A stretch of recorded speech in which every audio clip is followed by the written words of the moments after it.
can't hear my game at all.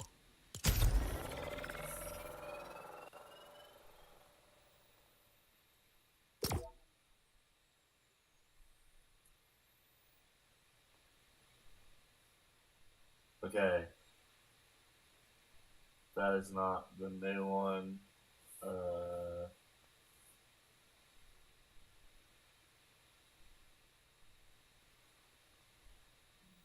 That one's not the new one either. Okay, that's the new one. Boom. Easy. Okay, now let's freaking go into Fortnite and get freaking destroyed because I don't know what I'm doing.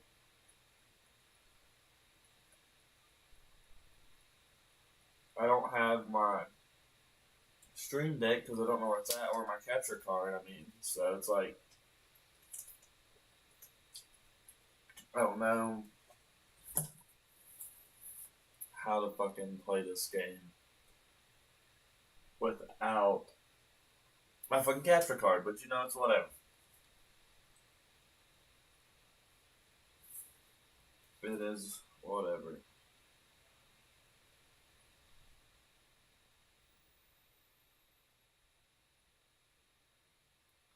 And my computer's been running like shit. So, what the hell is this? Oh wait, that's sick as fuck, actually. Wait, do it again. Hell yeah.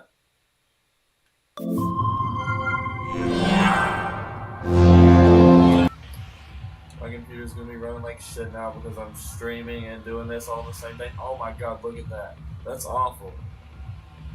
Oh my god. Oh my god, this is awful. 30 FPS! What the hell? No. What is this? Was not all these options were not there before. This is bullshit. I'm a star boy. Every day try to test me, every day try to end me, pull up in the road. Not 30 CPS. Did I say CPS or did I say FPS? Dude, I don't know. I'm just trying to figure out what the hell is going on. Bro, Gary pisses me off. He comes in here talking shit every fucking day. I think I know who it is, bro. I'm just tired of him running his fucking mouth. He's about to get blacklisted from the stream. So watch your fucking mouth, Gary.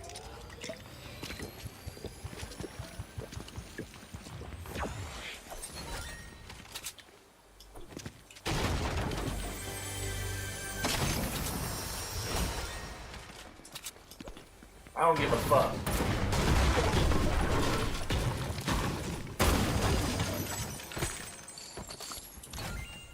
Like, do you have anything better to do other than coming in my stream talking shit for no fucking reason?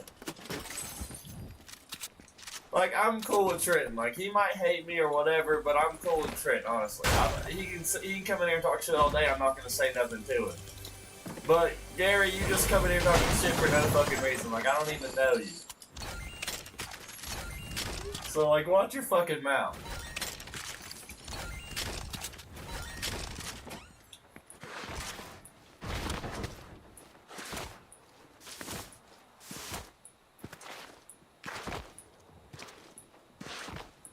Yeah, watch it, son. Tell him.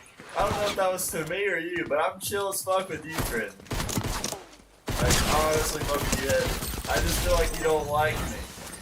And so, it's upsetting.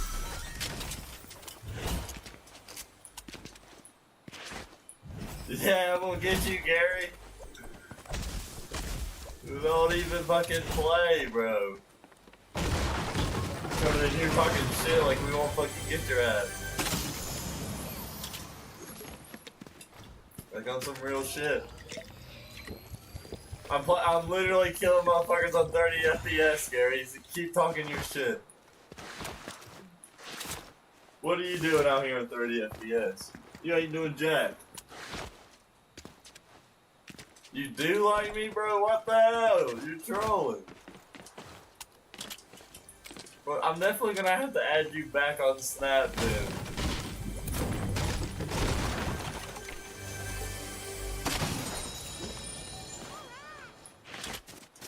Oh.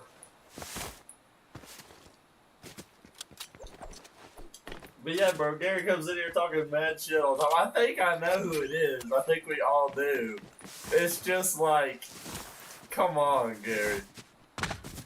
I don't have any fucking guns, brother. I don't have nothing. I don't have jack shit. I'm 30 FPS. I can't do nothing. That was the worst game I've played. If I could play on my Xbox and you guys could watch it, it'd be so much better.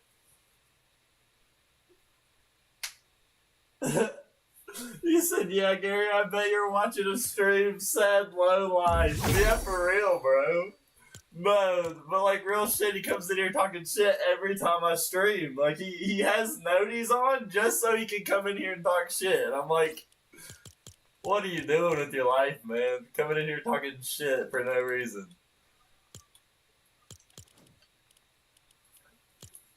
You have nothing better to do with your time than come in here and talk shit. He's just mad because I'm streaming and he's not. What the fuck is that?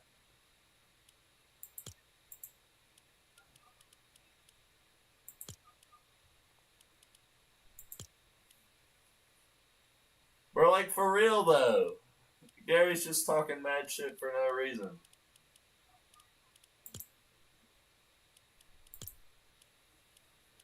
And just a little something for you guys to know. I got hit 2 days before Christmas. And then literally, it's taken them over a month to give me my money. They gave me $700 and then they totaled my car out. And then they sent the check to the wrong house. So now I have to wait again. Gary just mad he don't get no play. Yeah, for real. That's all Gary's mad about. He don't get no play, man. Yes, bro, I got in a wreck. It's crazy as hell. Hold on. Ella's not oh, she did send me back. Hell yeah.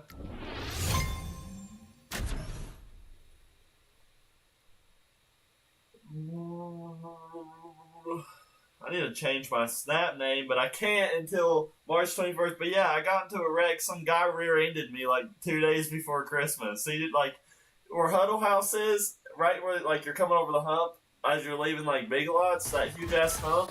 Bro, he slammed into me with a company vehicle going like 25 an hour.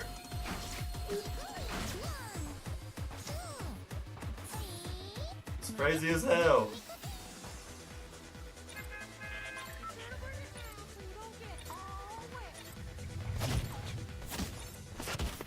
Oh yeah, and another crazy thing that happened is, and I'm gonna talk mad shit, and I don't care who's listening or who's watching. So me and Aiden have been good friends, well, was good friends for like ever. And so, they cut my hours at work.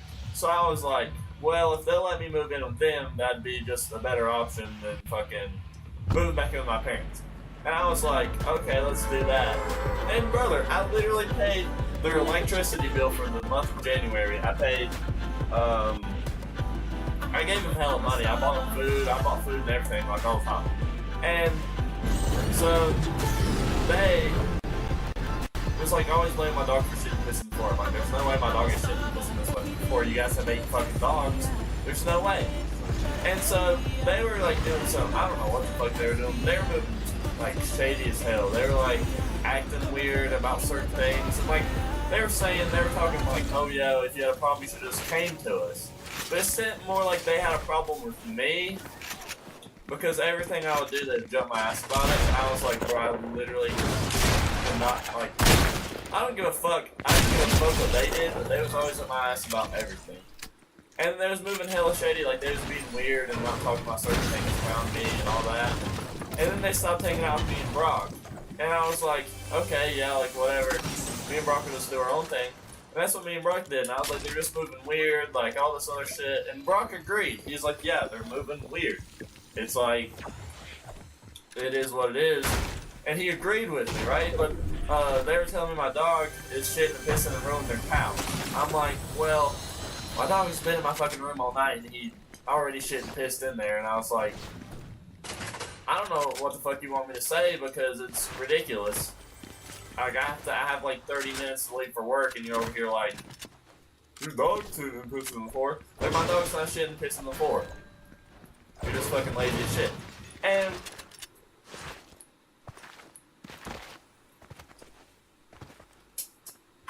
okay, bet, bro, that works. But, like, and so they were moving hell shady and being all weird and shit. And so I went off on them because I told them that there's no fucking way that's my dog sitting on the floor. And they just got mad and were basically like, yeah, you gotta leave. And I was like, why? Because Brock told you that I was talking shit? And they're basically like, yeah. And I was like, well, he was saying the same shit, so like, what's the fucking difference? Brock sold me out. Brock sold me out. That's what happened. Brock sold me out. Hold on, there's a lot going on my phone right now. Don't know how you're not fucking home here. How are you not home? Where you at? Don't know how.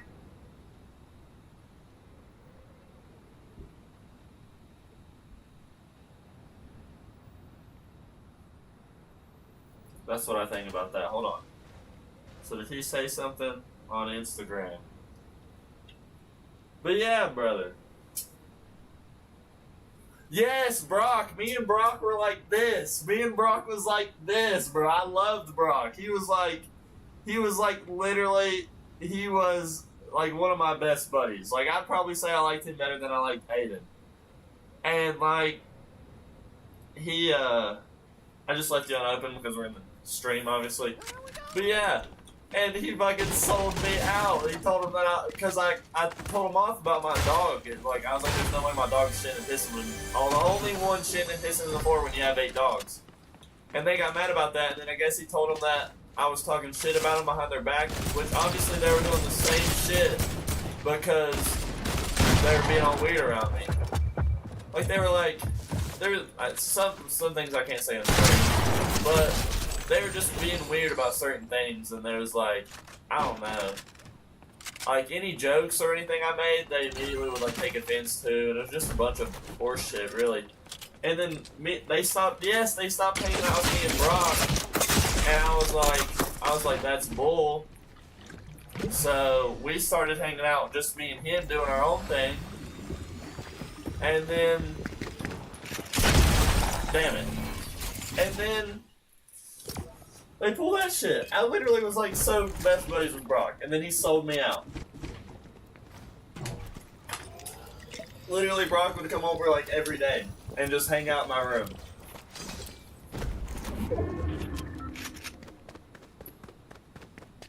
And then he sold me out, man. It's crazy as hell. Sold me out. Sold me the fuck out.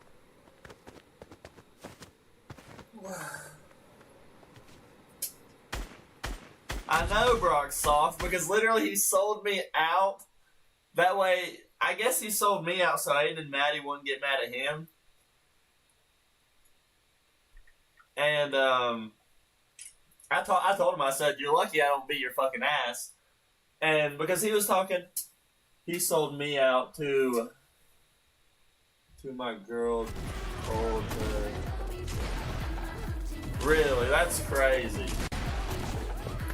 I trusted Brock too, but then like he pulled that crap, and like it's just like why, dude? And he was talking about pressing this dude at fucking boat because he was talking shit, and so for some stupid ass reason they were giving me Aiden stuff, and I told him, I said, you're giving me Aiden stuff, and they're like, oh I didn't. Brock goes, oh I didn't know, and I said, yeah, because you're fucking ignorant.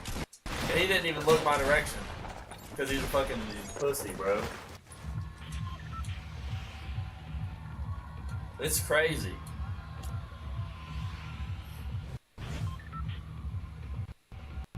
And then I was like, I know you guys are talking shit behind my back. To everyone, he just thinks it's funny. And Brock hasn't pressed anyone a day in his life. Hey, that's what I was thinking. I was like, no way, bro. And like, he's not like that. I don't know how he's gonna make it in the Marines, but like, and the crazy thing is that, listen, Aiden is making $150 a week.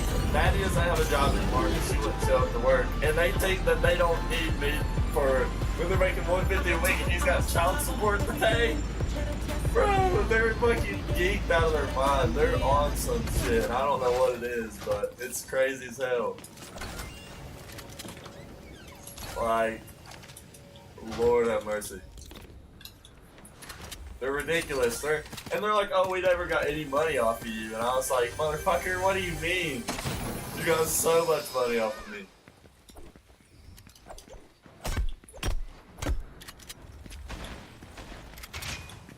Yeah, but I think it's crazy how I literally pay half their bills and then they just kick me out. And then they think, oh yeah, we're definitely going to make it without him. There ain't no way. Hold on, I can't read that, but I'm going to show it. Bro, I've had to take up for him so many times, bro. Got pressed by a 9th grader.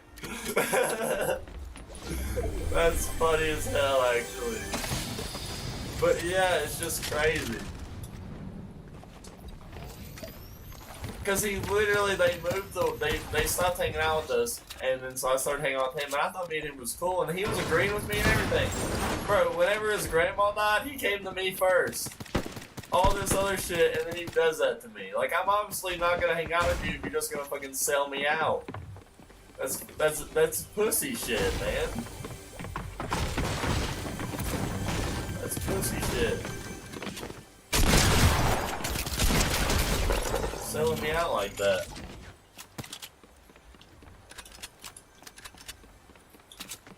That was nothing but good to Brock.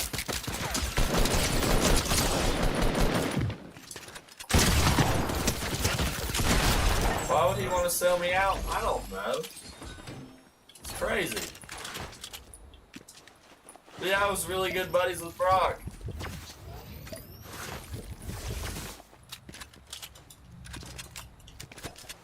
But they were saying shit like they weren't talking shit behind my back, but the way that they were moving, they obviously was. Hell, brother.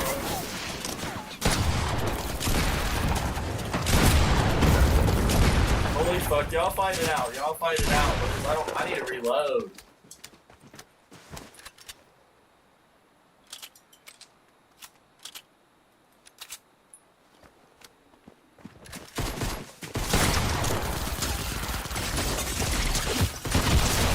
Jumping me right now. They're upping it on me. They just jumped me. What the hell, man? Like, give me a break.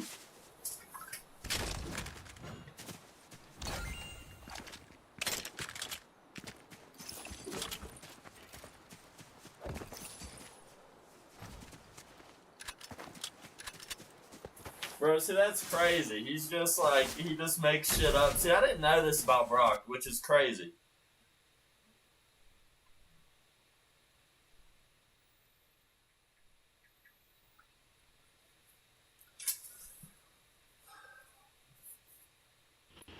It's just crazy as hell.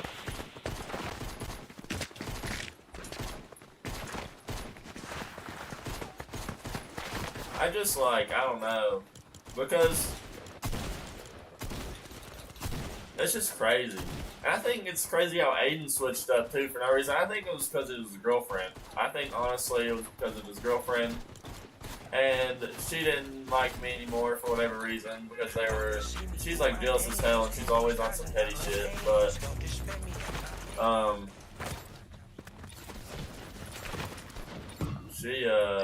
I think it was because of her.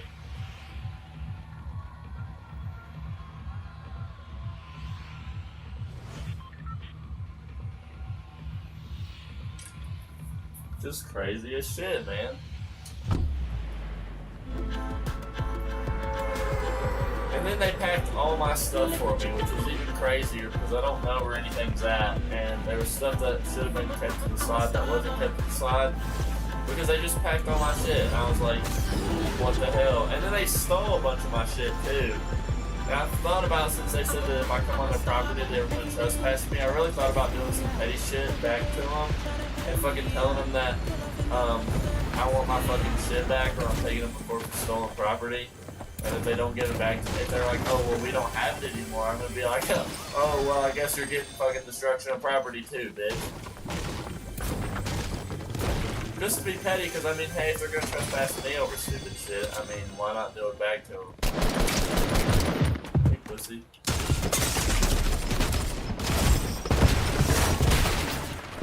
Tell me he just died. What the hell, man? That cleaner didn't do shit to him. But yeah, bro, it's just crazy.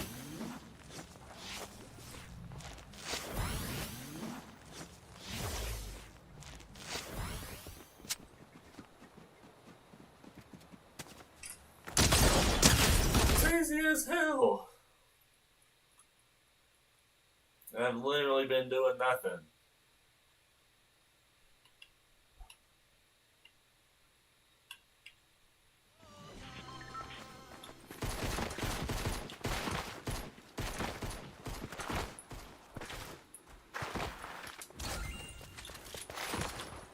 It's gonna end up being so bad.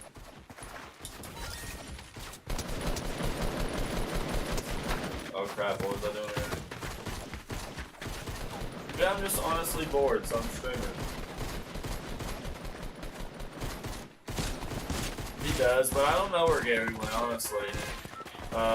Gary came in here and he was talking mad shit, and then he just fucking left. He literally just said LPC, and then he just, I guess he bitched out and fucking left. I know, he hasn't been talking shit. I told him to watch his fucking mouth or he's gonna get blacklisted, and I guess he watched his fucking mouth, but now he's not saying nothing. What I meant to say was talk to me nicely, Gary.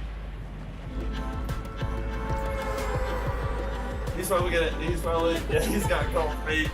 He's probably gonna hit us with something like, if you ain't got nothing nice to say, don't say anything at all. Fucking bullshit. Sounds like a Gary thing to say.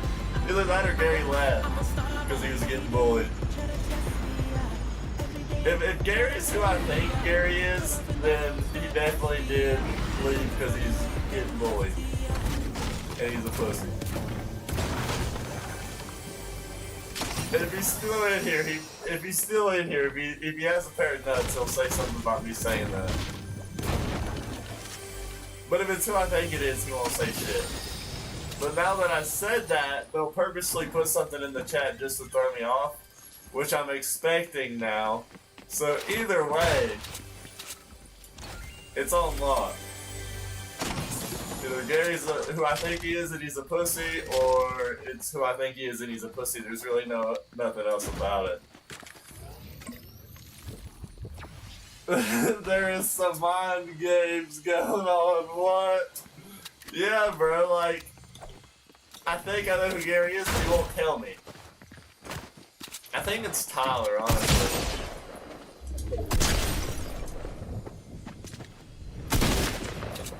But I don't know 100% sure. Bitch, stop running around. But yeah, like, that's what I think it is, but he's the... Bro, did I tell you what I said on Tyler's video? No, what video? Like a YouTube video or something? What? Holy piss, that was a bad idea. What video?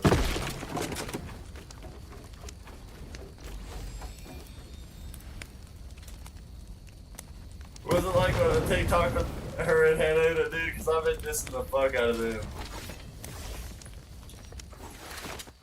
Because they look like a bunch of clowns, their friend group does. And then they say that I'm stalking them, but then they add me on every second account they could possibly find.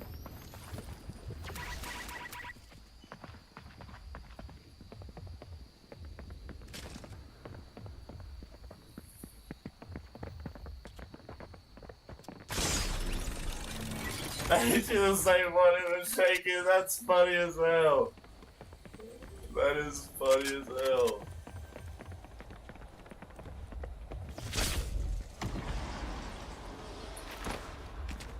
That is genius.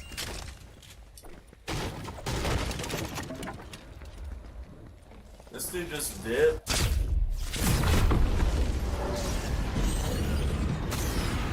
Where'd he go?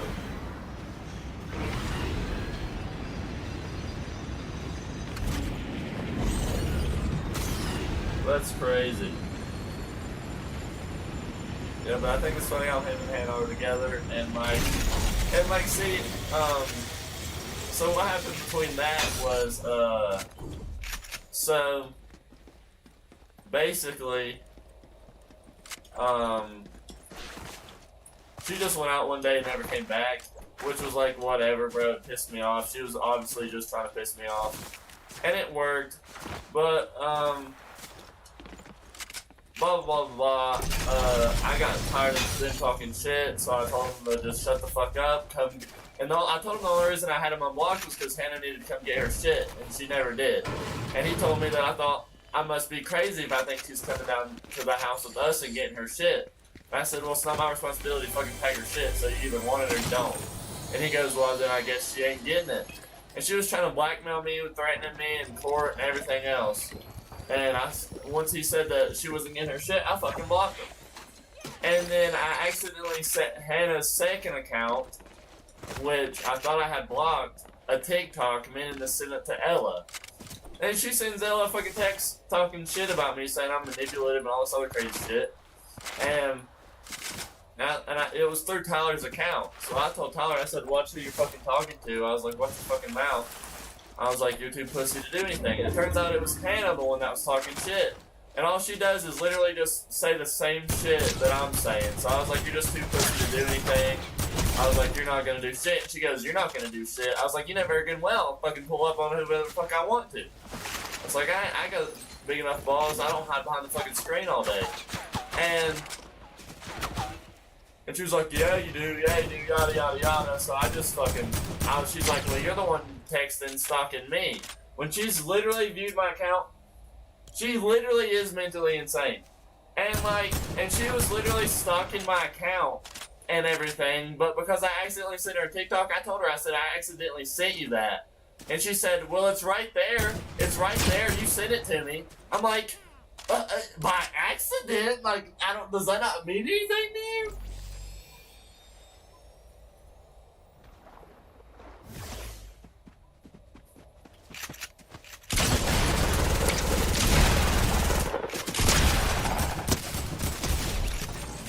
Your Walker? Bro, you need to meet my boy Walker. He's chill, bro. That'd be cool as hell. But, like, for real, though. After that...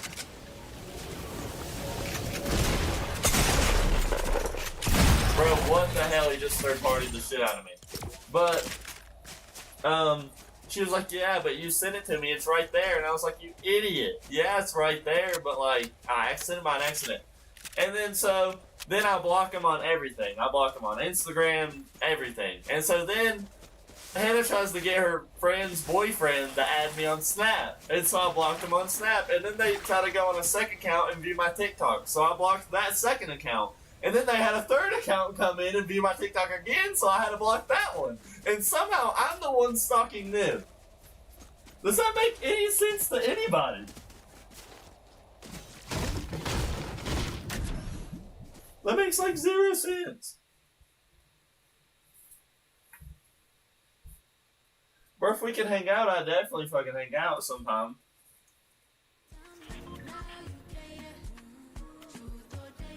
I know, man. They're obsessed as hell for no reason. Like, I don't want you anymore.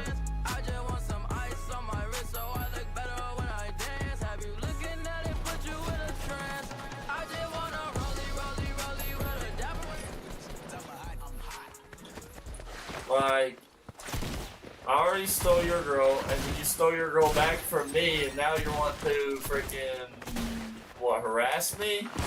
Or you want to stalk me so your whole friend group can make fun of me? Like, do you not have anything better to do?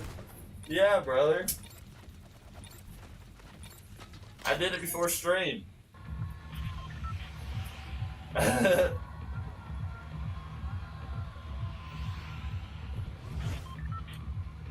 I didn't want to do it on stream.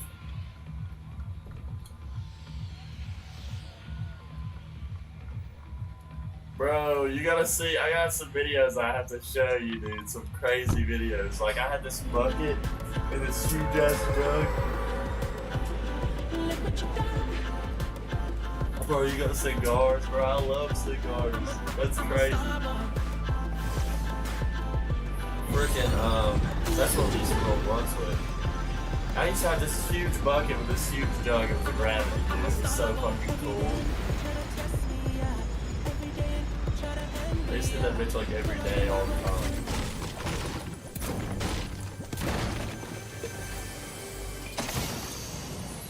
It's got a purple pump. How? Well, I'm taking these minis and I'm taking my son of this purple pump to go kill some people.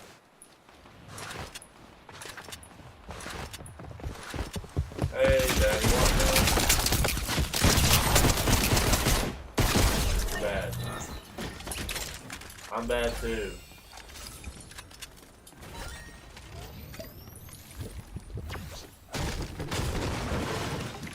Cigars, brother. Like, what kind of cigars? Where did this guy just go?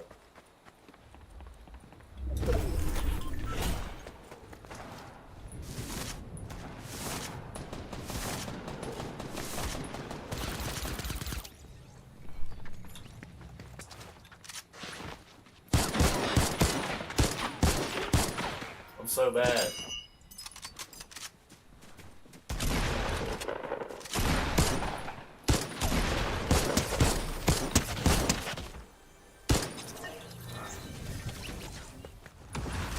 Oh, he just fucking ripped it, pussy.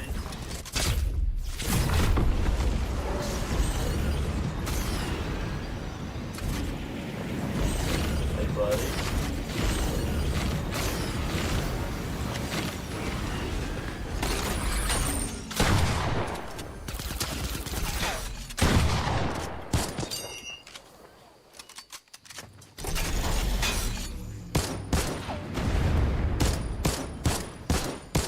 Bro, stop running.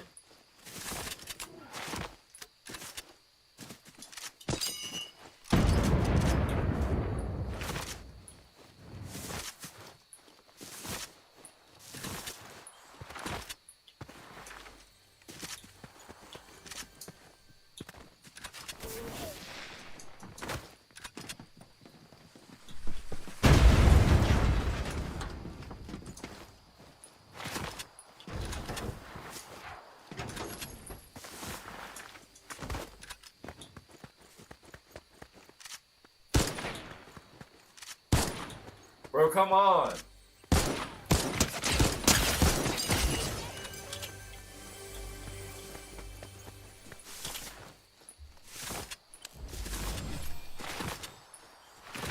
I get shot in the back because of this dude, I'm gonna be so freaking mad you don't even understand.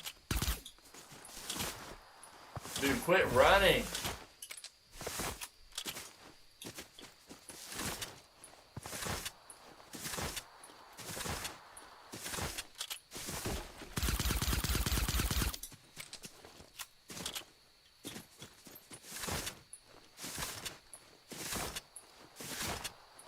Dude, come on.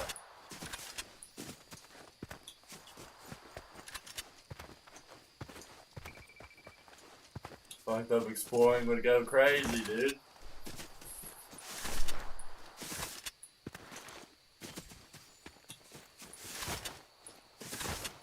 I'm chasing this dude down because I'm tired of people running away.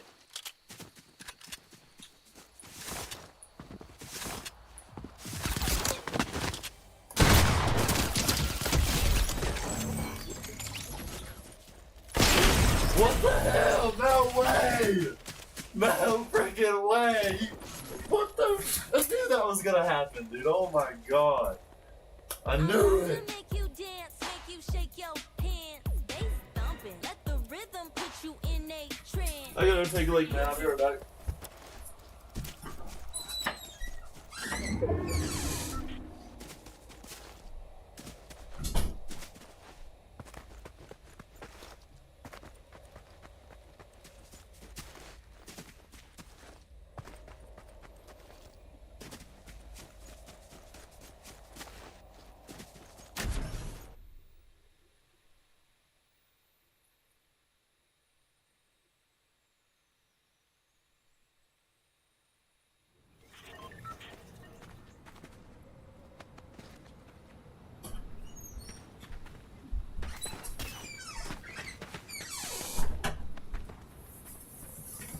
Zero build is so bad. It's literally the worst.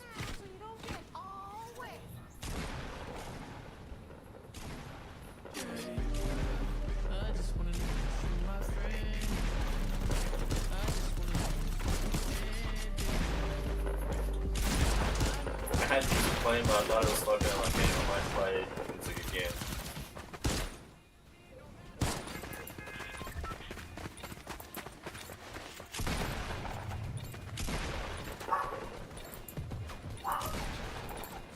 I want to stream on Kick, but no one watches me on Kick, so it's like either go on YouTube or on nothing.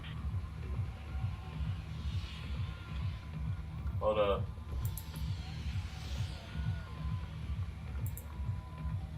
Snap your W-2 and file your taxes 100% free. Plus, get your biggest refund. Roughly 37% of filers qualify. Simple Form 1040 returns only. File now. This night belongs to the biggest game on the biggest stage. It belongs to the next generation and the one who keeps them. Way before all this rap, nigga, I was still him. Pop out Mary, she calling me Trim, better stay in your lane, nigga, dropping like pins. I'm the type fuck up the block when I spin. I was moving with 23, rocking a rim. Nigga, run up, I'm popping his lip, it's a rich nigga party, you not getting in. Demon life, I pray to God, but I sin. I might tweak on the drill and then pass it a twin. I took a trip to New York, there's a 30-day run, nigga, I feel like Jeremy Lin. Running up money, can't trip out a bitch, I was stuck on that shit when my pockets were slim. I had to get in my bag, I done took a few losses, a young nigga due for a win. Go on and hit, then get low from the men, nigga, fuck all this rapping, go pick up a gen. I'm trying to focus on music, but niggas be dissing. I'm clutching on shit that extend. Stepping on court, make a fuck nigga duck. We got 7.62s when we hop out the truck. And now I'm trying to run with my bro, started throwing like Andrew. Them niggas ran out of luck. Way before all this rap, nigga, I was still him. Pop out Mary, she calling me Trim, better stay in your lane, nigga, dropping like pins. I'm the type fuck up the block when I spin. I was moving with 23, rocking a rim. Nigga, run up, I'm popping his lip, it's a rich nigga party, you not getting in. I'm gonna drop the arm, I'm gonna drop whatever I want, because I don't know. Just fucking playing, motherfucker.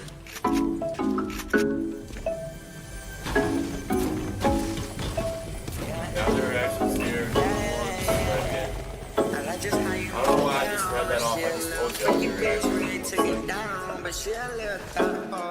Hey, Dak, turn this shit up. I like just how you move around. She a little freaky bitch ready to get down. But she a little thought, oh, I can't cut that. She steady blowing on my phone, so I had to block that. I mix Patron with the Henny, so it's finna go down. We pop up at your party, don't nobody make a sound. I'm rocking out designer, catch me riding through your town. Back then life was fucked up, I like how I'm living now.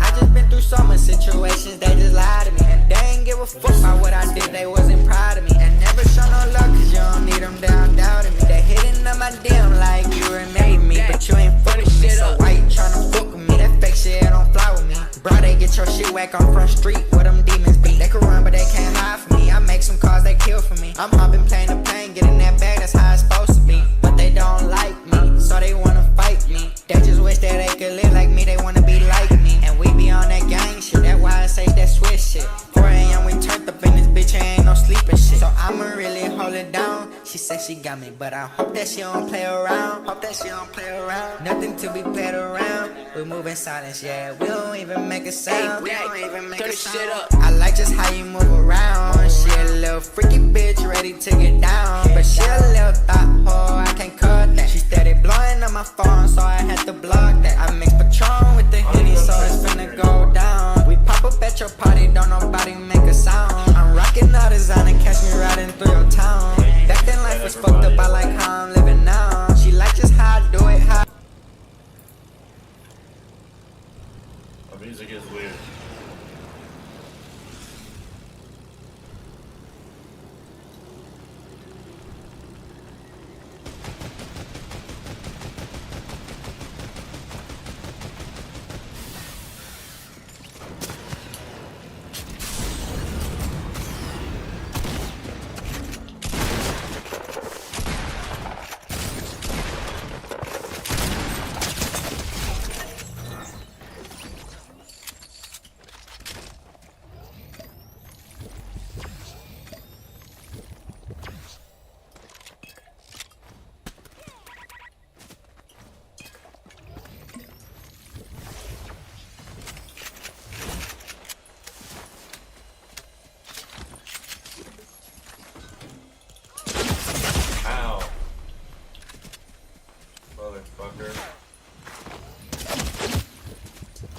hell is he shooting me?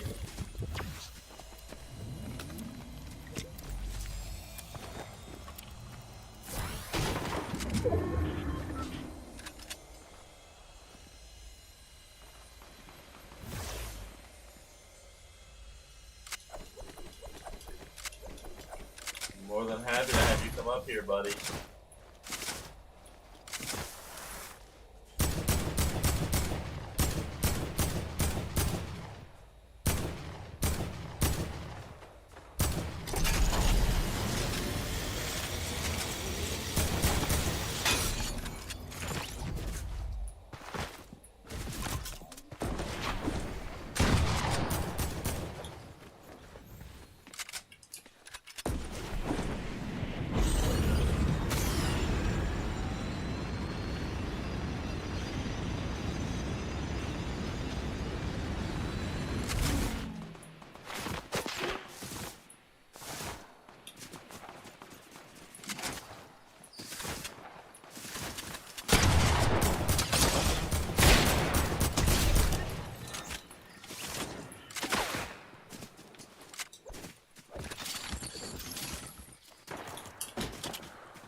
I'm so locked in on this game right now. It is crazy. Oh, Lord.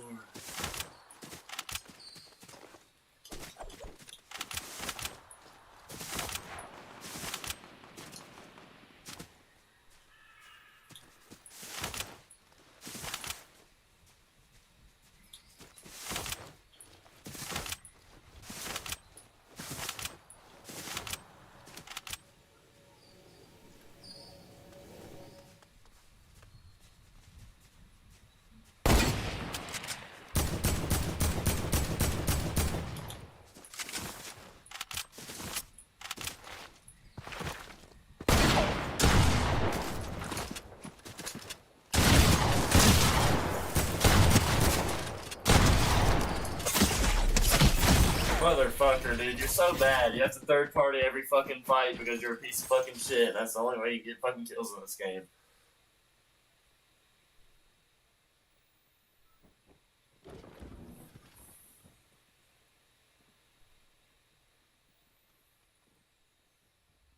Fucking ridiculous, bro.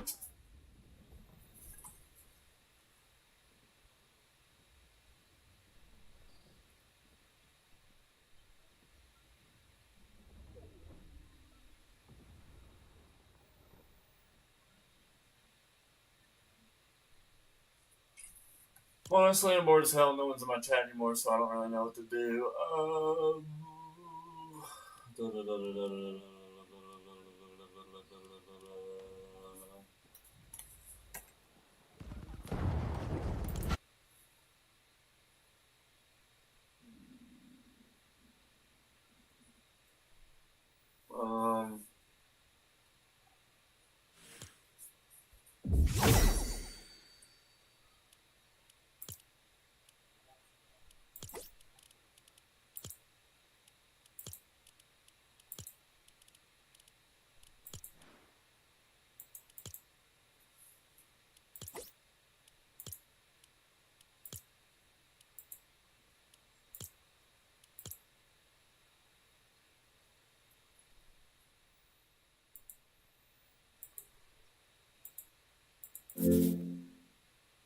what the hell is this?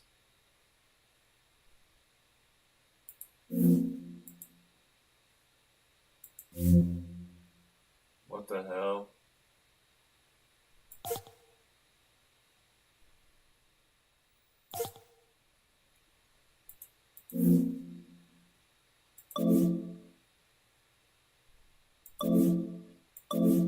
That's weird as hell. I don't like that.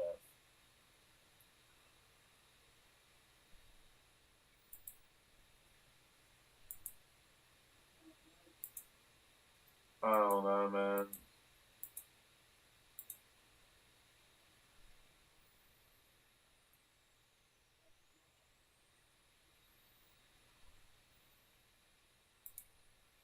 Put a Social Security lawyer on your side. Mark T. Hurt. You're disabled and you've been denied your Social Security disability.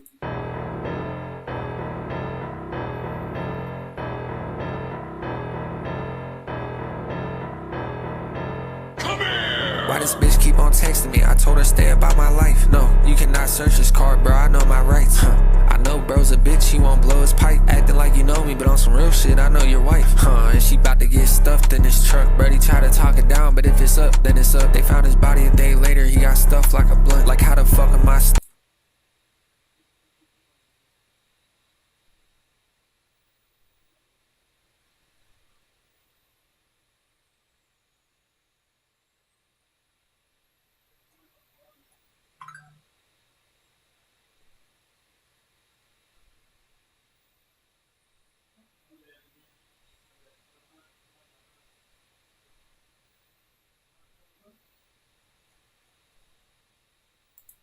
It took me 6 years to be able to figure all of this out, and I'm going to give it to you guys in under 30 minutes. My name is Tyler. Everybody online knows me as TJR. I went from being a broke college student to now a full-time day trader, and these are a whole bunch of lessons that I wish I knew when I was getting into day trading that literally would have saved me so much freaking time to end up going from that unprofitable to that profitable stage within literally 30 minutes. So hopefully this video can help you guys smooth over and get a clear and narrow path on what you guys should be doing, especially when getting into trading. And even if you guys are an advanced trader, I'm sure that there's something that you guys will be able to grab from this video that you guys are probably doing that is affecting your guys' journey and probably putting a stop on you guys turning from unprofitable to profitable. So with that being said, let's get right into it. There are 3 main skills within trading that you guys have to master in order to become profitable. And believe it or not, if you guys just focus on these 3 fundamentals and get really fucking good at them, that's really all you need in order to turn into a profitable trader. So what are these 3 skills? I'm going to break them down one by one, and then I'm going to add a couple more tips that are going to help you guys out. But the 3 skills that you guys need to focus on in order to turn profitable, and it's not any of this like 1% things like figuring out what type of basketball shoe you're supposed to wear. That's not going to make you better at basketball. Doing the fundamentals is going to make you better at basketball, and it's the same thing with trading. So what are the 3 skills that you need to get really freaking good at in order to become profitable? You need to master your mindset, your psychology, your risk management, and then your strategy. All 3 of these are equally as important in order for you guys to turn into a profitable trader. A lot of people over-educate themselves on the strategy side of things, and that's going to be one of the easiest things for you guys to learn, because literally every single YouTube video that you guys see online is telling you some new and improved strategy on how you guys can make whatever $5,000 in 2 minutes and then turn profitable. But what a lot of people abandon is mindset and risk management, and that is equally as important, if not even more important, due to the over-education that we have on strategy when trying to turn into a profitable trader. So now that we know the 3 fundamentals, let's get into each one of them and break down how you guys can actually build these skills so that you guys can turn into a profitable trader much faster than the majority of these other people. So let's start off with mindset. That's one of our 3 skill sets that we need to master in order to become a profitable trader. This is probably the hardest skill set to master because unfortunately, us as humans, we have a very strong emotional attachment to money. We think about every single dollar transaction. It hurts us to be able to make those payments. It hurts us to be able to lose money, and then we get super excited when we make money, okay? And this is what we need to avoid feeling when we're in the markets. Or else, if we are feeling sad when we lose money and if we're feeling excited when we win money, we might as well go to the casino and gamble that money instead. And honestly, your probability is probably a little bit higher if you're gambling and feeling those emotional swings than if you were to do it trading, because trading, you can lose a lot of money really quick. Same thing with gambling, but if we treat this like a casino, it is going to end up like a casino where the house is going to win. The brokerage is just going to take your hard-earned money and take it to the bank and say, haha, you are part of the 98% of traders.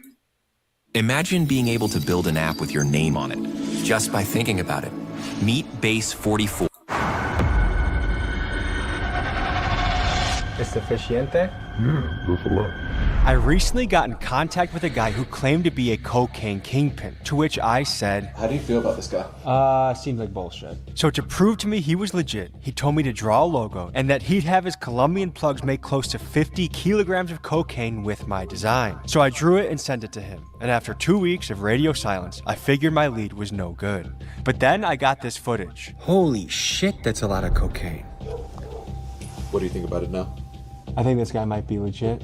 So today we are going to be diving into the story of a man who's been a big player in the drug trafficking business for over 2 decades, has made many millions of dollars for Mexican drug cartels, and a man who specializes in cocaine but also has extensive experience with marijuana, meth, and fentanyl. Today we get a behind-the-scenes look at the transnational drug trade from the eyes and inside knowledge of a seasoned operator. Folks, this is a documentary that profiles the story and operation of a cocaine kingpin. All content is strictly for educational and journalistic purposes only and designed to analyze the mechanics of the transnational drug trade. Viewer discretion is advised.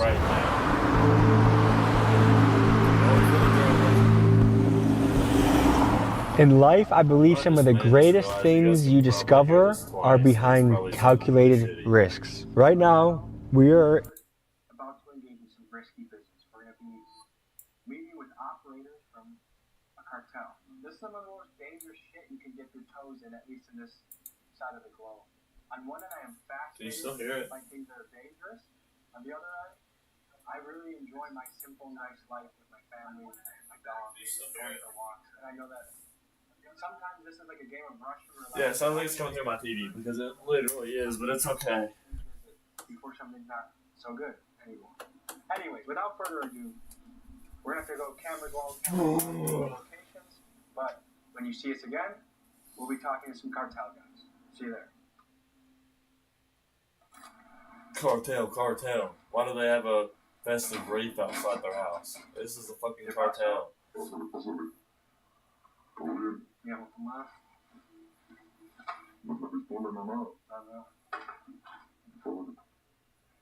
Come on in. Doing things right. If we start doing things right. Some folks don't understand. I think we were both a bit nervous about each other. That's from my crazy. end, anyone that has this level of cartel connections to me is dangerous, and from his end, how could he be sure that I wasn't a fed? So here's how the first meeting with this guy Yeah, went. he's a fed. Aquí, that's cocaine. 1 kilo. Dice copa. Es mi primera vez en frente de cocaine. The cocaine. They're doing cocaine. I told you they were going to do coke.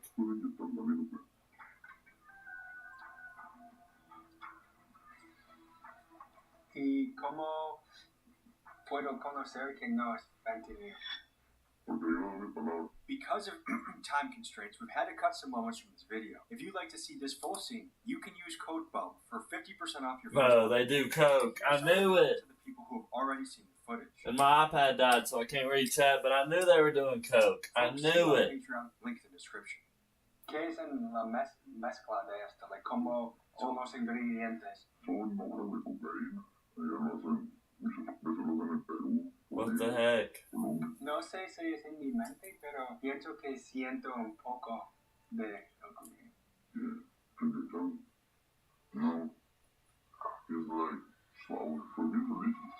Dígame sobre el negocio de cocaína.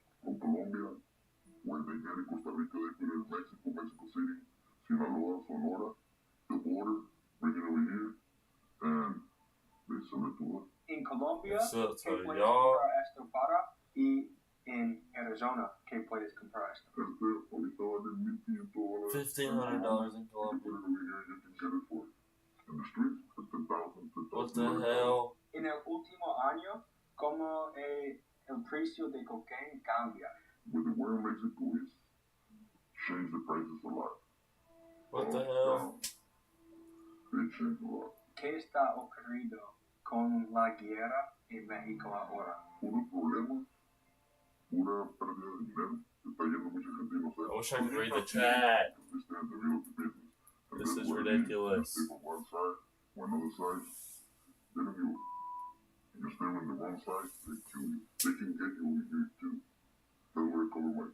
Your face was seen in that potentially a life or death situation. Right here in Arizona is one of the, I think is the first place, una ola de bajadores, una ola de rateros. You know bajadores? Is the people come and steal the stuff. Right here, this is the capital of that people.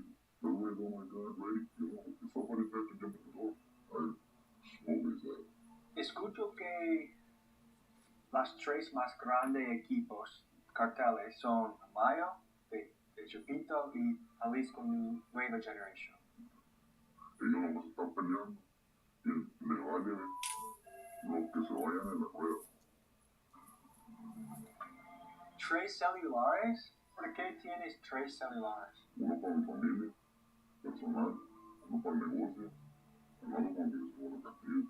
Because when I see this is why guys are called, that's what I think. You know, I want to be honest with you. El bigote cambio. No, I don't care. You look at the call. You got the gloss to go to the good. You got the balls on, I respect it. Some say it's pelotas, others say it's being stupid. So well, Tell my wife that, okay? he got some balls. How do cartel guys communicate in a way that they don't get tracked by the feds? Or somebody crashed your phone because somebody's snitching. And you understand the phone, social media. But right here is a bunch of influential guys go to the club, they spend money. So flashing money is what gets me hot. People say this easy money is not easy. You understand what you get back all the time? Yeah, that's not easy. Yo le metí a personas, yo crecí en una ciudad en México para gente de trabajo. Yo no, siempre fui lado.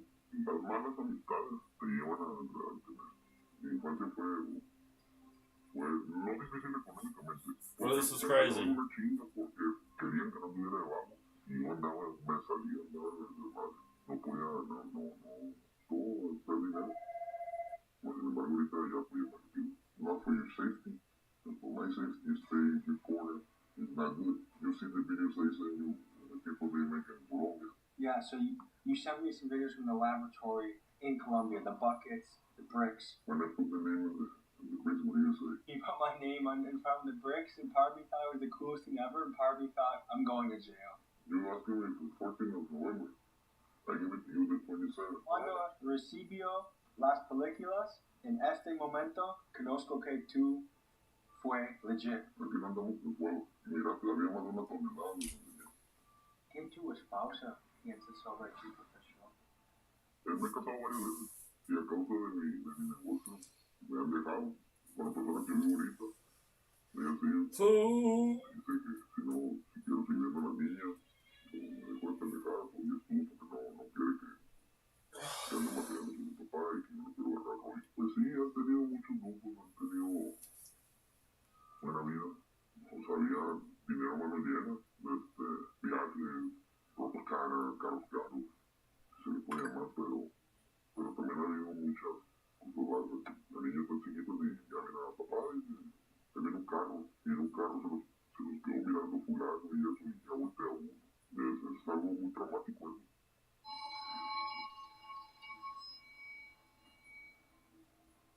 Bueno, Yeah. My contact was getting paranoid from commotion happening outside the trailer, so he had me leave and told me to meet him the next day.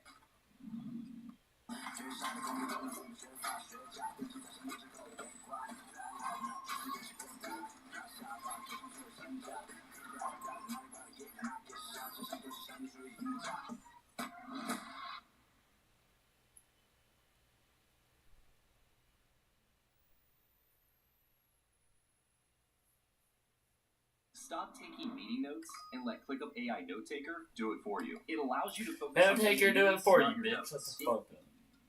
I'm trying to learn about code. You're about to get insider knowledge of how a cocaine kingpin moves product throughout our country, but first give me 60 seconds to bring you the sponsor of today's episode. I want to give a big thank you to Free Cash, the sponsor of today's episode, for making this video possible. Free Cash is a free app you can download onto your phone and complete surveys and test out games to make extra money. I played Monopoly and so far I've made $10.40. And once I hit $25, I simply click here and get my money. On Trustpilot, they have over 250,000 reviews and are ranked about 4.8 stars. It's similar on Google Play, 4.6 stars. And right now they are the #1 app in entertainment on the App Store. So folks, think about this. Many of us already spend hours on our phone playing games already. And whether it's in the taxi, on the train, or on the toilet, this time adds up. So why not play games and make money? And it's always helpful to make a few extra bucks. So if you are looking for a new way to play games on your phone and make money. Look no further than the app Free Cash. Folks, if you would like to get started, use this QR code to download the app and they give you a $5 bonus for the first game you play, or you can use my pinned comment or description to click the link. Play games, make money. Thank you to Free Cash for sponsoring this episode. And now, folks, to the video. I wanted to better understand how the business of global drug trafficking works, so I brought my guy to a secure location where we could sit down and get into the details only an insider would know. So, quiero entender cuando cocaine llegar a los Estados Unidos, cómo pasa por México y dónde son las partes más comunes que llega a Estados Unidos. El paso, aquí en Sonora, la verdad, por lo que viene siendo Nogales. Nogales, de pelear por todo para arriba. No es como los tipos de la marihuana, de que se metían muriendo caminando. La cocaína es diferente. La cocaína es que prueban semáis, Nathan Winner, Bro, hella coke. el carro, un clavo, pasan la línea. Y pasa por la frontera por un 18-wheeler. Sí. Pero es un disguise. Hay frutas, tomatos. Diferente tipo de carga. ¿No? La frontera acá de San Luis de Colorado también es una frontera muy chica, pero también muy productiva. Mexicali es una de las Come on, I want to read chat. Turn the fuck on. What the hell, bro? la más grande, que es Tijuana. Se abarca todo lo que es Los Ángeles, se van de aquí, se van para Las Vegas. There's probably no one even in here because this is boring as hell. Casi la de San Diego y Mexicali, casi te abarcan todo por acá para arriba, te dan para arriba. Es muy raro que de aquí de Mexicali o Tijuana. Yeah, no one's even in here, bro. Para Arizona. Porque no tiene caso caminar todo lo que terminas de todos los estados de México que vas pasando, como para de aquí regresarte cuando tienes aquí las fronteras, ¿entiendes? Aquí ahorita están bien barato porque aquí anda como en 10,200 de primera mano. Aquí también, igual que aquí en Phoenix, 10,200. ¿Qué es la diferencia en precio de aquí y ahí? Unos $2,000 dólares. Todos tienen un precio, siempre hay una gente que le llega a ese precio, gente que trabaja en el correo, en el GPS, en el FedEx, DHL, puede subir en el avión, trabajo. De aquí de Arizona o de aquí de Paso, le damos para acá. Nueva York, Boston, Filadelfia. Acá los precios andan unos 17. Se me hace ya porque la gente dice, mira, tiene la diferencia de precios. De aquí a allá, pues te conviene más. Si vender aquí, por ganarte $1,000 o $2,000. Si vas a tomar el riesgo, tómalo fuera. En este negocio, ¿cuánto mucho por año puede un conductor What the hell? With 2 loads, en 15 days, 250 keys, te están pagando 1,300 la subida. Si es un troque, pues de qué año, le sacas, son $65,000. If the driver works for somebody else, they got like for the 65, they can pay it maybe 20, they can make like 40. No más, ya te voy a decir algo, Tony. Cuando llegas a un nivel que te está ganando mucho dinero, le pierdes el amor. This is crazy shit, bro. 20 every month? Tienes dinero, va, llegas y lo gastas, lo piensas, te los pones, te lo compras. Ya no tienes como la adrenalina de que sí, compras el primer carro, ¿entiendes? Pierdes el sabor, te haces bien prepotente.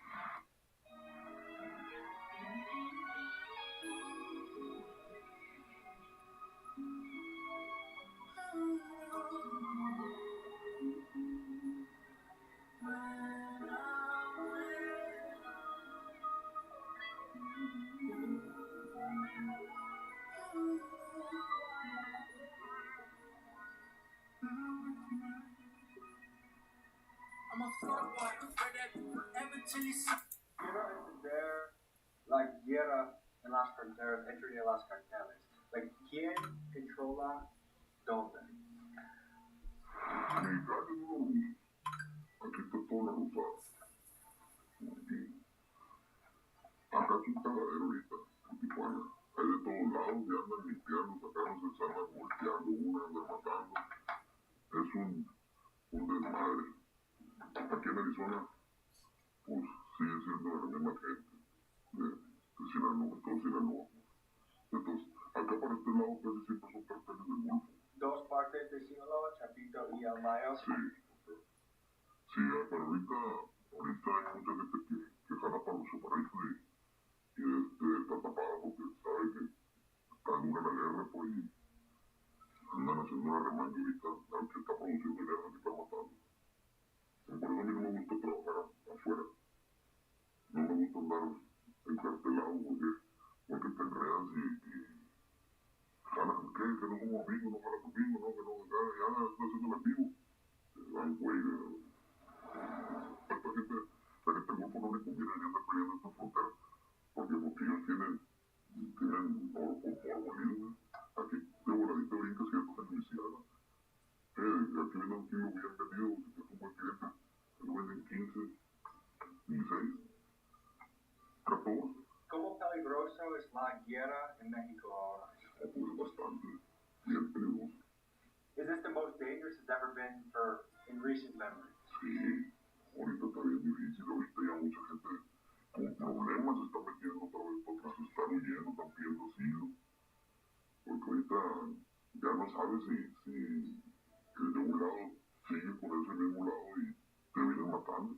No existen los amigos, es muy raro porque te van a matar. In your opinion, what are things that American media gets wrong about the Mexican cartel? Que le da mucho interés al narcotráfico y todo lo que estoy haciendo. Yo no digo que es bueno ni que es esto, pero hay muchas cosas también que el gobierno tapa que no se prende igual ser cortinas de humo. Vamos a estar lejos de con todo lo que ha habido de eso, de los papeles de eso que violan niños. Ahorita es un mierdero, todos fakean, todos. Sin la droga, Estados Unidos va a ser un caos, porque es uno de los más grandes consumidores de droga de todos los países. Y se le da corruptos. Un chingo de policías corruptos. Es una mierda. What has this job cost you? No puedo ir a ser peleado de mis I'm gonna start seres queridos. driving for drug No dealers. poder ir a enterrar a mi abuelo. Muchas cosas perdidas. If you're selling drugs, let me know and I'll drop your fucking truck. Fuck it. Money's money. You heard? Thanks, Alex. I couldn't read chat. Forever. I always say you can't manage what you can't see. Monday.com shows you the full picture like that. Statuses, timelines, budgets, all in one clear dashboard. I used to waste way too much time trying to figure out Not where enough everything Alex was. Files still were here, updates were there, meetings. I mean, so many meetings. So we've been invited out to the desert to shoot guns with this guy and one of his people on his team. It's a little sketchy going out into the desert with people that have done pretty extreme stuff, working with different cartels or a cartel. So anyways, it was on my bucket list in this year to shoot guns with cartel people. Hopefully we achieve that. And I think the other thing is just really getting to know this guy better. We'll see in the desert.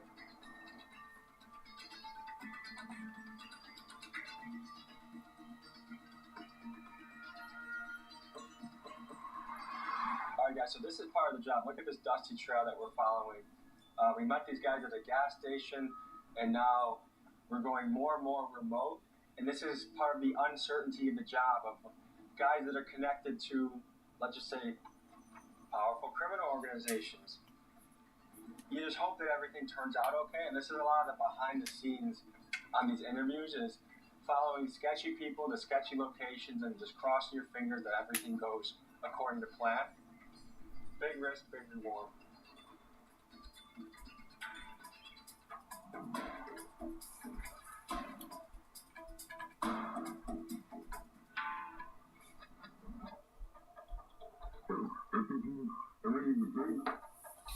How is this thing dead, brother? Charge.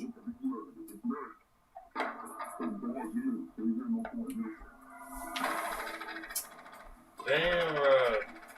You don't play. Lista para más.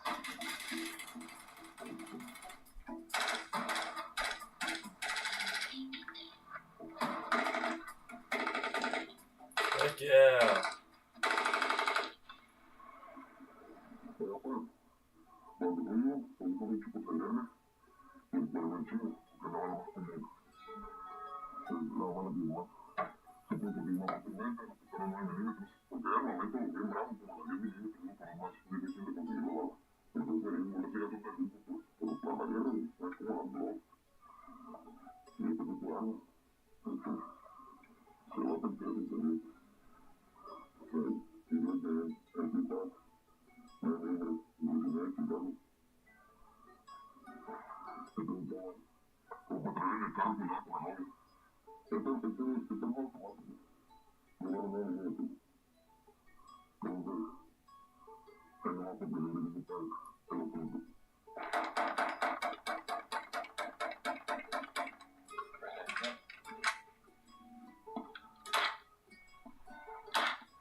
Dígame sobre como armas y cocaine mezcla. Habiendo cocaine, necesitas cuidarte porque te quieren robar. Lo más común que se usa este tipo de arma, hay armas más fuertes, ¿no? Como energía de los carros empotrados, de 50, desde banda, ¿no? De cargador. Lo podemos pegar una guerra con el ejército facilito. Lo único que nos hace falta, por nada de nosotros, es entrenamiento. Has anyone tried to rob you in your career for cocaine selling? Yes, a bunch of times. This is what happened right here in Arizona. They get flashy, they look at you, they put something in the car, they trap you, they come to the house, they get your stuff, sometimes they kill you. Hay personas que su trabajo es robar gente como tú. ¿Sí?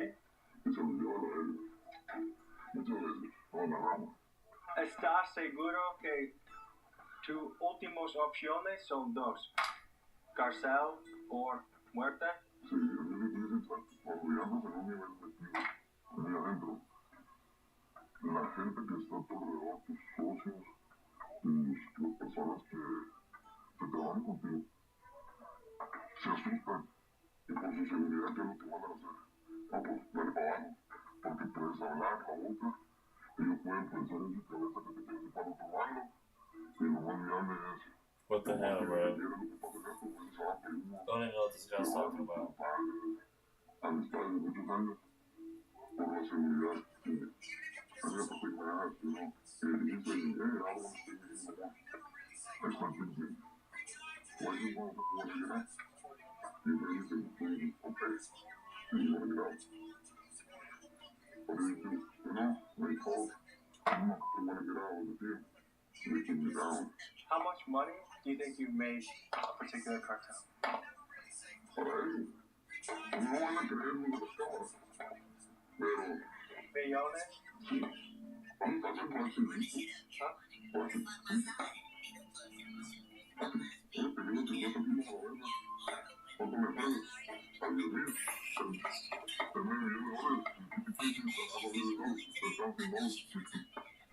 Describe los porcentajes del negocio. Cuando tú vendes cocaine, ¿cuánto porcentaje el cartel recibe y cuánto porcentaje tú y tu equipo? Ellos te dan un precio. El tuyo de que tiene Arizona anda como 10,000. De primera mano, tiene clientes. Tú vendes en 11, 12. Si tienes clientes que vienen de out of state, and clients coming out of state, you can sell it more expensive. 13, 14. You sell something to them, they bring it over there, they sell it for 17, 18. And that's what we're talking about Boston, Maine, because in another area, it's really cheap. Un grande recibo para más o menos dinero. Yes. But the thing is, you sell the 100 kilos, it's $150,000. People can sell it in one day. You know the customers? En el más grande parte de tu negocio, ¿cuántos kilos en un mes puedes vender? No se puede vender unos 200, 200. El pasión, el pasito porque está caliente. So, ¿es posible que tú ganas $1 millón en un año? No, no, no, million. The transporter.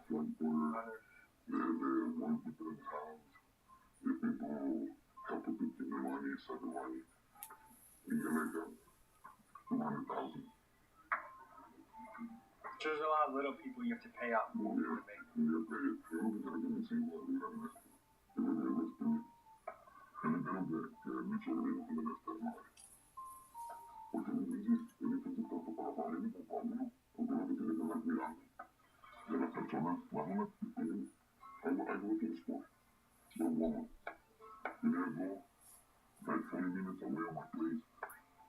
Why? Because I don't want nobody following me. And I stay walking in sometimes I stay in the store with my wife and my kids.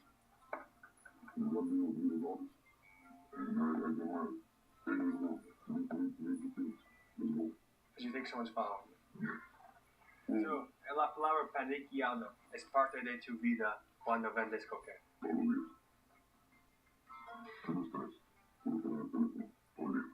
My kids are scared to everything. My kids, they can go outside of the street to play. Because in like a couple of months, one time, I was in the place, slowly.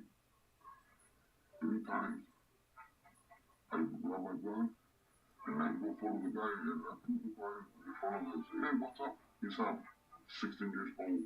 They're training to drive. If you guys life, it's not life, bro. I can feel the kid. That's crazy. Dear Acorns, I was 19 when I got pregnant. I worked 3 That's jobs at once to crazy. keep us afloat. I never... Hay mucha gente que está mirando esta película que piensa, ¿por qué él está hablando? Hay un mensaje que quiere dar al mundo con esta película. Sí, hay un mensaje. Yo primero quería que miraras esto. Es verdad que miraste todo lo que te he mostrado, que no es mentira. Lo que sí me gustaría, porque yo te voy a decir una neta. Todos buscamos la manera de sobresalir. El que me llevó a muchos fracasos, a muchas desilusiones. Entonces, ¿qué es lo que quiero hacer yo? A mí me gustaría decirle a las personas. Yo siempre lo he dicho, yo nunca le di droga a una persona que no usaba droga, porque no puede ser piedra de tropiezo para la gente. Que se quiera meter este camino, piense muchas veces. Bro, Gary needs to shut the fuck up. Se tiene que cuidar de los rateros, se tiene que cuidar de la policía, se tiene que cuidar de todo el mundo. Entonces, ¿qué es lo que tienes que hacer? Like, bitch, I can't even read the fucking chat. Talk your shit whenever I can fucking read it. What the fuck did I tell you? Watch your fucking mouth when you talk to me. Cuando yo empecé tenía 14 años, estaba en la fuerte. And believe me. What do you fucking think this is? Pues yo pudiera regresar. Fucking elementary school, bitch? Shut the fuck up. Si yo pudiera hacer algo diferente, no tocar esta madre. But do you not have anything better to do? Brother. Get a fucking life. I'm out here learning how to fucking sell coke and you're on my stream fucking talking L. I don't even fucking take L's, I take big ass W's. You're taking the fucking L because all you do is talk fucking shit. You have no life, bitch. Shut the fuck up.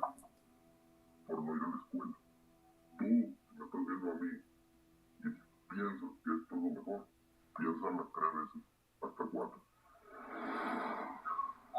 Man. This was a really powerful piece to make. There's a moment that we can't have on camera for multiple reasons. That there was tears, we learned a lot. What? The price some people pay to be in this game is immense. Let this be a cautionary tale. Confessions of a cocaine kingpin. Thank you guys for tuning in. Yeah, cocaine kingpin, let's go. Let's watch something else. Hopefully Gary won't fucking run his mouth again. Gonna L Gary, dude. L fucking Gary. Imagine being able to build anything just by thinking about Gary's a fucking loser. Base 44.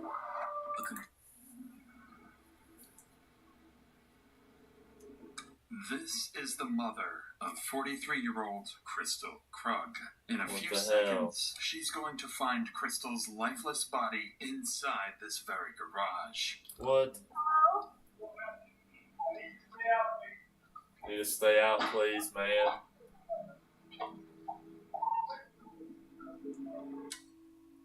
Yeah, she's dead as hell in there.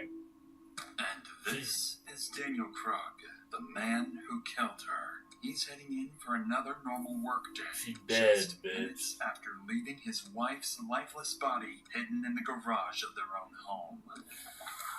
Oh, shut the fuck up. Oh, shit. For the last 4 months, this man has been engineering the most calculated homicide plot Colorado has ever seen. No creating way. fake identities, manipulating Crystal's children, and setting up the perfect scapegoat to take the blame. He believes What the his hell? plan is bulletproof, that police will spend weeks chasing a ghost, and eventually No. arrest someone else for the murder he committed. And despite nearly perfect detective work, his plan works exactly the way he intended. What? Said there was a dude who's been stalking her and threatened to kidnap her. Oh my god, this can't be true. Oh, it's so true. Your daughter got fucking murked. Murked. Fucking murked. She fucking got slaughtered. Miss Bill, I'm sorry, Andrew. Yeah, this There is you need to talk to Detective Mike and I have an idea what's going on. This is Crystal There's a Krug. dead motherfucking Months bitch in there. before her murder, she lives here with her husband, Oh. Daniel Krug, and That's their before 3 she died? children. Both Crystal and her husband are well educated and seem to have built a comfortable life together with their kids. Mhm, But well behind educated. closed doors, something dark is happening that will destroy this So that's her beautiful husband? family. All because Crystal's been dealing with a stalker obsessed with her, sending her constant threats and claiming to watch her every move. This officer is But here that to was check her him, car right? for GPS trackers or anything that could explain how this That was him stalker putting keeps shit in her finding head? her. In reality, the stalker is much closer than I knew it. anyone could have imagined. You can see when he's one of the dirty segments and club marks, but I knew it. my street looks like this all the time. There's no one out there. Like, I know the normal cars. Yeah. So I don't know where he's following from. Okay. I can only assume a traffic. Nothing jumps out at me. I know, maybe there, but I'm hoping it's just a mess of me. The officer continues searching the vehicle top to bottom, but finds nothing suspicious. So before leaving, he offers Crystal a few safety recommendations and reassures her that they'll keep looking into her case. Not long Okay. in the course of the 82 investigation, days before the Brookfield murder. police receive another call. This time from Crystal's husband, Uh-huh. Daniel, reporting a break-in at his home. An Okay. officer is dispatched to check things out. Unknowingly, this encounter will be the start of one of the most calculated murders the United States has ever seen. What the hell? Hey, how's it going? Yeah, definitely. I'm Austin Chauncey. I'm Dan. Nice to meet you. Johnson, nice to meet you. So, as I pulled in, I saw someone run out, jump over my gate, and take off that way. Got it. I didn't think to call you until my wife got home recently, and we realized the spare key that we keep in the garage isn't there. Okay. According to Okay. Daniel, the only thing that's gone is their spare house key. If someone stole that, it means they aren't done and might have plans to come back at some point. The officer advises Daniel to change their locks immediately, while police look into who this intruder might be. What no one realizes tonight is that this is no random incident. It's the opening move in a plan that's been forming for months. What And the this hell? break-in is just step one. 9 days after Daniel reports the break-in, This is crazy his as hell. wife Crystal wakes up to another uneasy morning. For weeks now, she's been receiving strange, anonymous messages and a growing sense that someone out there has an eye on her. Until now, none of it had a name attached, but a faceless presence that kept getting closer. But today, that changes. As Crystal gets the kids ready for school, makes her morning coffee, and She heads gets out to fucking work, murked. her phone buzzes. She glances at the screen and sees a name she hasn't thought about in more than 20 years. Who? Jack Anthony Holland, a What man the she hell? dated briefly as a teenager. The The message is short, crude, completely out of nowhere. Hi, Crystal. It's Anthony. Hope it's okay I looked you up. I go to Boulder every few weeks and thought we could hook up. You game? At first, she didn't think much of it. The two last spoke years ago, and What he the admitted hell? he That's was weird as harmless. shit. I'd be like, She why is this guy texting me? on. But the next day, everything changes. Are you there? You should say yes when I offer pity. Whatever. I saw your pics. You got fat. You should know yourself. Saw you at the dentist today. Your license plate expired. Gotta fix that. Suddenly, Crystal's fear becomes reality, and she begins living with the terrifying possibility that she's being watched. Now, she's certain Anthony is the one who's been harassing her for weeks. She becomes hypervigilant, installs cameras around the home, dash cams in her car, and starts carrying a concealed handgun everywhere she goes. That's By late crazy. October, Crystal's barely sleeping. She keeps a spreadsheet of her stalker log, documenting every message she gets. Then, almost a That's month crazy later, as a hell. new email from Anthony confirms her worst fears. This your husband? Drives like slow old lady. He needs to drive safe. The email comes with an attached photo showing her husband Daniel at his workplace. What the Now hell? the stalker isn't just targeting Crystal. He's coming after her family. Crystal realizes she can't handle this alone, so she hires a private literally her investigator to husband. track down Anthony's addresses and digital history. Then, on Halloween night, she calls the police. So, how can I help you tonight? What's going on? Yeah, so I have an ex from a very long time ago who has occasionally downed me on social media, and it's never been an issue. So this month. So this month, I have received numerous text messages, and then today I got an email that is very threatening, and it escalated to the point that he took a recent picture of my husband at his work location. So the stalking is getting a little too aggressive at this point in time. Okay. So my last contact with this individual was 5 years ago, where I told him I was happily married. I had no interest in what he kept contacting me. He kind of blew things out and blocked me. I blocked him. Haven't heard from him since. After explaining everything to the officer, she documents each detail and forwards the case to the department's investigative unit. Within hours, the file lands on the desk of Detective Andrew Martinez, a seasoned investigator who's worked some of Broomfield's toughest cases, including abductions and violent crimes. Martinez schedules a formal meeting with Crystal for the following week, hoping to get a clearer picture of what exactly is happening and who this Anthony really is. When she sits down with Martinez, the situation has already escalated far beyond what Crystal first reported. So, I mean, like, he saw, like, full pictures of my family, of my kids. Like, I locked up my profile real fast after this. So it was pretty alarming, right? Where he's like, we're meant to be together, and my family loves them talking. I'm like, whoa, you think that we're, like, in a relationship? So I shut it down real hard. I said, this is really creepy for me. You need to stop. And he got, like, real emotional, and then blocked me. I'm like, good. And I blocked him, and I'm like, and then I shut down Facebook entirely. The one development that I have, I did get the full blown. This is crazy that it's her husband. You'll see this in this report. There are tons of phone numbers associated with him. There are tons of addresses. He moves everywhere and between like 3 different states. As Crystal walks the detective through her evidence, 2 details immediately stand out. First, her stalker isn't just texting her from random numbers. He's using multiple phone lines and different digital identities, finding ways to reach her even after she changes her information. Whoever this is, they're persistent, resourceful, and frighteningly determined. Yeah. Second, her This is ex-boyfriend, Anthony Holland, is tied to several addresses and multiple phone numbers. Whether it's instability or an attempt to stay off the grid, it convinces hole in my Martinez that pants. Crystal is dealing with someone who either doesn't want to be found or someone who's planning something far worse. With all of this in mind, Martinez wraps the interview with Crystal and begins the digital side of the investigation. He sends warrants to service providers, requesting phone records, email logs, and account information to track down the stalker. Unfortunately for Martinez, these companies will make a mistake that will soon prove deadly. While waiting for the digital evidence to come back, Martinez decides to follow up on something else. The garage break-in Daniel reported back in September when a stranger supposedly stole their spare house key. He brings Daniel in for a formal interview, wanting to know whether he's noticed No anyone way. following him, but instead of clarifying things, Martinez is about to learn something far more unsettling about the Krug household.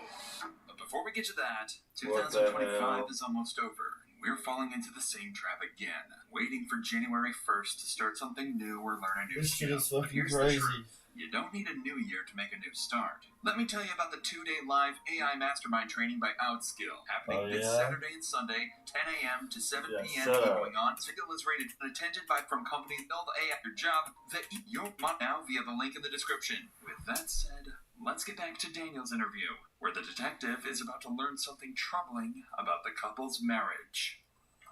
And I guess at what point did she tell you that he recontacted her this last time? It was either November 1st or November 2nd. It was after she had gotten a picture of me at work that she brought me up to speed on. That. Gotcha, okay. And the first contact that he initially made with her was back on October 2nd. I guess why that month gap, do you think, before she told you? I'm sure she has mentioned to you that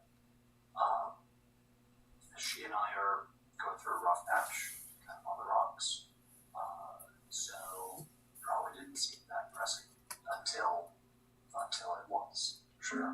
And she didn't mention that to me, that you guys were having a rough time currently. Are you guys in the process of separating, getting divorced? Bro, come on. This shit needs a fucking charge. To be determined. My brother Matthew is a cop, so I have a retractable asp steel baton. Yeah. As I said, not right now, but otherwise, it's on me all the time. I sleep with it next to me.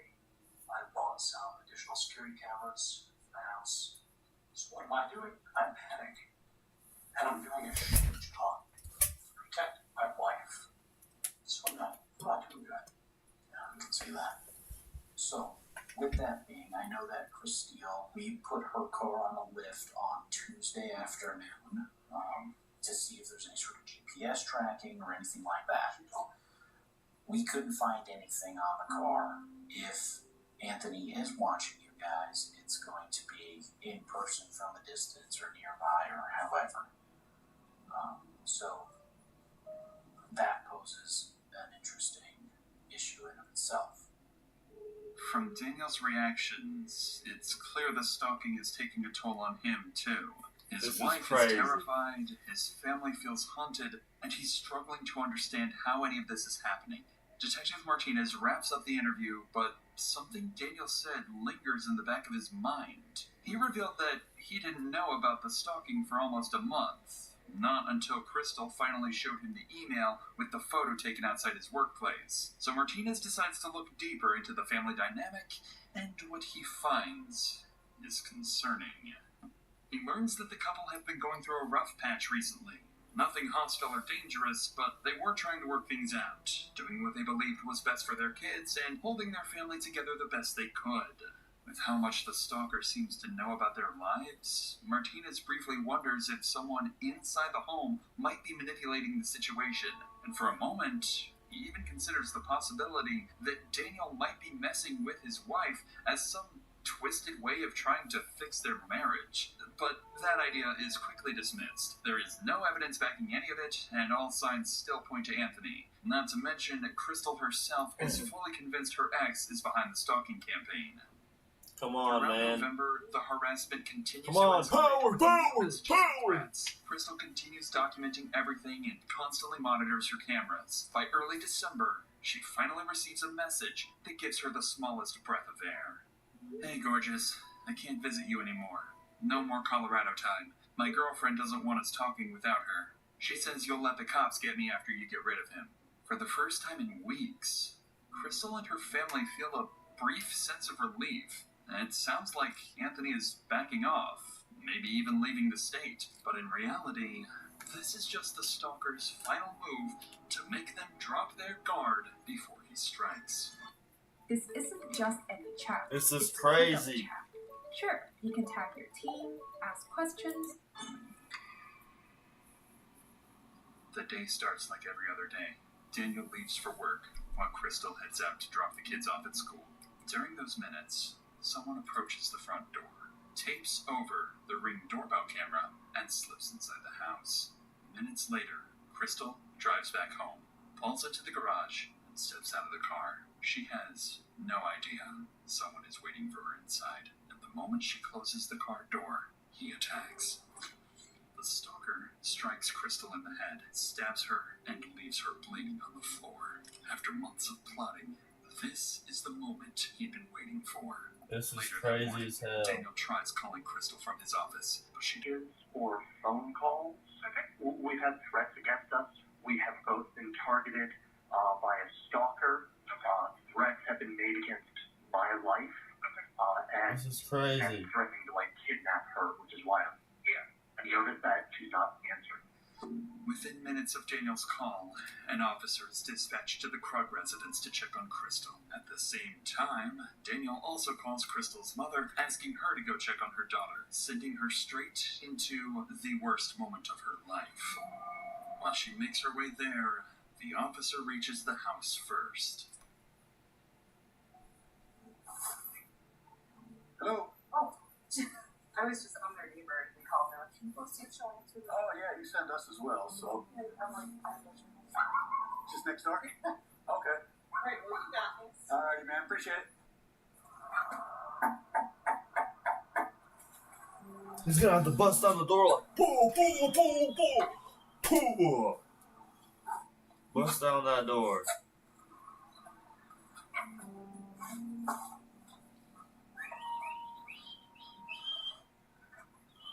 Who the hell is whistling? Why is he whistling? He's about to find a dead body. The house looks quiet, and the officer doesn't notice anything wrong from the outside. But before he clears the call and drives off, something nags at him. So he brings his patrol car a little closer to check the garage, where he's about to uncover. No way. He just had an itch, bro. He just had an itch. He was like, yeah, I feel like there's a dead body in the garage. Just off a fucking hunch?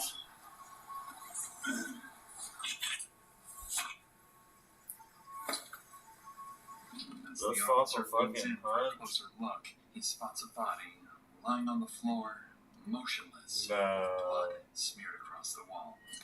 No. 151, send medical at 110. I need a 400. I got a female down in the garage. He's got a female down in the garage. Yeah, kick that bitch open. Brumfield Police! Duh. Broomfield Police! Oh, fuck. Oh, motherfucker. They did her dirty. Holy fuck. The officer steps into the garage to find Crystal with what looks like a severe head injury. So he Severe fucking head begins injury. performing Bitch was CPR, stabbed. worked on her for several moments with no success before opening the garage door to give medics access. But instead of paramedics, someone else soon arrives. Garage is open now. Garage is open. Everybody come in, man. Everybody roll into the garage. Oh no, that's her mom. Holy fuck. Holy piss. Holy piss. Bro, he did her so dirty. Why would he call his neighbor? Tragically, His wife. Why would he call his... Why would he call the cops, his neighbor, and his wife's mom to come to the house if he literally murked her ass? He literally killed her. And then he called everybody around to make sure everybody fucking knew he killed her. Fam, I need you to come over here for a minute, okay? So we can work. I understand. I need you to come on over here, okay? I know. Do me a favor, go and sit inside so we can work on her, okay? So we can try to get her the help, okay? What's your name? Linda. Linda? Okay. Linda, it's gonna be okay, Linda. Okay, I'll come out here. I'll give you some news as soon as I can. Just calm down, Linda. It's gonna be okay. I know that they're working. Don't kill yourself. It's gonna be okay. I think she's doing okay. Yeah. He did. He's the one that called us and let us know, okay? Do it. Go ahead and take a seat for a minute. I'll be right back here, okay? Yep. I need to check out, man. She's fucking dead. She's not coming back, so I don't know why you're pretending. No, that's a good one. She got fucking murdered. Husband said there was a stalker threatening to kidnap her, so.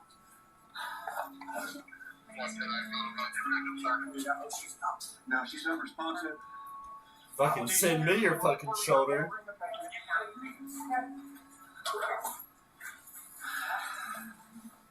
While medics continue working on Crystal inside the garage, an officer stands outside reassuring a distressed woman who's just arrived, unaware that this is Crystal's mother. She's shaken and terrified by the horrors she witnessed inside the garage. Finding her daughter like this was always part of a twisted plan. Back inside the garage, medics keep working, still trying to revive Crystal. Not yet aware of the horrors he saw in the garage, man. Whether you're a professional auto technician or working in She's your haunted. Harbor Freight has the storage solutions you. She's haunted by the horrors in the garage. What's up, gas? I'm just. Sounds funny as hell. Damn it. Oh, yeah, she's dead. I don't know why y'all was trying to save her. The dispatch can tell us the husband called in to check on her. I don't know right now, but dispatch should have it.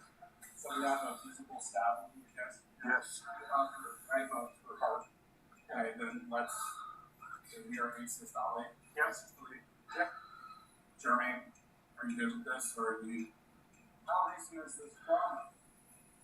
Because if this husband said he couldn't reach her for transport, we don't know if it's within 10 minutes then. Okay, then, yeah.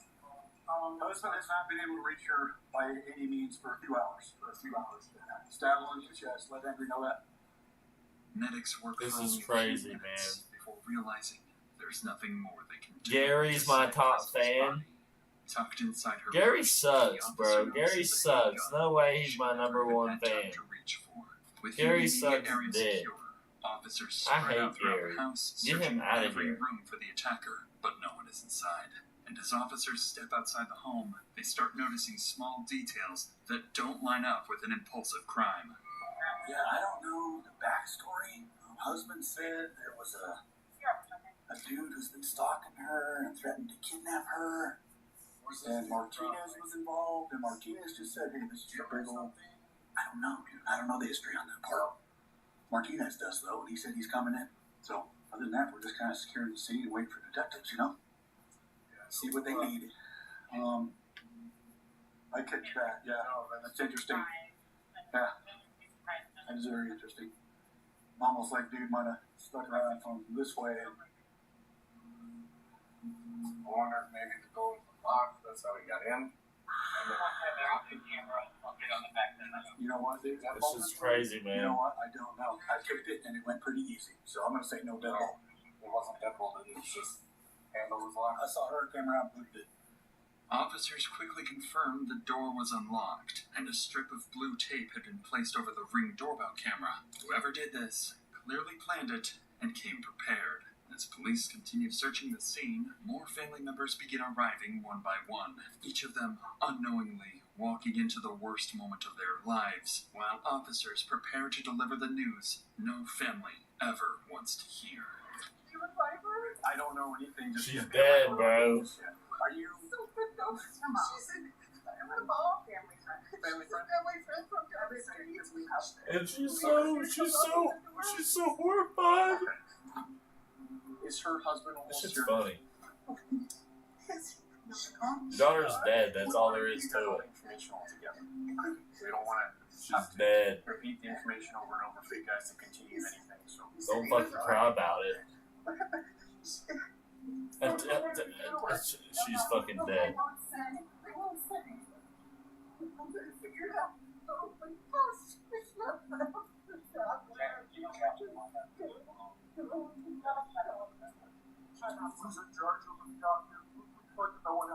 Absolutely. And as soon as someone frees up who can tell you, I'll send them your way, okay?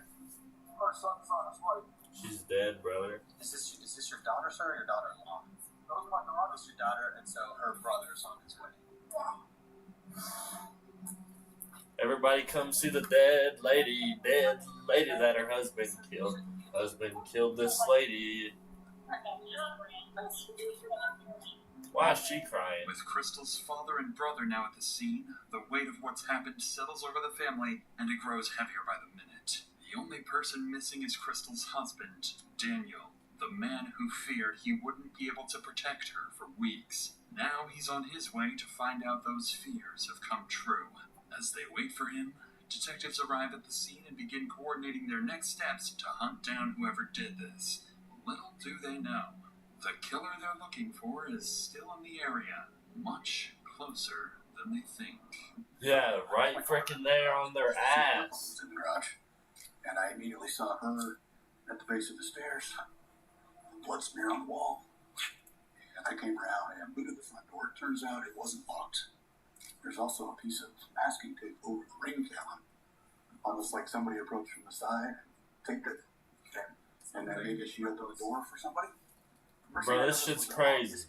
It's the husband. The husband did it. The husband does it all the time. Right there. So.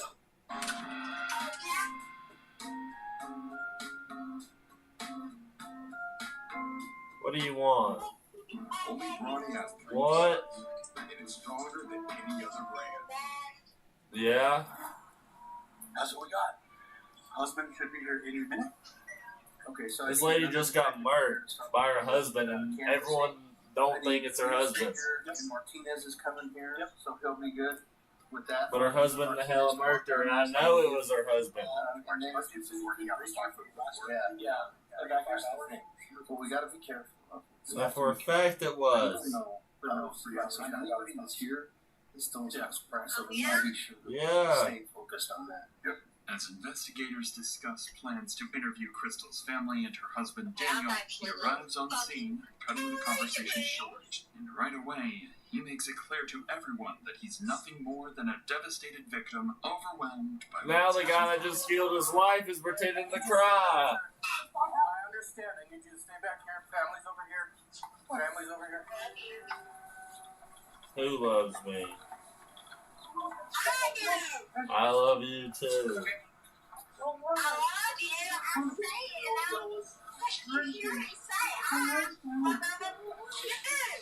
No, you don't say I. This guy's pretending like he's sad about his wife he just fucking murdered. He just murdered this freaking his wife.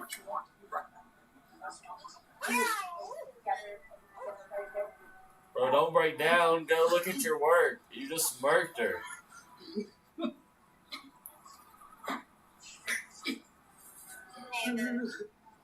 He's pretending to cry.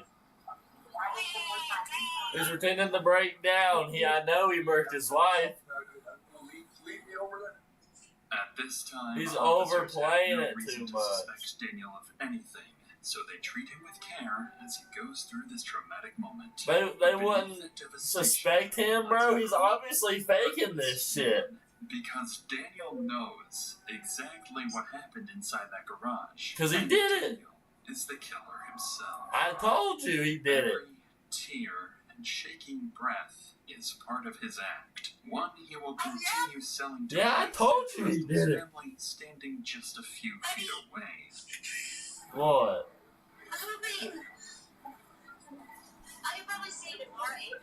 No. No. Monday.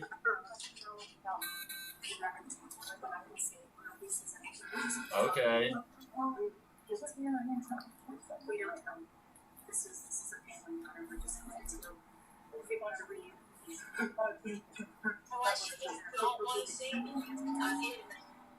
As this tragedy What? unfolds, Crystal's mother embraces Daniel. Yeah, I just don't want to see you. Screw No you. idea the man she's holding is the one who murdered No, her but daughter. we can. Unfortunately That works for if you want to see me officers, the Monday. hardest part of the job still isn't over.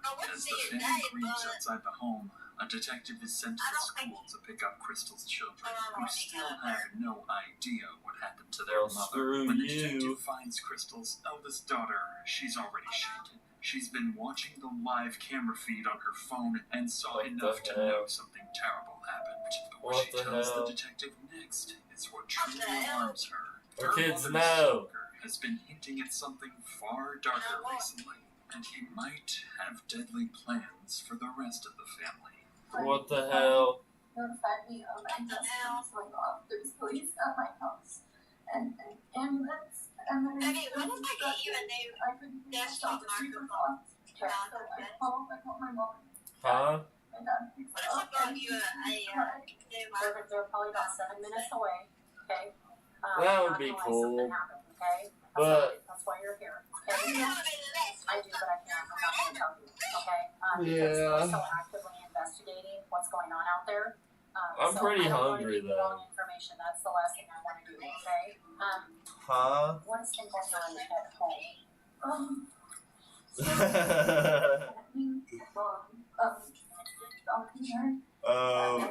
Anyway, I'm gonna go grab me something to eat. Do we know who this person is? Yes, I am. I don't know. Yes, I'm gonna do it. And they broke up a while ago. I'm over here to this really big shop. What? What the hell is that? Here's a bunch of witnesses about me and my siblings yet. Just go in. He's like, he posted something called the site. Trying to recruit guys to like help him with whatever plan he's doing. He's like, how did you guys learn about that? How'd you guys learn about that? Your kids know that they're gonna get fucking murked too. Everybody's getting murked. Everybody's getting murked. Their whole family's getting murked, and her dad's the one murking them. Like we're afraid that they're gonna spin on us. So she's been trying to protect herself. What Crystal's daughter reveals isn't just alarming, it's sickening. Because this so-called stalker isn't just threatening the family, he's twisting the narrative inside their home. He's making it look like Crystal was secretly working with him to kill Daniel, manipulating the kids into believing their own mother is dangerous while positioning Daniel as the helpless target who needs protection. To the kids, their mother starts to look untrustworthy. To detectives, Daniel starts to look like a victim, and to the stalker, everything is going exactly according to plan. It's a disturbing, genius level of premeditation, carried out by a man willing to use anyone, even his own children. The detective logs this information and coordinates with Crystal's sister-in-law, Kate, to get the children safely out of the school. Back at the crime scene, detectives continue their work. They canvass the neighborhood, speak with neighbors, and begin collecting every CCTV clip they can find to reconstruct the killer's movements. By this point, there's enough evidence tying Crystal's ex-boyfriend Anthony to months of harassment, allowing police to obtain a nationwide arrest warrant for stalking. Departments across the country are notified to be on the lookout for him. Additionally, with a homicide on their hands and a killer on the loose, investigators can escalate the case and issue exigent circumstance warrants to service providers to finally speed up the digital data they've been waiting on. If Martinez received those files weeks earlier, things might have been very different. In the meantime, Daniel, along with the rest of the family, is taken to the police station for formal interviews. At this stage, it's standard procedure. Investigators are simply looking to collect statements. But about 2 hours later, when detectives finally sit down with Daniel, his routine interview will begin to take a very different turn. So, your home security system, you access that through your personal phone? Google Nest. Google Nest. Okay. Hi. Okay. A home. Yeah. So I have your permission to operate this phone and get what we need? Yeah. Okay. So how many different cameras do you have? 4. doorbell. Side of the house, driveway, back door. How long have you had it? Doorbell, a couple of years. The others, all since September. Wait, we had an intruder. I called the police. He came when we had a garage intruder.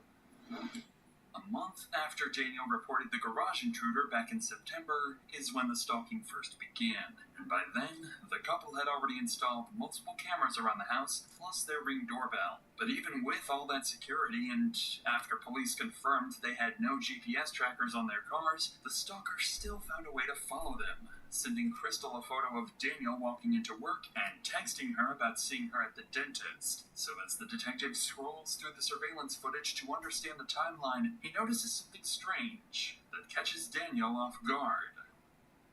So when do your cameras go off? Do you ever have them set to turn off? 24/7. They don't turn off. If you lose internet or in the app, you can turn them off. Who has the ability to turn off the cameras? Who has the ability to go in the app and turn these off? Lucille, me, and Dawn. It's alright. It's alright, Dan. Home shows on 4. Oh, perfect. Home. I can settings. Okay. Oh, just us. Just, okay. The detective's question here isn't by chance. It's prompted by something peculiar he noticed on the surveillance app. All of the home's cameras shut off at 8:15 a.m. and they stay off until 10:15 a.m. Only the camera pointed outside the garage remains active during that entire 2-hour window. This instantly narrows the murder time frame to those 2 hours.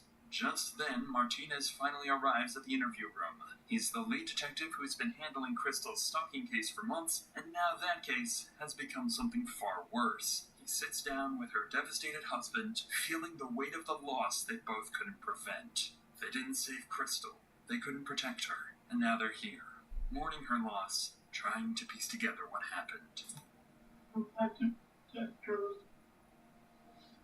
It's not your fault.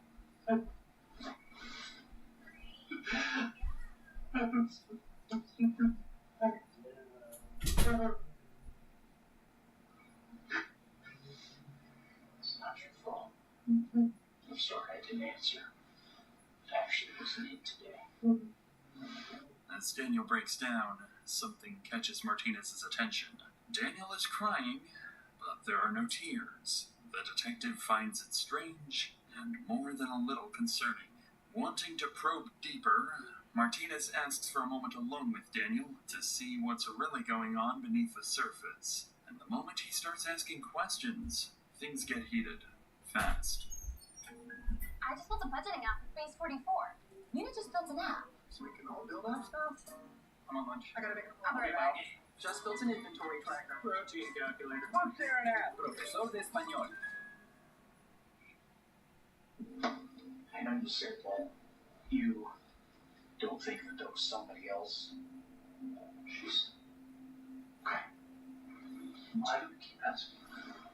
I'm just trying to put everything together to kind of get a bigger picture, because you said she's been acting kind of weird lately, and, being very secretive and withholding of information for you. So I'm just trying to understand, I guess, so we can backtrack what she's been doing this past month. Martinez's question here is telling of what he's thinking. He's not ruling out Daniel as a possible suspect. After all, the couple were going through a separation period, and this is meant to probe whether jealousy or something else could have played a role in Crystal's death. Sensing the tension in Daniel's response, the detective decides not to press any further. But as they step out for a quick break, Daniel says something that makes it obvious he struck a nerve. I see that from this. It's always the husband. I get it. After detectives collect the initial information from Daniel, his children finally arrive at the police department. They still don't know what happened to their mother, only that something is very, very wrong. Daniel is notified of their arrival and given a choice. Should he be the one to tell them, or leave it to officers and Crystal's family? Instead of letting someone else deliver the news, Daniel insists on telling them himself. A decision that appears compassionate on the surface, but underneath, it's a way for him to control the narrative and shape how his children see him, even in a moment of tragedy. Following this, investigators sit down with Crystal's family to begin their interviews, and this is where things start to take a concerning turn. Up until now, the case seems straightforward. Crystal has a stalker, her ex-boyfriend Anthony. That stalker killed her. Find Anthony, and you find Crystal's killer. But once detectives start speaking to Crystal's parents, brother, and sister-in-law, things become far more complicated. And what they learn next will force them to reconsider everything they think they know about Crystal, her marriage, and even her stalker. So your understanding, I guess, of is the ex-husband who's been kind of... It's not my husband, it's an ex-boyfriend. For when she was 18 years old. Okay, gotcha. Can you think of any, I guess, recent, has he reached out to you? Has he... No, he's never contacted me. Lester has told me that he had messaged her again 2 days ago or so. Let her know that he was ready to come back, and so she can go ahead and offer her husband now. Make it look like she was in on this whole deal with killing her husband, I guess.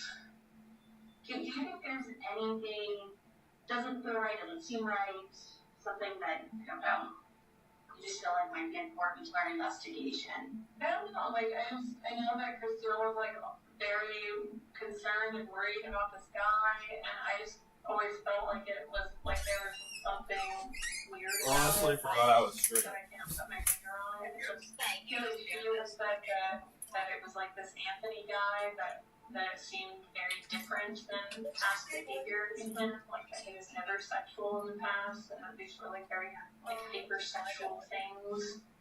And so I think even at one point she was like questioning whether it was actually him. I don't know if you necessarily know anything you worry about that, but it's also just kind of you guys are kind of close. You just see if you get some sort of insight on that at all. Insight on their marriage, or just was there issues going on? Were they having problems? Was there, you know, kind of anything was kind of... She had shared with me that they had That date was separated. so weird. Okay. I know. They were still living together a year ago. And I had asked her if she, over text, if she had, if she believed that it was Anthony.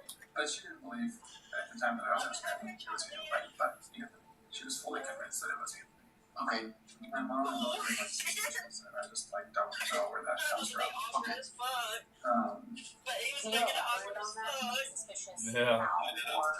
Yeah. Thank you. It's like the difficulty finding Anthony. Like, why is it so hard to find Anthony? Why can't there, you know, RIP? So my mom had that frustration, and so. And yeah, they're not all over your car. Towards like conspiracy type things, right? They're like, in his hand, and I don't know. I don't see it there just because I don't know. Dan just seems so incapable of doing something like that to me. Why do you see that? Just I don't know. I talked to him, and I just hung out and talked for like 2 hours, and he was like very concerned about like getting his family together and talking about being vigilant and not paranoid. Stop taking meeting notes and let ClickUp AI Note Taker do it for you. It allows you to focus on your meetings, not your notes. It captures everything, from action items to key decisions. And after every call, you get a clear summary. But where it really goes to the next level is that it's the only AI Note Taker that connects your meetings to the rest of your work. So stop stressing about taking notes and get the AI Note Taker that works for you. Get ClickUp AI Note Taker for your next meeting.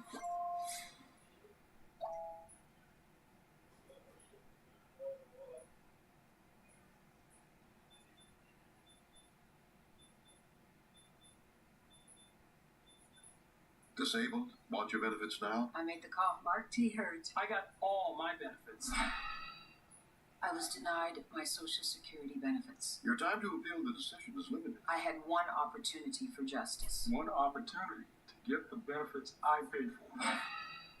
A local one with the power, experience, and commitment to see your case through until you receive all the benefits you deserve. Put a lawyer with a reputation for results on your side. My claim was approved. I got all my benefits. The benefits I deserved. They reverse the government's decision. From the moment I called until the moment I got my benefits, they were with me every step of the way. I couldn't have done it without them. If you've been denied your Social Security disability benefits, tell them you mean business. Call on the Hurt Line, the law offices of Mark T. Hurt, right here in the Tri-Cities.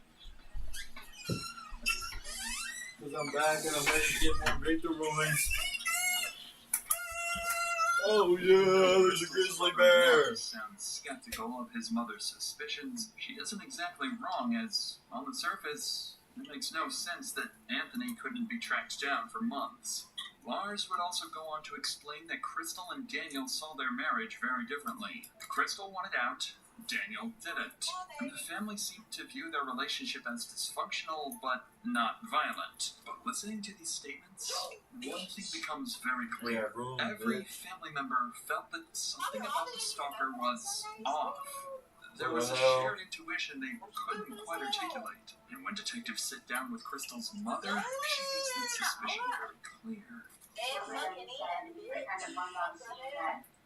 She was married. Had 3 children. Yes, I saw the baby. What? Her husband drive to the parking lot of Hobby Lobby. Heck yeah. He was a complete nut.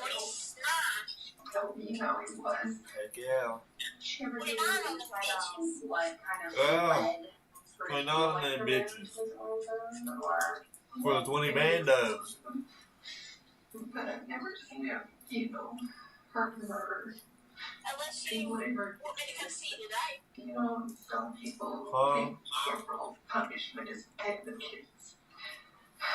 But he was like her marriage was over, or what kind of led her to feel like her marriage was over, or what is explosive. But I've never seen him. Hurt murder. He wouldn't hurt the kids, but some people think corporal punishment is advocates. Okay. But he would hurt the kids. Yeah. I don't want to say it, but he was she told me he was in denial, but she told him his marriage was over, but she would stay until graduated. I have this, just a gut, I can't shake him. What's that feeling telling you? I can't shake this life. It's he the one that's been doing this with Anthony. Needless to say, hinting that Daniel might somehow be involved with the stalker is an alarming accusation, and it makes things even more complicated for the detectives. At this point, the family itself is split. Crystal's brother Lars completely dismisses the idea that Daniel could be involved, calling it nothing more than a conspiracy. But others felt that there was something off about Anthony and the entire stalking agenda. With all statements collected, detectives wrap the family interviews and regroup to make sense of everything they've gathered. By combining everything they've learned, detectives land on a clearer picture of where the investigation now stands. The family interviews raised enough concern, and there was enough tension in the marriage that detectives decide they can't rule out Daniel yet, and he officially becomes a potential suspect. But even with Daniel now on the radar, Anthony remains as the obvious prime suspect in Crystal's homicide. His threats and weeks-long stalking campaign still place him at the center of the investigation. With that in mind, detectives know their next move. It's time to find Anthony. At around 3 p.m. that afternoon, police finally get their first real break in months. After digging through everything they have on Anthony Holland, investigators land on a possible address in Utah. Because they can't reach him themselves, Broomfield detectives coordinate with Utah County Sheriff's Office, sharing his name, photo, and the address where he's believed to be staying. Up until now, Anthony has only existed as a name in emails. This dude that's apparently stalking this woman that's really not stalking him. So when That's her officers husband. finally get a hit on his location, it becomes He's the just first using him real as a cover chance up. to confront the man they've been hunting for months. I'm going to ask you a couple of names to see if you recognize any names. Have you ever heard of the name Crystal Krug? She lives in Grimsrod. When you know her? Yeah. And do you know a Daniel Krug? No. No? How do you know Crystal? She was an ex-girlfriend. She's an ex-girlfriend? How long's the ex? Like how long ago? 1999. Oh, so like a long while She ago. was my very first girlfriend. Oh, okay. When's the last time you talked to Crystal? Has it been a minute? It's been Like since you moved from Durango? Yeah. Yeah. So that would have been what, back in 2014? Yeah. Have you had any contact with anybody in that area since? Anybody, or have they contacted you at any time? No. I'm going to give you a phone number, and it's to a sergeant with the Broomfield Police Department. Okay. He would like you to reach out and talk to him. Alright. They have an incident. I don't know the full details of their incident out there, and so I'll let him talk to you about that aspect. He had asked us to come out here to your house and talk with you. They were debating on, you do have an active warrant out of Broomfield Police Department, and they were debating on if they were going to have us arrest you or not. They are not going to have us arrest you on it. And I'm going to advise you the fact that you do have a warrant out of Colorado. You can talk to the sergeant about the details of it. Does that make sense? As officers speak with Anthony, he appears intoxicated and confused. After being briefed on the situation, he gives his timeline, insisting he never left Utah and spent the morning with family nowhere near Colorado. Once they collect Anthony's statement, Utah officers leave to begin verifying every part of his story. In the meantime, detectives back in Colorado regroup to reassess the investigation. With Anthony still denying involvement, Detective Martinez turns back to the one angle he hasn't fully explored yet. Crystal's husband, Daniel. Since he never ruled out jealousy or affairs as a possible motive, he decides to dig deeper into Daniel's past. And that's when he stumbles onto something interesting and very unsettling.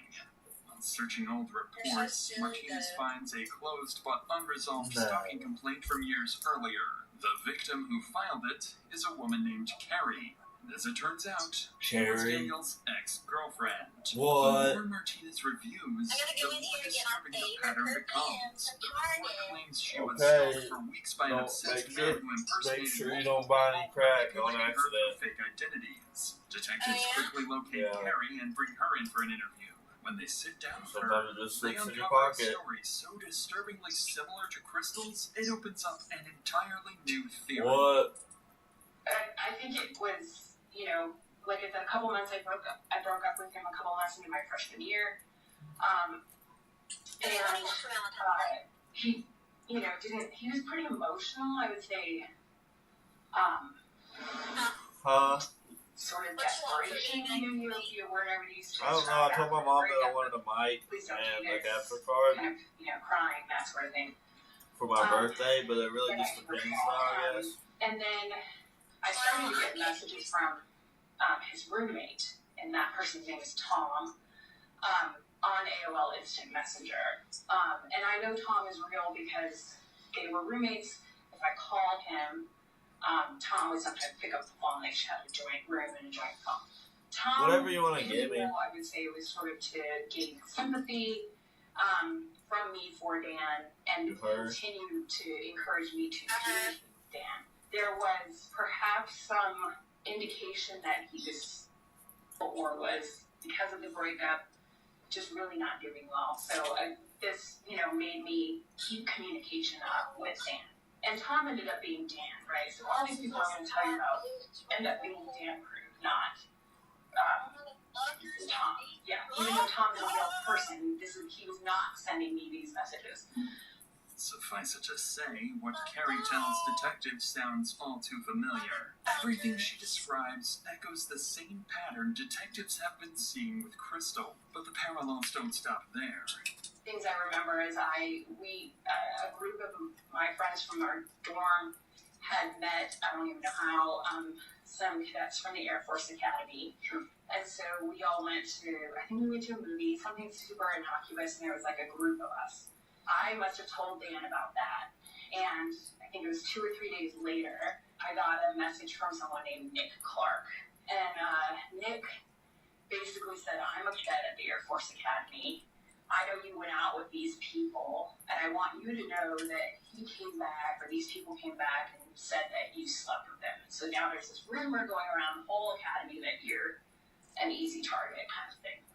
And Nick, I think, served the purpose of sabotaging anyone I was meeting if they were associated with the Air Force Academy. What are you doing?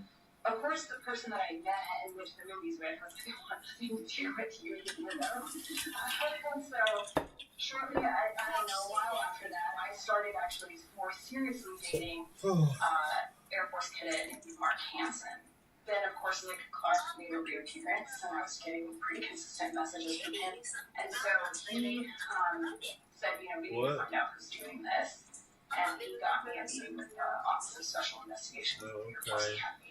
I sat with them and they some crack so I can flip it. on the table, and they said, we've had like a forensic psychologist, sort of professional, look at all these emails.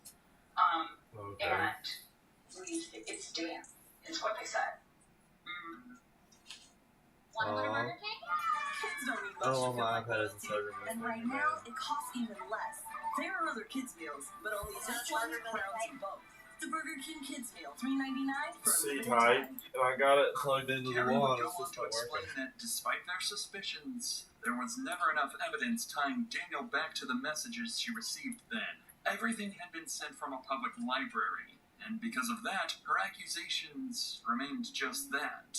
Suspicions. But even without proof, the similarities between the two women's experiences are impossible to ignore. And for the first time, detectives begin considering a fourth possibility they never imagined.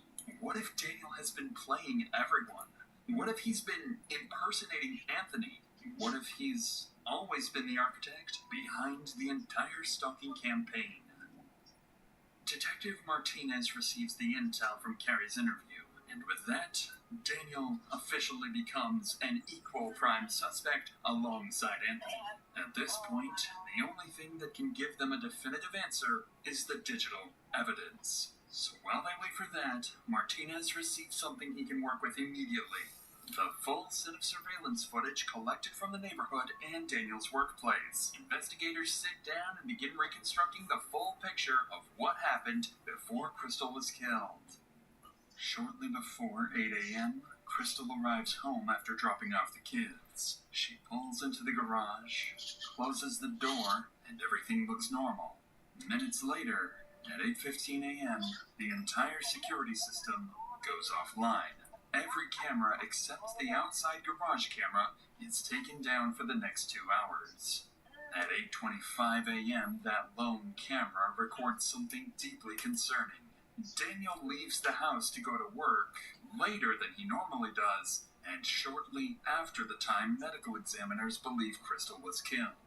From there, workplace footage shows Daniel moving through the building around 9 a.m., greeting co-workers and appearing completely normal, as if nothing had happened at home. And when investigators check footage from surrounding houses, they find no one approaching the property all morning.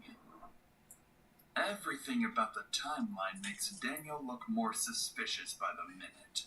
With all these new developments, detectives bring Daniel back in for another interview. He walks in expecting routine procedural follow-ups, completely unaware of how much has changed since the last time he sat in this room. This is when Daniel's months-long, carefully crafted plan begins to crumble. This time, Detective Martinez walks in with a completely different energy than before. He's no longer feeling Daniel out. He's here with one clear objective: confront him with what's been uncovered and see if his version of events finally breaks. Oh. How you feeling right now? Just kind of about everything. No. Definitely hurts. I have two different voices going through my head right now. I have my brother Matthew, and I've mentioned him. He's the show's lieutenant. I have his voice saying, talk. It's typical cop fashion American housekeeper.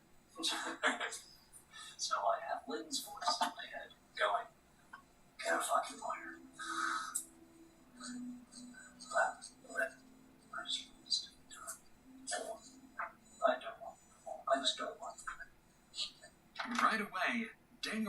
open the interview casually, he opens it with a calculated trick. By hinting at getting a lawyer, he's warning detectives, push too hard, and this interview is over. That's clever, but Martinez has a counterplan. Instead of confronting him, he'll pivot the conversation to his relationship with Crystal, making it feel like safer ground to get Daniel comfortable and talking. But if Daniel had any motive to take Crystal out of the picture, this is where it would surface. Well, I'm sure, especially if you guys are trying to work together and be safe, keep your family safe, keep your, as dysfunctional as it is, you still both have the common goal of keeping it safe, right? I had her as a partner to protect the family, but it didn't feel like a partner who valued me. And I told her at that point, I didn't want to die for someone who didn't care about me. That's really hard. I was hurt when I said that. And what I wanted was her to say she cared about me. Although Daniel is being honest about what was going on in their marriage, to detectives, moments like this only add to their suspicions. Resentment, rejection, a failing marriage, these are all things that, in the wrong circumstances, can turn into a motive. And this is exactly where the interview takes a sharp turn. What Daniel doesn't know yet is that since his last interview, detectives received something they kept secret for this exact moment. One of the tech companies finally responded to their urgent warrants and provided some of the digital data they needed. And as it turns out, the emails the stalker had been sending, the messages that terrorized Crystal for weeks, were coming from somewhere much closer to home. One of the things that we really started looking into today in an effort to find Anthony is the Gmail. So some of that information that we've been able to receive today is a little bit concerning, I guess. The Gmail account, the Kickman account that you guys initially received with the photo of you in it. That's your card, baby. A card? What do you mean a card?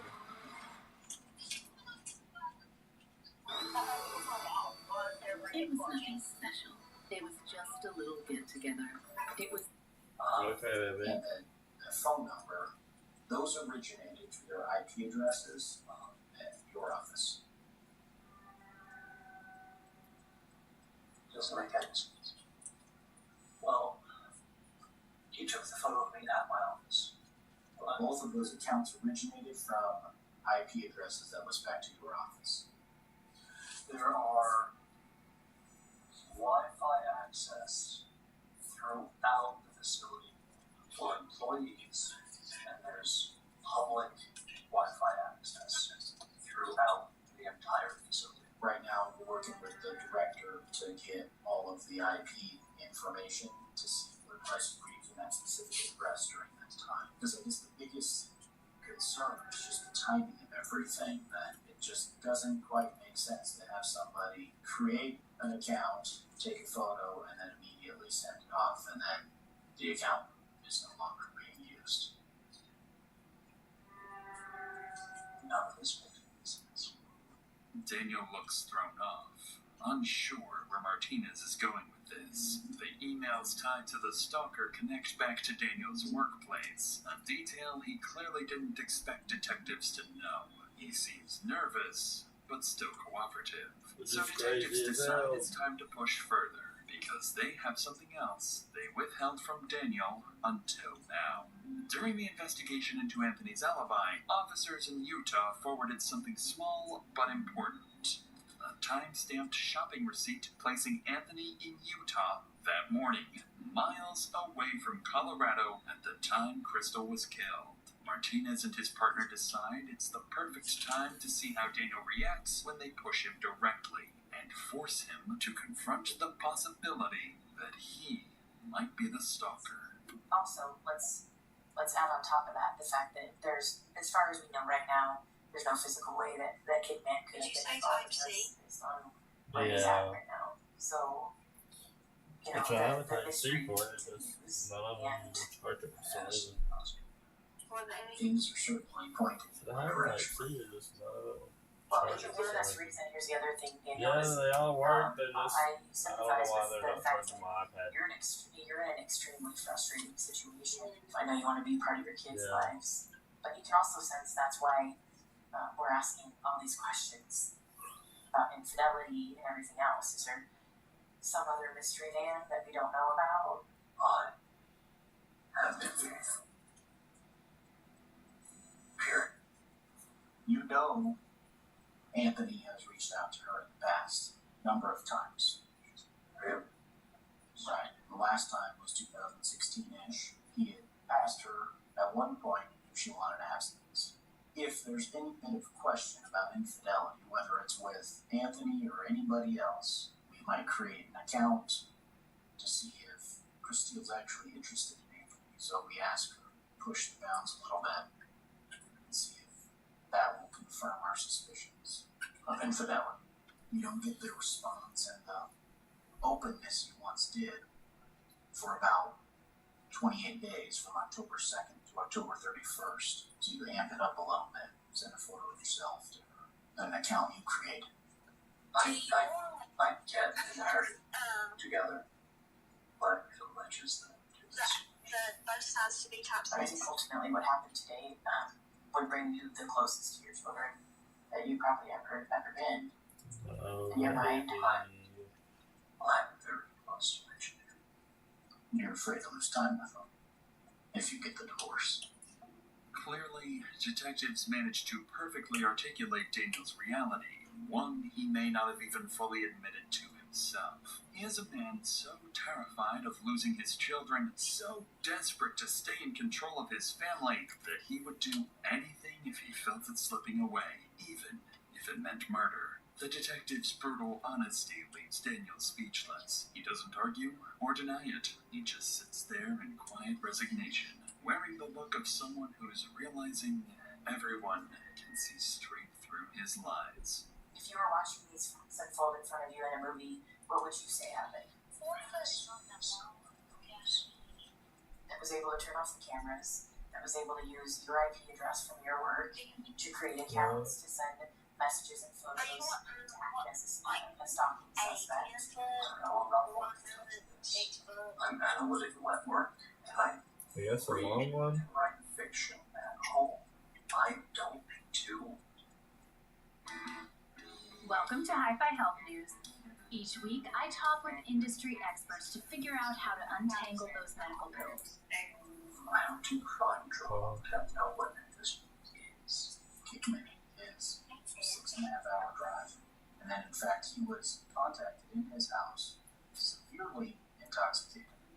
There's no way he could have made that drive all this time. You've been looking for him as a protection. And you just found him today, like that. You're chasing your own dog. Sounds like you're accused. We have a lot of information that points your direction, and we were hoping that you could provide an explanation other than it wasn't me. I don't have a narrative story I can offer. Because I thought we were on the same side. What would you think, or what would you say if we told you that other people you talked to that are close to your wife expressed that she had, maybe you told them that she suspected you of having said that right to my face, that she wanted to know for this reason. I told her no. But I think there's more to the story. Like, I don't know, it just doesn't, it's not adding up. I'd like to know what happened this morning. I'd like to know what caused you to get so upset. This is crazy. You still your wife, playing it. because I believe that's what happened. Well, I want to know what happened. We haven't been there to know. There's only one person in this room that can tell us. I think you got confirmation or found out that you had or something happened that pissed you off, and you did something that you regret now because you can't go back. Not answering all of the questions that I get.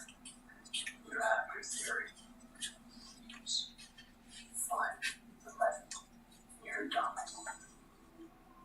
As calm as he's been this entire interview, Daniel finally decides he's had enough and drops the act. His story has crumbled. Detectives see straight through his lies, and he knows it.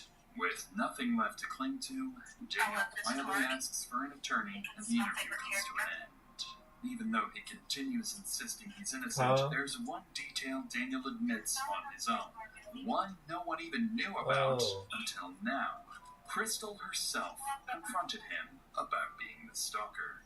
Hearing that from Daniel's own mouth hits Martinez hard, because to him, that sounds like the kind of confrontation that could have pushed everything over the edge. But without hard proof, detectives can't yet say Daniel is truly responsible. So with the interview over, Daniel is processed for physical evidence and escorted out of the police station. But before he leaves, he turns back and tells detectives one final thing. I won't lose time to do this.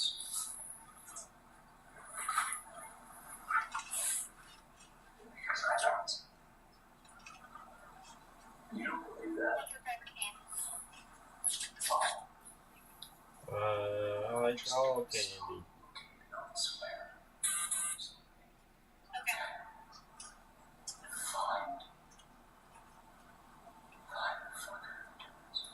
Are you married? Or kids? Divorced? Red line. I don't carry the couch. I just motherfucker. He took my children's mother for Christmas. Over the next 2 days, the case becomes the department's top priority. Every available officer is working on it, and this is when the investigation finally begins to break wide open. Officers in Utah finally finish verifying Anthony's alibi. They find surveillance footage showing him in Utah at the time of Crystal's murder, and there are no travel records or license plate pings placing him anywhere near Colorado. Then, the last of the digital evidence arrives, and this time, it's overwhelming. The burner phones used to send the threatening messages to Crystal were purchased with a Visa gift card registered under Daniel Krug's name, and cell tower records show those burner phones were always in the same location as Daniel's personal phone, meaning he was carrying both devices at the same time. And then comes the final blow. Detectives uncovered Daniel's Google searches from the night before the murder. How hard would you have to hit someone in the head to make them unconscious? When is a head injury a cause for concern? Piece by piece, the picture comes together. There's no Anthony, there's no mysterious stalker. It's always been just Daniel. Detectives now understand exactly what happened. Daniel created the entire stalking persona in a twisted attempt to regain control of his failing marriage. And when Crystal began to suspect the truth, Daniel killed her to cover it up. On December 16th, an arrest warrant is issued for Daniel Krug. Officers are dispatched immediately, finding him on his way to his daughter's dance performance. As patrol units close in, Daniel's movements strike them as suspicious. He appears to be heading back towards his car, and officers believe he may be trying to get away. This is a detective. Come on, don't put me away. You're on the island. Just get in. Alright, we're coming up through front. Just get up and bump back. No, fuck. Go, go, go, go, go, go, go. Just go. Go, go, go, go, go, go. What the hell? Oh yeah, baby. Show your hands! Show your hands! Where are you at? Hands on your face!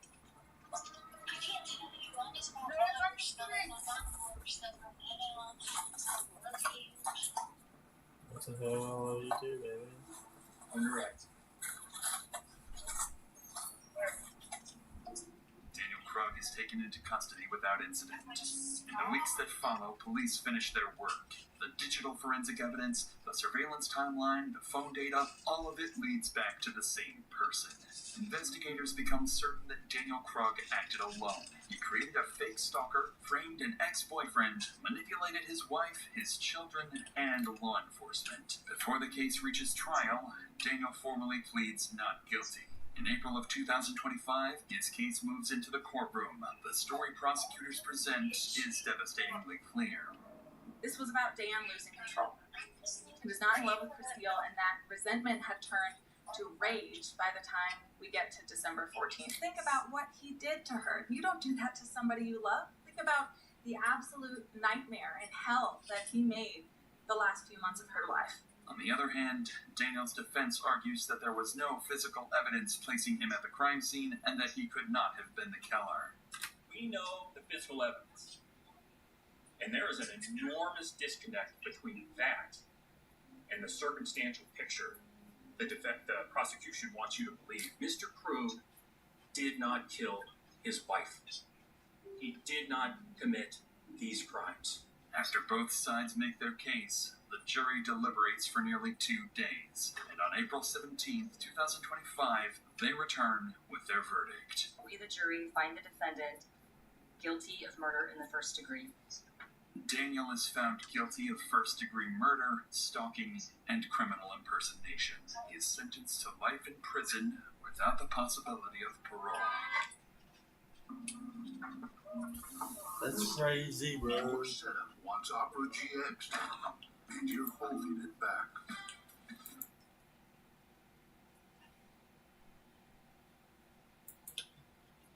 Out on the Southeast Main Street, there was a body that was found in the house. Okay, we were able to say that it is Cat. Okay, I'm so sorry for your loss there.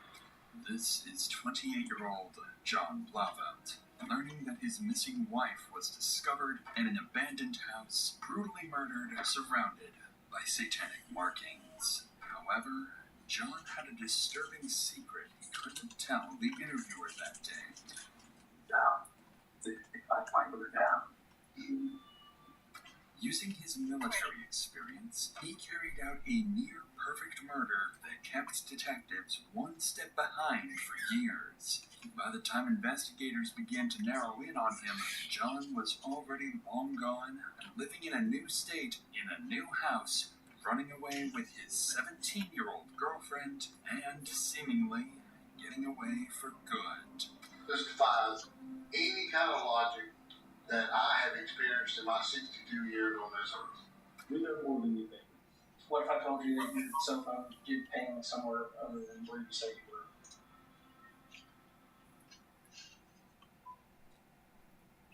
It's 2:15 p.m. on October 24th, 2016. 22-year-old Katie Blauvelt is captured on CCTV inside her workplace. Her shift is soon coming to an end, and she's planning to meet her mother at 3 p.m. that same day. She leaves, calls her mother, and takes a selfie, unaware it's the last photo she ever takes. Not long after, her phone pings a location for the last time, and Katie disappears without a trace. 5 hours passed by. It's now 7 p.m., and Katie never arrived for dinner with her mother.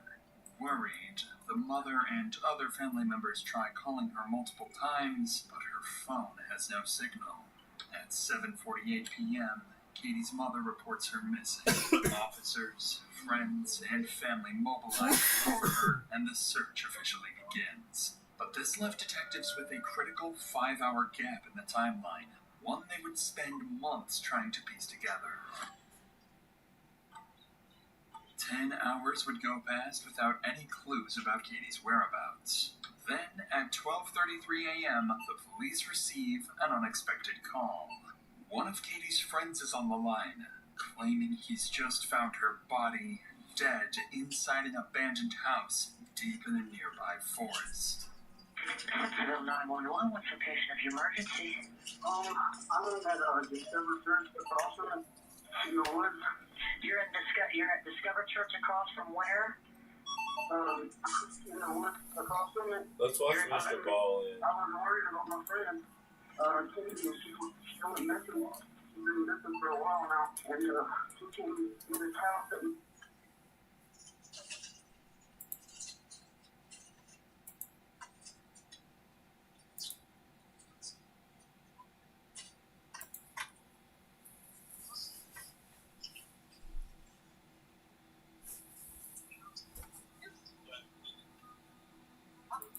Sometimes the truth is stranger than fiction.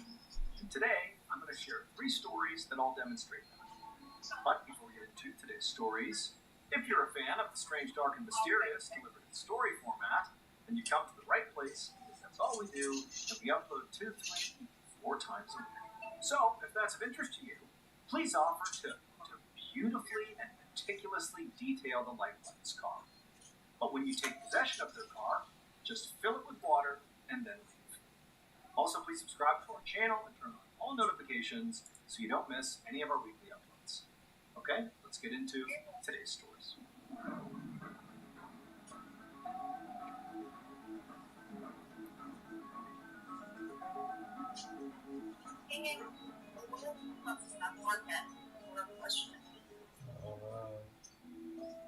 Late at night on October 26, 1968, a 72-year-old woman named Ethel Harris was sitting in her living room in Toledo, Ohio, and her phone rang. Yeah. The first thing she did when it rang was looked at the clock. It was 10:30 p.m. This is not when people called her. And so worried something was wrong, she got up and she answered the phone and she said hello. And on the other end of the line, somebody said back, "Hey sis," and Ethel immediately knew who this was. It was not a sibling, despite the greeting, "Hey sis." It was someone that was very close with her and her husband Dawn.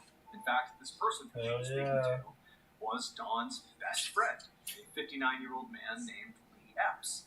And for decades, Lee and Ethel and Dawn had lived next to each other. They were neighbors. Basically every day, they were at each other's houses together. I mean, they were super duper close.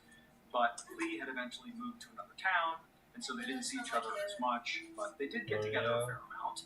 And also, Lee, very regularly, would call the house and just check in. And so Ethel's thinking, okay, it's a little bit late, 10:30 at night, but it's Lee, so clearly he's just calling to check in. But before Ethel could really even respond to his greeting of "Hey sis," because that's what he called her, sis, he just kept on talking. It was as if Ethel wasn't even there. He was just sort of delivering a message. He was like, "Hey sis, I'm feeling really bad. Like, I've never felt this way before, and I really need your husband Don to get in touch with me the moment he gets back." And then Lee hung up. Yeah, and Ethel, after the phone call died, she was really confused because one, it seemed like a sort of normal catch-up call, but he's saying something that sounded really serious, that something's going on with him. But also, too, what immediately stood out to her was, how did he know Dawn wasn't there at the moment? Like, he wasn't nearby. How could he have just guessed that Dawn wasn't home right now? Because Dawn wasn't. He was out. He was going to be home soon, but he was out at the time he said it. It was like he had this knowledge that he was gone. And so it just seemed odd that he knew that piece of information. And so because she was sort of confused by this call and worried about Lee, considering what he said, she tried calling him back. But Lee didn't answer. She tried several more times, never heard from Lee. And then eventually, her husband, Don, he came home and she explained to him, like, "Yeah, I got this weird call from Lee. He said, he wanted you to get in touch with him as soon as he came back because he's not feeling good or something. I don't really know." So Dawn's like, "All right, that's weird." So he tries calling Lee and he doesn't answer. And so at this point, Dawn, he's like, "Ethel, go over it again. Like, what exactly did he say? Like, did he sound scared? Did he sound confused? Like, what was he talking about?" And Ethel said, like, "I don't know. He just sort of stated that he just didn't feel good and he had never felt this way before and he just really wanted to talk to you, Dawn. But again, he mentioned you were out of the house. I don't know how he knew that. And he said to have you call when you came back. That's really what happened. I don't understand you." And so because Ethel and Dawn really didn't know what to make of this, and just given the fact that maybe Lee could be in trouble, they were like, "You know what, let's just drive over to his house in the other town and just check on him. Just make sure he's okay." So they hopped in the car, they drive to Lee's house, and Lee's not there. And so even though it was late at night, Ethel and Dawn really were worried about their friend, and so they began knocking on neighbors' doors to see if anybody knew where he was. But it would take a while, but eventually one of the neighbors said that Lee actually was in the hospital. And at this, Ethel and Dawn, it's like their worst fears are confirmed. Something really is wrong with their friend. And so they went to the nearest hospital, which is called Mercy Hospital.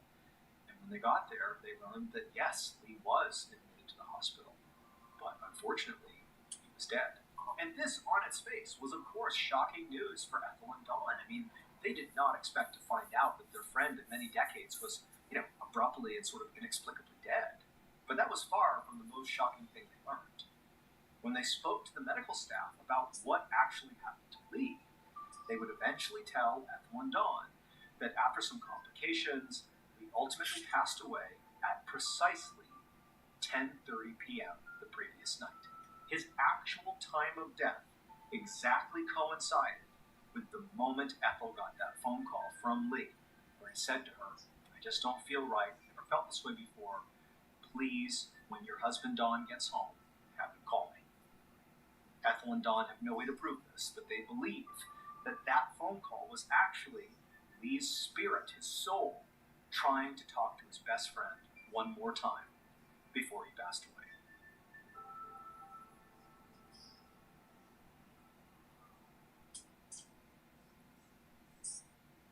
Stop taking meeting notes and let ClickUp AI Note Taker do it for you. It allows you to focus on your meetings, not your notes. It captures everything, from action items to key decisions.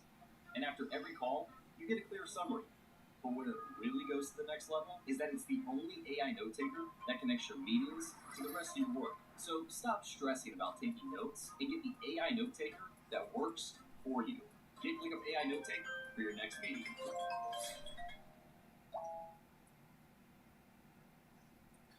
Why'd you hang up, you little shit?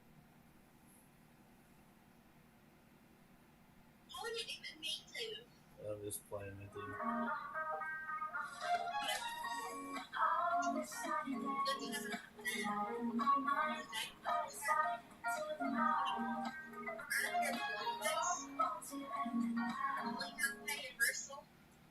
Yeah. Thank you to DraftKings Sportsbook for sponsoring today's episode. I love to place bets during the playoffs. No matter the sport, playoffs are just awesome. There's nothing like betting on a game when everything is on the line. It just makes it so much better. Do you love the thrill of live betting? Do you want to wager on the next big play or your favorite player's next move? Well, DraftKings has you covered. And there's even a special offer for new customers. Bet $5 and get paid a bonus bet if your bet wins. Minimum minus $500 required. Stay in on the action. Use your bonus bets on DraftKings same-game parlays for a shot at an even bigger payout. And if for some reason sports betting is not yet available in your state, don't fret. You can still join in on all the fun with DraftKings Pick 6 and have the shot to win cash prizes. New customers bet $5 and get extra bonus bets if your bet wins. Minimum minus $500 required. The crown is yours. Download the DraftKings Sportsbook app and sign up using promo code Mr. Ballin. Again, that's promo code Mr. Ballin.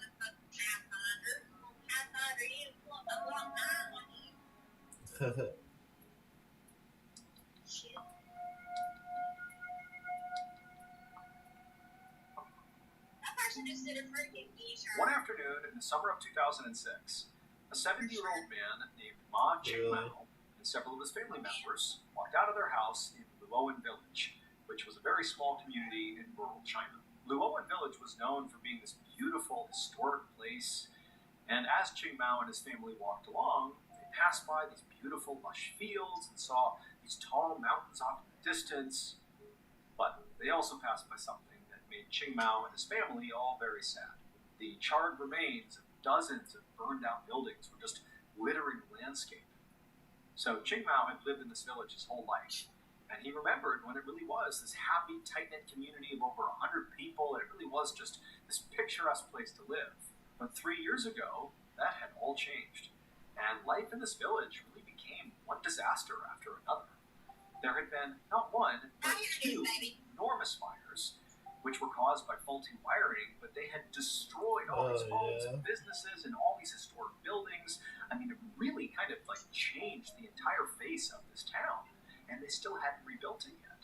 But as bad as those fires were, it was actually what happened after the fires stopped burning that really, really made this place a nightmare on Earth. And it was that, for whatever reason, the mortality rate in this little village in China just spiked like mad. It was like all these people were just dropping dead out of nowhere. And it got to the point where the villagers were scared that like some illness was plaguing them, some unseen plague they didn't even know. And it got so bad, so many people were dying, that they brought in these Centers for Disease Control, the CDC. They came in and actually did a full-blown investigation of this village. And they concluded that there is no connection between all these deaths. All these people that are dying in your village are dying from common illnesses or old age. Like, these are natural deaths. It's just this sort of anomalous spike in the mortality rate, and it's unfortunately, following this horrible tragedy, which were these fires. So it's basically like a tragic set of coincidences that these terrible things are befalling the village all at the same time. But a lot of people, including Ching Mao, didn't buy that what was happening was natural. Instead, a lot of people began to think that their village was cursed. And so Ching Mao and his family, they walked past all these burned out buildings, and they made their way towards the center of the village where there was a temple, because there was going to be yet another funeral for another person in their village, a young woman who had died inexplicably, at least in the eyes of the villagers. It didn't make sense she had died, but apparently it's a natural cause according to the CDC, but they were going to another funeral. So into the temple they went, and before long, the procession. Later that night, Ching Mao stumbled his way through the dark streets of the village towards his home. Following that funeral, Ching Mao and his family had gone to the deceased woman's family home for this big ceremonial dinner that was typical after these funerals. And Ching Mao's family, they had basically left pretty much right after the meal itself. But Ching Mao, he was feeling kind of down, like many people in the village, considering their sort of cursed status, as they believed. He had stayed behind. He continued eating and drinking some alcohol and talking with his neighbors. Now he was finally on his way back home.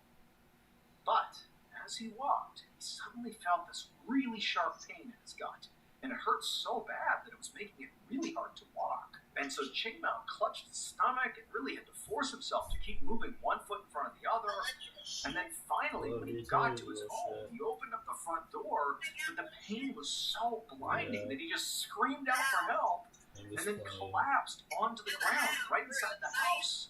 And then Ching Mao, as he's laying on the ground, he began vomiting uncontrollably onto the floor. And then he just passed away right there, right in front of his whole family. Now, Ching Mao himself was not like a hugely influential person in this village. He'd been there his whole life, and everybody knew him, of course. But there was just something about his death that felt really monumental. It was like everybody in the village felt it, that when he died, for no apparent reason, really, it just felt like enough is enough. There is no way these deaths that have ravaged our village are natural. It's not possible, and we will not take that as an answer any longer. And so the village director, who basically is like the mayor of the village, he wound up getting in touch with the provincial health department. And he told them what was going on and what the CDC had already communicated to them and how they didn't buy it. And so this health department, they sent out 20 experts to this village. No, she didn't want to go in, but mom called and asked if she could go in, and they said yes, so they took her in. Causing all these deaths? Is it linked to the I'm trying to fires take a and test, stuff like give me a minute. what's going on in this village? And you know what they came up with? Well, turns out it's all natural. There's nothing wrong here. We believe what the CDC said. There's basically no issues whatsoever. You have nothing to worry about. And the village said, no, we still don't believe that. This is not acceptable. And so they went back to their village director and they said, you got to do something else because this is not acceptable.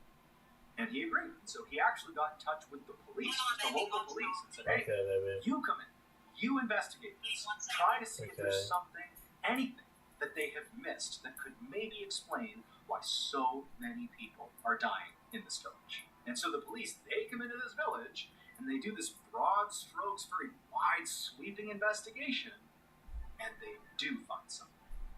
And what they discover completely explains what's going on in this village.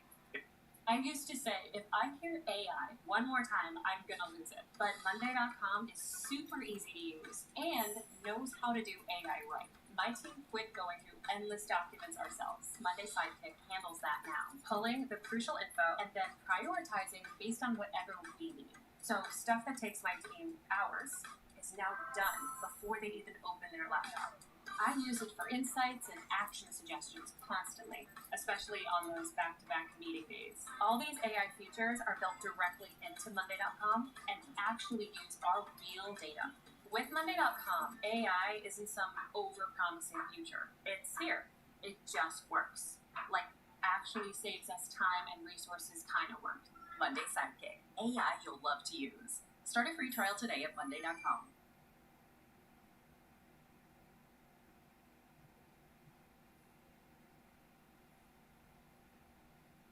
Are you having trouble trying to keep up with your professor? You've got to try Otter. Here's how it works. Let's say I'm in class. I just hit record, and as you can see, everything I'm saying is turning into a transcript as I talk in real time. Because Otter is transcribing everything, I can actually listen to the professor rather than trying to type everything down. Or I can zone out for a minute. I know that nothing is going to be missed, and It would turn out the village's doctor, their one doctor, was this guy named Ma Foman. And Ma was not really a doctor. He had basically read a couple of medical books. That was the extent of his training. He was not a doctor. And so he's the guy they're going to whenever they have any medical issues, and he has no idea what he's doing. But he benefited from people getting sick because he's the town doctor. And so you have this guy who can't help you, pretending to help you, likely making it worse, who profits from illness in this village. So that's bad. But it gets worse. Ma was also the owner of the funeral home in this village, the one funeral home. So if his croc science, his croc medicine didn't save you, or if you didn't inexplicably get better basically on your own and you died, he also profited on you. So basically, Ma Foman had a monopoly on suffering in this village. If you got sick, he made money. If you died, he made money. The only way he didn't make money is if you lived. And for a while, Ma Foman just kind of allowed this setup to run as is. He didn't influence it at all. He just was a fake doctor and was the funeral director. But in time, he wanted more money, and so he began poisoning the village's water supply with cyanide, because then you have more people getting sick, makes more money, and more people dying, makes more money. But even that still wasn't enough for Ma Foman. He needed more death and suffering. And so those fires, that was not faulty wiring. That was just luck on Ma Foman's part that he wasn't caught. That was pure arson. He burned that place down, killing people in the process. Because again, he's got this monopoly on death and suffering in this village. And so in the end, the police who came in, they did this investigation, and they discovered that those fires were actually arson, and it eventually led back to Ma Foman. In total, Ma Foman killed 76 people. All people that he lived with. These are like his friends and his family. These are his people. He killed 76 of them. And so he was ultimately convicted of murder, and he was sentenced to death.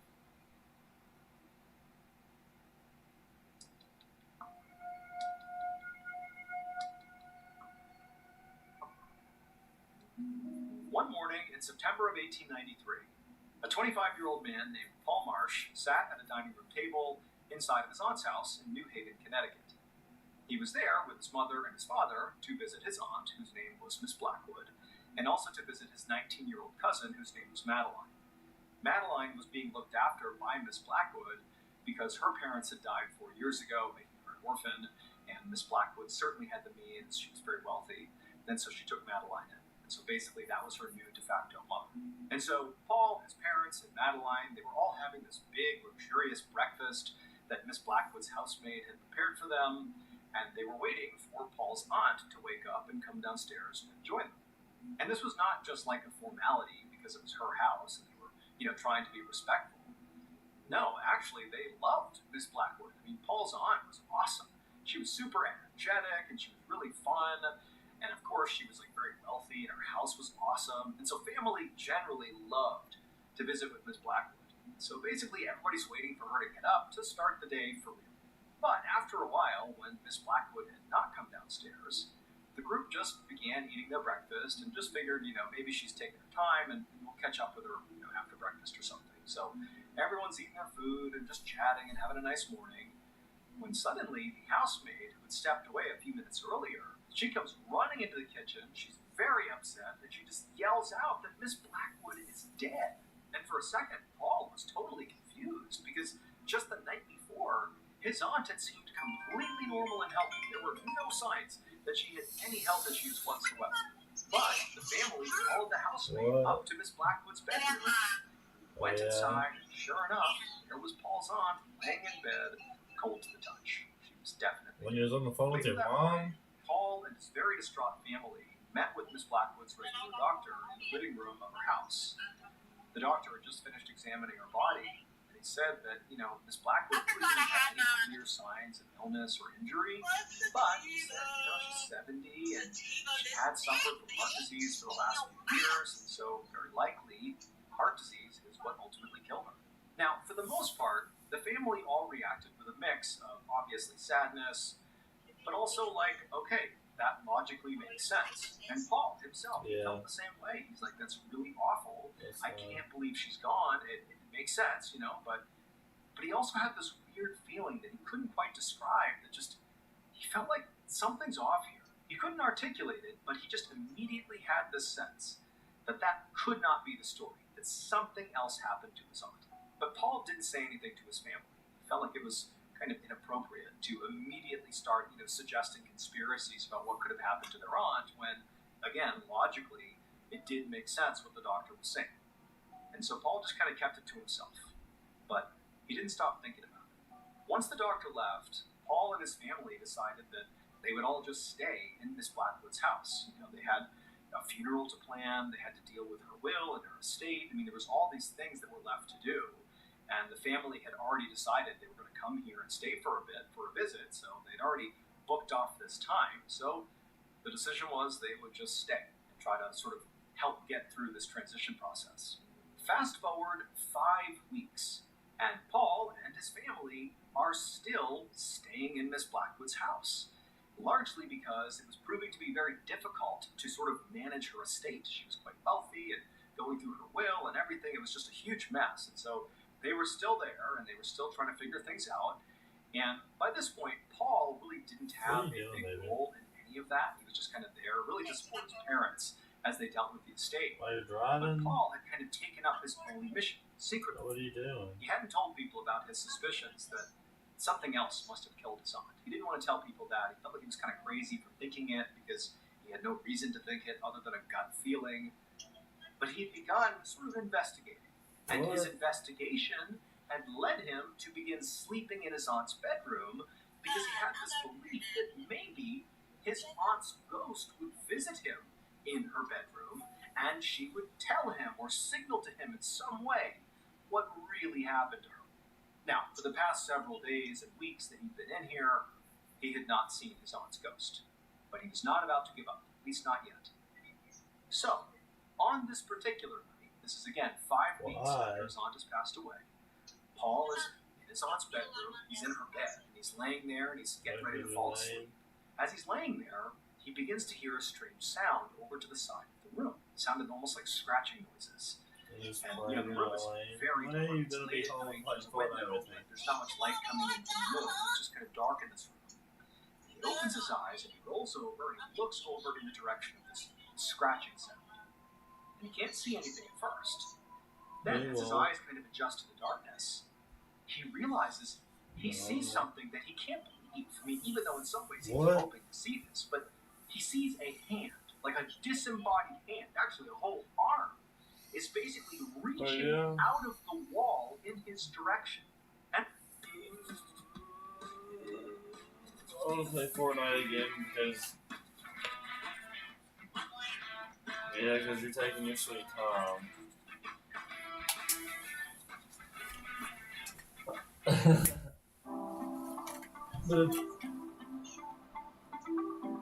my name is Sunny Kidd. I'm the academic and BCS coordinator for UCSB's BCABA program. We have some amazing and highly qualified instructors that are really well respected within the field, and you will learn so much from them. Hi everyone, I'm Chris Robinson and I'm one of the online instructors here at UC Santa Barbara in the BCABA program. One of the things that I love about our field is that it's forever changing and growing for the better. I've been in the field now since 2010 and have seen an expansion in both coverage for services and the amount of professionals who are entering the field. As the field continues to grow, there's going to be a need for more regulation to protect consumers. It's evident that the field of behavior analysis is becoming more regulated as a lot of states are moving to licensed professionals. Becoming a BCABA can boost your career if my freaking shit would work. in a variety of settings. Our coursework is designed to be completed while working full-time, and we worked hard to make this sequence affordable for you. Our classes are flexible, and they're designed around your busy schedule. This sequence will not only prepare you to pass the exam, but also foster growth in your use of ABA principles and skills. When I received my PCABA credential, I was a graduate student working I got my phone in charge. With this Okay, I credential, got I the was word. able to begin designing interventions and took on a supervisor Oh, role while I Lord. was still in school. Being able to get experience and advance my career while I'm still taking and for Yeah. Oh, yeah? You think I know what it is? It's $1 million. No, keep it a surprise. Unless you really want to just show me.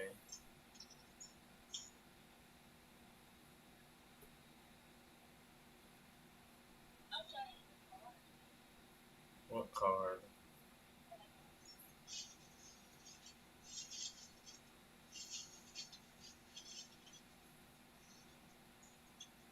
What the hell, baby? That's so cool.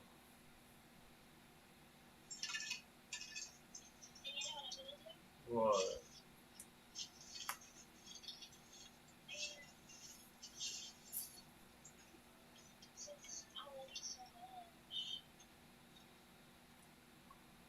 No way. Thank you. I don't know why it's been plugged up forever and it's still on no battery. Yeah.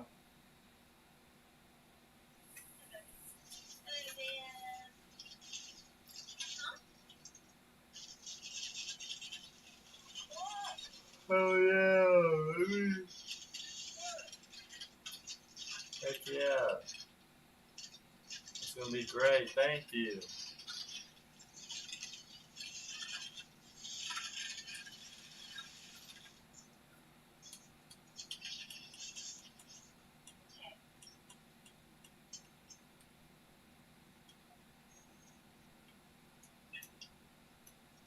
Oh, breaker. What, baby?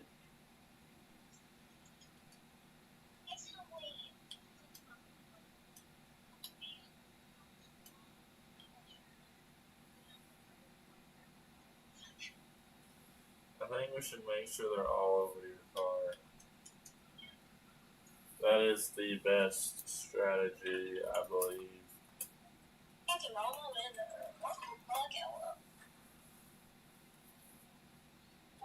What the fuck, Ella? What are you doing? Wake up. Yeah, wake the fuck up. I just wish I had a charger that I could charge my freaking iPad. Yeah, and I was just fucking run over me, bitch. Yeah. Oh, just run over her. That's kill me. Yeah, just run her over. Just go right ahead. Yeah, just run her over. What will be on this planet someday? Hi, guys. Hi, guys. Y'all had a gold, I promise y'all, y'all had a gold color in this polish. Y'all don't have that gold color anymore. Yes, it's such a pretty gold color. Try this charger. It was a jail. I didn't have that cheap here. Why did Life 360 just pull up on my phone? Stop. Hey, who's ready to play some Fortnite? You guys can only see what I'm seeing right now. Because I'm playing it on my TV. It's just like completely different.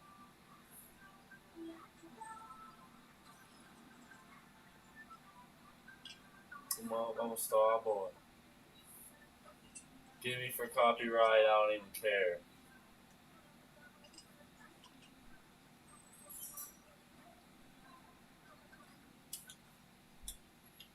I think copyright strikes are funny. Because I don't make any money off this anyway. So come on and get me.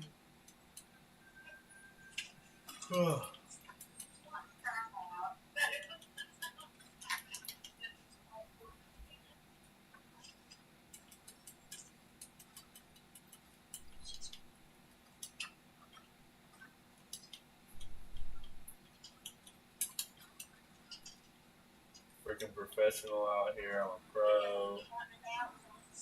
I live like 2 minutes away from the place, yeah. They don't. He's lying.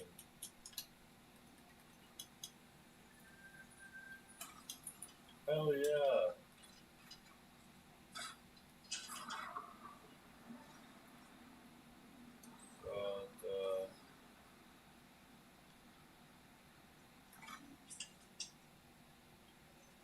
Little boy. Ow, you stupid fuck.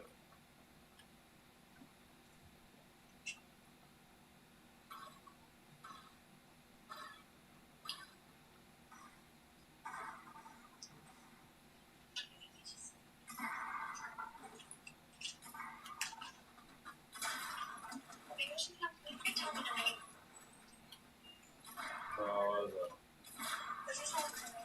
No.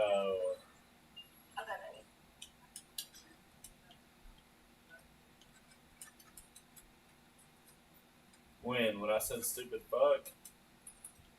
Oh, I just heard you talking. I didn't know if you were talking to me or what. Oh, she said, you said something. I said, no, she's lying. Oh, okay.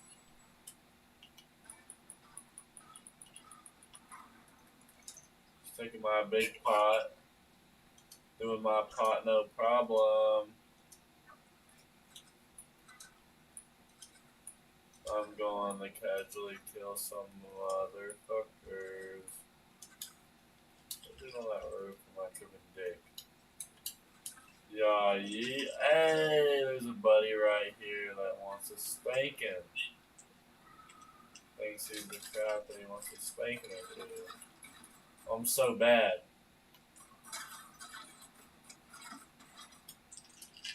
Thankfully, so is he.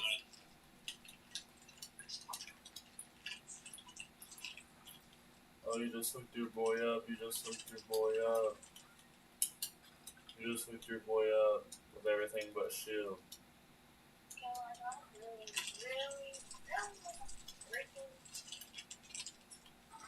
that much money for that much dumbass trailer? Yeah, dude, really? How much? It's $24 for a gallon, so. What the hell? What do we look like? Do we look like we're made of bands out here? Yes. I wish we was, because I'm tired of being poor as hell.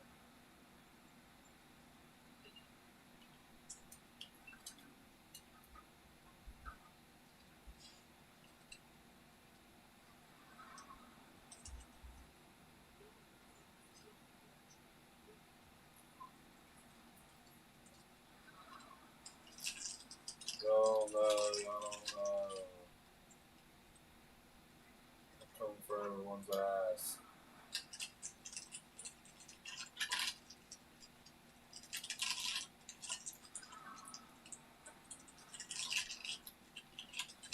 Shit, brother. Holy days. Holy days. Don't even worry about it.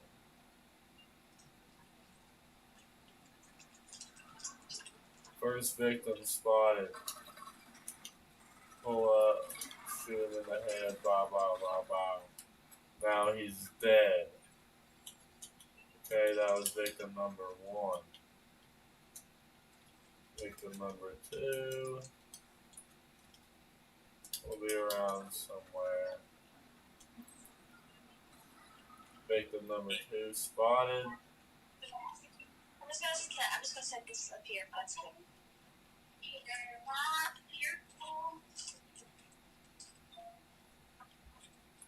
I need something from I now. I know. I need to see what this is. Sure. What do you tell people that pick at their cuticles? Stop it. You can only know what I'm. Oh my god. Oh. Wait, I need to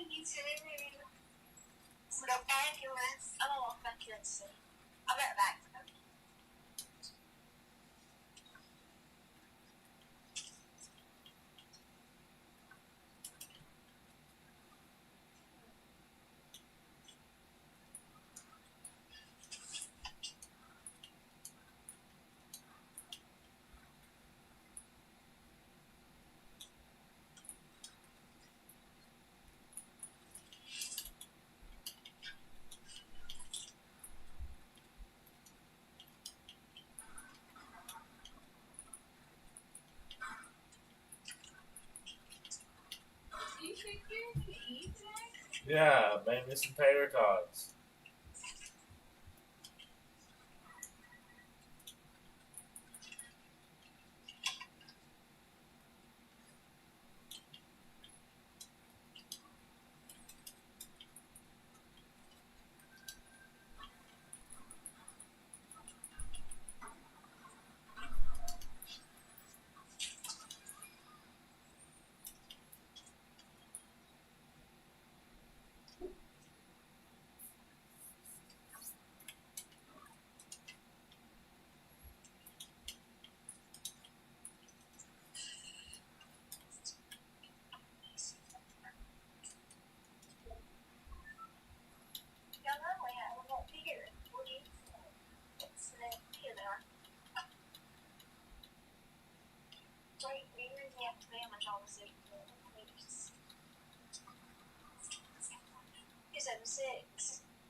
Yeah, mother trucker. Come on. What's up, Spider-Man?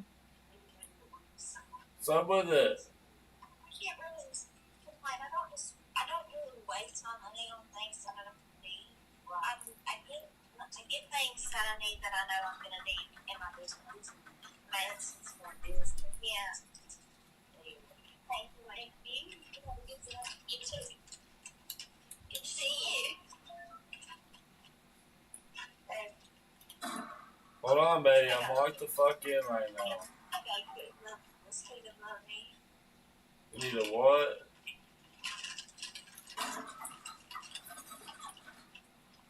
I said I'm the worst at spending money. I can't save money for shit. Mother! Oh my god, you distract me every single time. You know, I lose every single game because you start distracting me.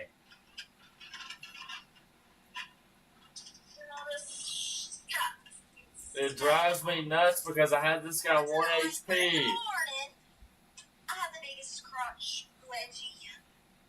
Well, that's great for my stream to know. I just want you to know that I get a guy down 1 HP and he's one shot. He's not even that good. And then you start yapping, and then I literally get fucking butt raped because like you're talking about your crotch wedgie.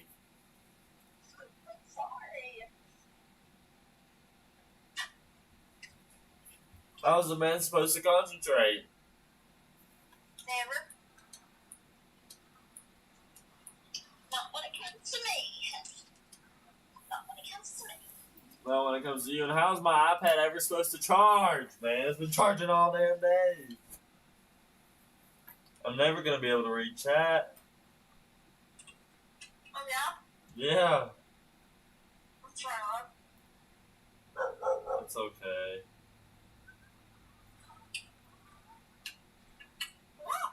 No one's even watching anyway, so we're chilling.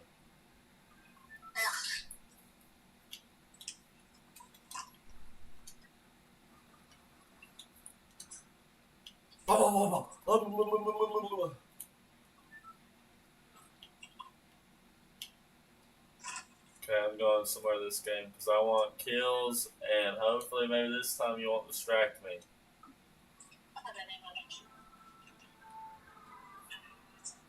I'm just playing. I'll tell you when I tell you give me a second, that's when I'm locking in, okay?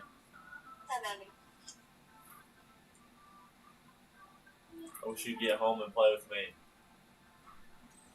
I will.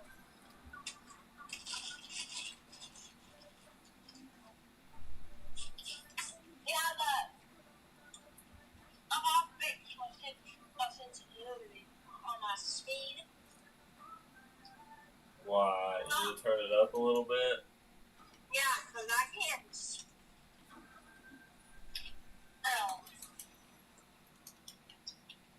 I'm used to running fast. Running fast? What the hell are you talking about? You run the same speed.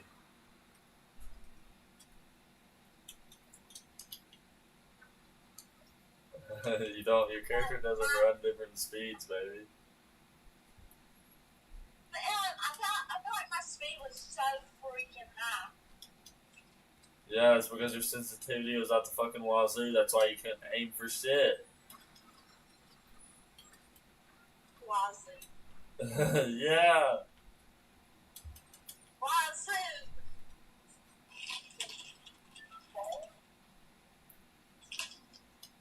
Hey. What? What? There's an advanced auto. Oh yeah, advanced auto. I'm shooting grenades to this guy's fucking house. Because he fucked with the wrong motherfucker.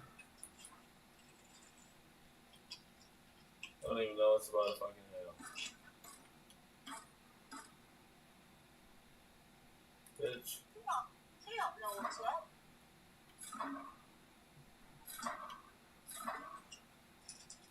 You really don't. I know. Because he's a P-U-S-S. He really is. He's running. He's a motherfucking pussy. He just fucked me up. I hit him like 10 times with a shotgun and he didn't die. What the hell? That's what I'm saying. That's crazy, girl. Oh, Lord.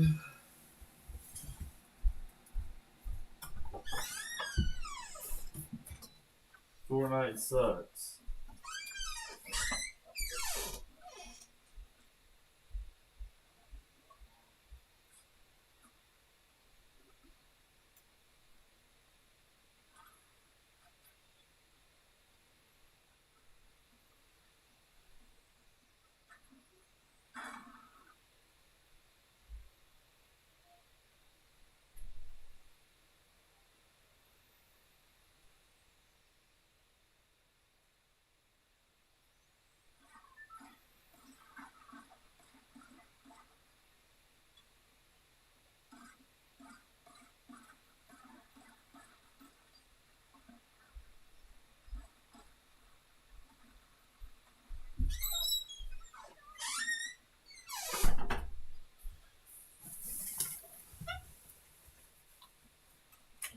Okay, I'm ready to die again. I had to pull my Glock 9 out of this Ford F-150 fucking truck in front of me and kill him. Oh yeah, you're gonna pull your Glock out on the Ford F-150 truck in front of you and kill him? Yeah. Why is that? Pussy ass bitches. Because they're pussy ass bitches and they don't know what they're talking about? Yeah. They ain't like us, babe. Now these other bitches are. Oh yeah? Yeah. They think they're fucking shit. Oh no, my water just leaked all over my bed. No. Elizabeth Joyce. I don't even know what the fuck you're saying. What I'm saying is, all these other motherfuckers out here aren't like Barbara Jackson Joyce and Ella Elizabeth Joyce. Yeah. They don't know. Yeah, it's not like I just spilled water all over my bed. No, it's okay. I'm sorry, Melody. It's okay. Stream also said that I was fat. Fuck off, motherfuckers. They really did. I'm just fucking with you. Oh, Motherfucker thinks he's a fucking shit on him. That's why I fucking pop motherfuckers for a living. I don't even play these fucking pussy ass games.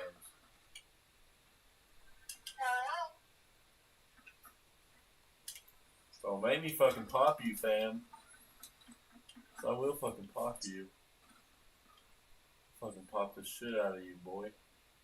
I'll fucking pop your ass, motherfucker. Oh, you riffed it. Yeah, you heard the motherfucker that pop your ass, bitch. I did, and he ran. Pussy ass nigga.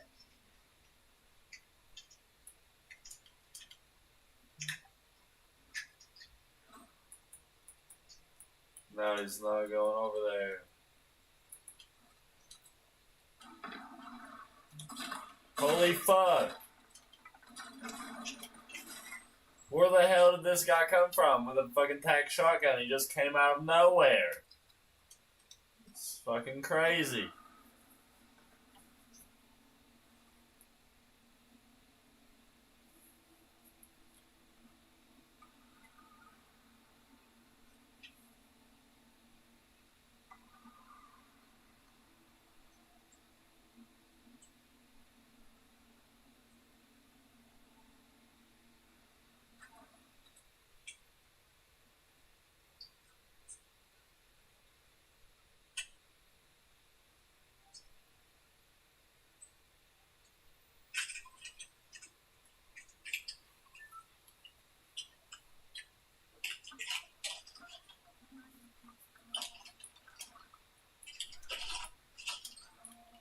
Okay, lock it in, baby. Lock it in. Lock it in.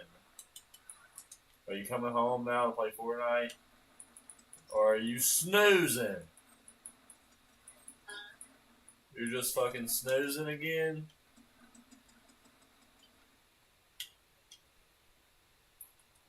You just love snoozing, don't you?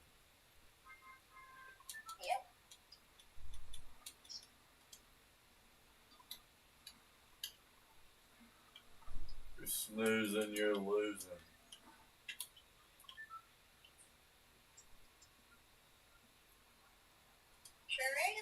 You going to Retail Row? But what are you doing for real now? No, duh. I mean, like, where are you going? Where is the destination? Where you were yesterday.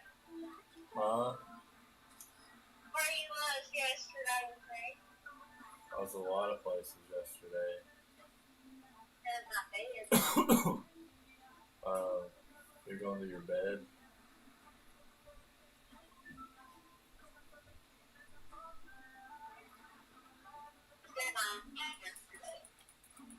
You just cut out so bad. You're going to your bed though? You weren't in my bed yesterday. Yeah, I know. Yeah. What about it though?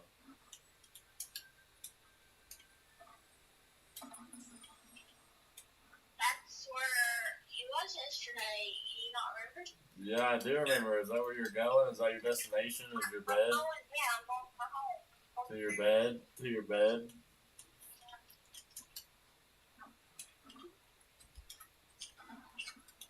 Wait, not you to come show up.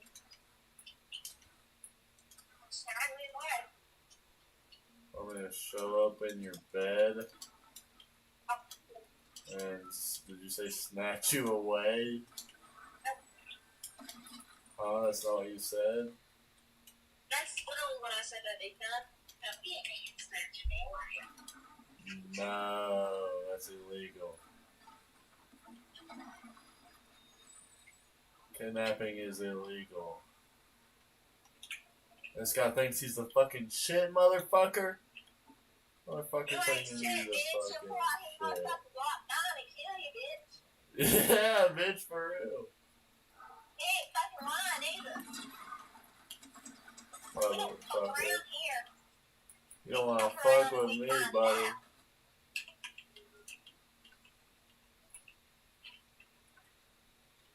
Drive that motherfucker, you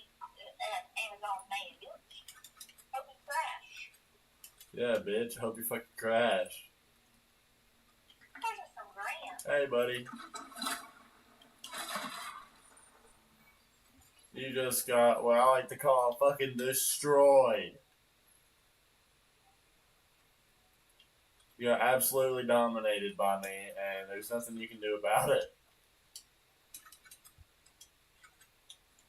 Go cry to your mommy. Hey, my iPad's actually turning on now. It's working.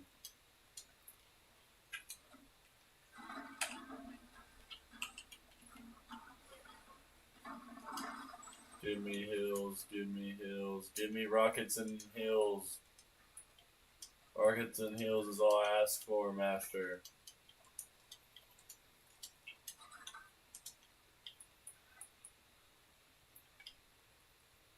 Whoever looted this knew what they were doing. They looted literally fucking everything.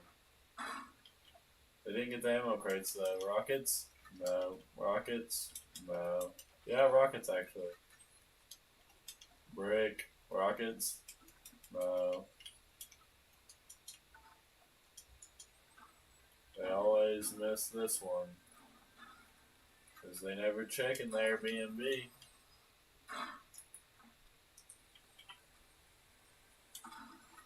Heck yeah! Heck yeah! Heck yeah! Heck yeah! It wasn't rockets, but it was way better than rockets. Heck yeah! And it was shields, so I ain't complaining. Heck yeah! Heck yeah! I need more rockets. I need more rockets. I need more rockets. Taking this bitch and I'm getting out of here. Driving right to the front door of the store. I'm getting the fuck out of here. Holy fucking piss! Oh, hey, buddy. Hey, buddy, I saw your fucking footsteps. Why don't you fucking come out? Come out of the closet, buddy. Oh, you really think you're the fucking shit? Down here shooting your fucking bullets and shit? No, that don't slide in my hood. Where you at? No, this fucking pussy. He was just shooting up on my block and now he's not nowhere to be found. Holy fucking piss. Rockets galore, loot galore. Hell yeah, never go broke again. Guy just looted me up with hella shit. Oh, where is this dude? Is he in here? There he is, there he is! It's a homer, it's a homer.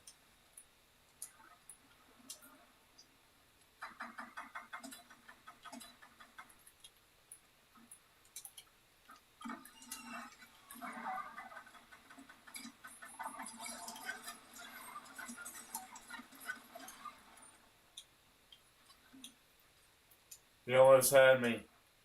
You almost had me in the art of war.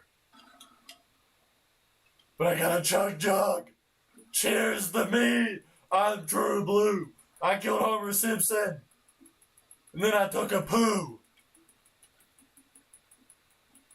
Right on his grave. Something like that.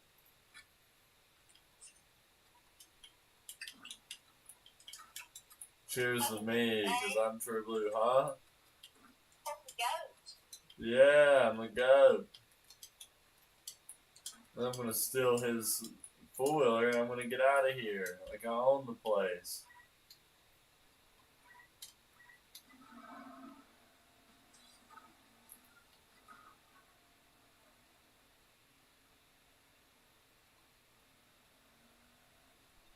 Now I'm going to Salty Pringles. I'm gonna shoot everybody up that has a problem with it.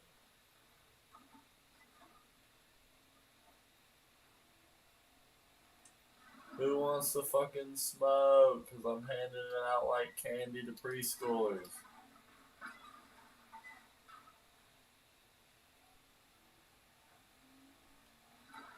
Woo! Oh, someone wants it. Someone wants it. Someone wants it. Someone wants it. Oh. Better hurry if I want my turn of the action.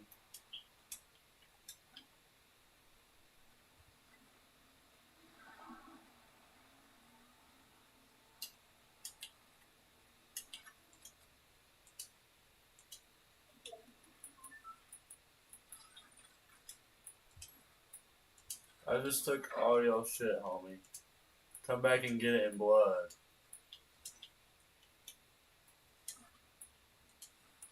Come back and get it in blood. You didn't want none of this loot or nothing over here? Yeah, now he's sniping at me. He thinks he's the one. I'm thinking all your crap. All of it, and you can come get it back in blood. How about that? I'll be sitting right here, up in this house, waiting for you to come get it back in blood.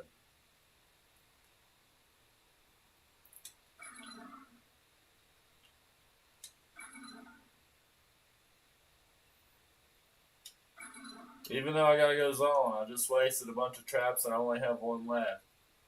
But it's fine, because he's supposed to be coming back and getting it in blood.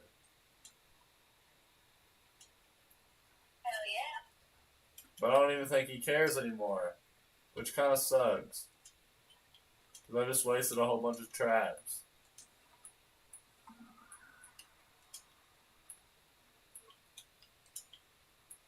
Whatever. Guess I'm going to the zone. Ooh, people fighting. I bet it's the dude that wanted to get it back in blood. I'm about to pull the most insane trick shot you've ever seen. Holy fucking shit, brother.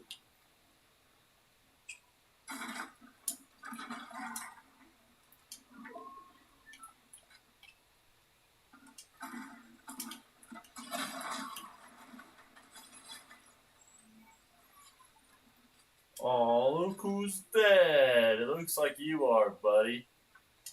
I just freaking destroyed you. No freaking problem even needed. Yeah, he just put his Glock 9 out on you, Kyle, and shot you. Yeah, it was nothing to me.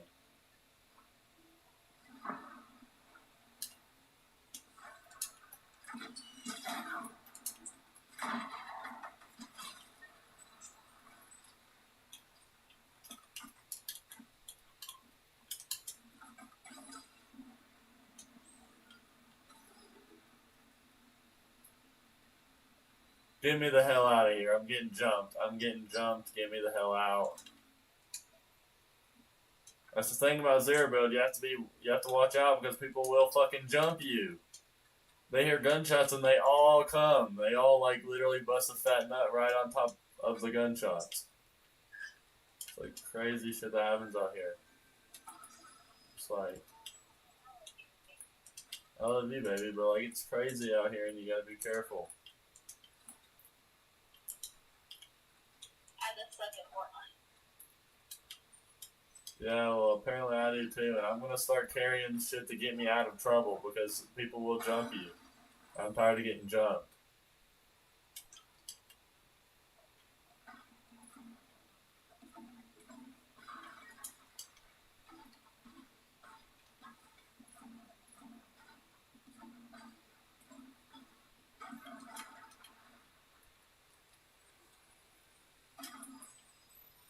Oh my lord, there's nothing around here. Nothing.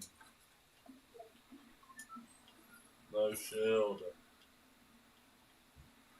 There's a freaking bush.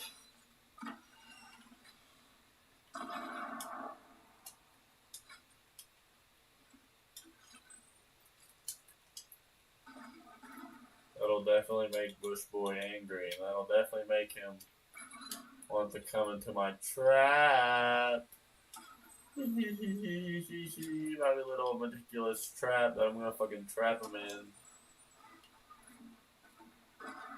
He won't even know that it's a trap. He won't even know until he gets in here.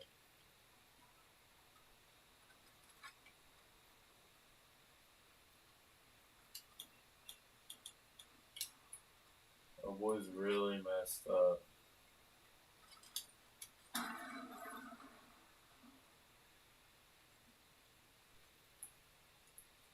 I think we got this in the bag, boys.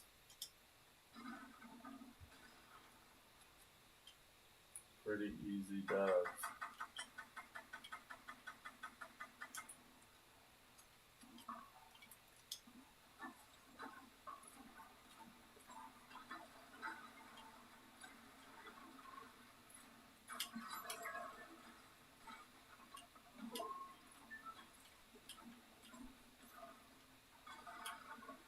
I'm basically plotting murder out on people, and so I'm setting up my little trap.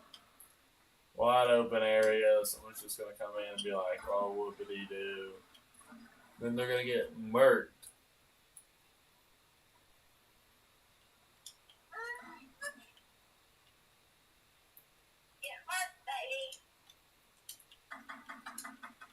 Hey, down here, I wanna fight. Where is it? Where's everybody at?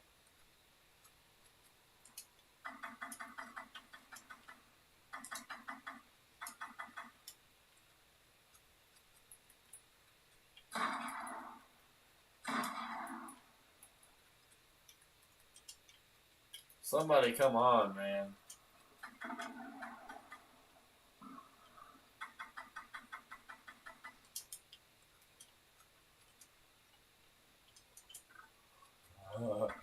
He's falling for it, he's falling for it. He's falling for the trap.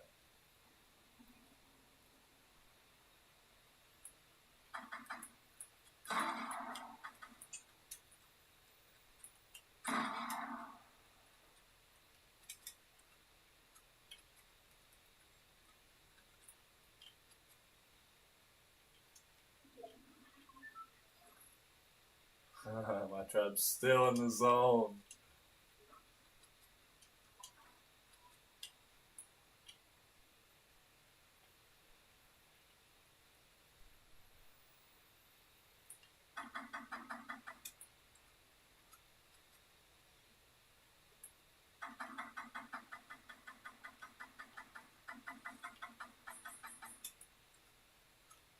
Come on, I'm wasting so much ammo. Someone just come fight me.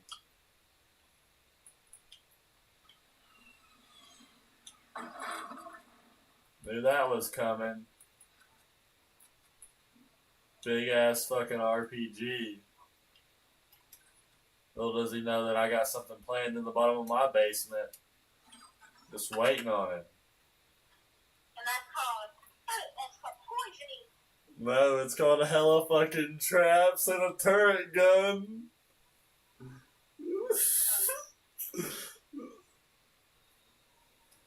No way. No way they're getting past me. This is next level base building.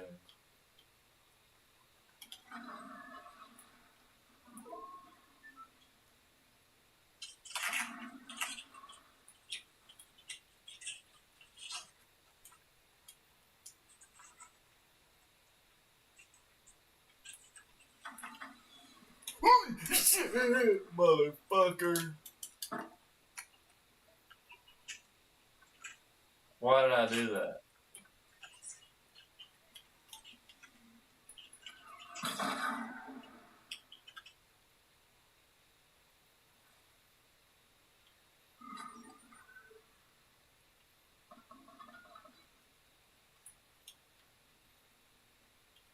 No, he revealed the secrets in the basement.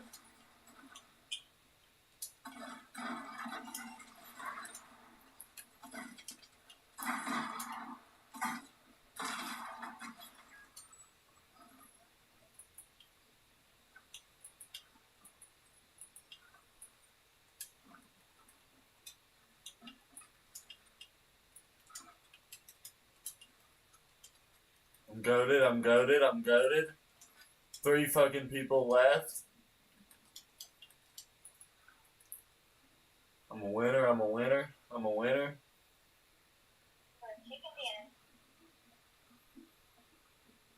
I feel like I'm about to get touched, but it's okay. Because it's all about mindset. I got one spectator, I'm gonna make his dreams come true by winning.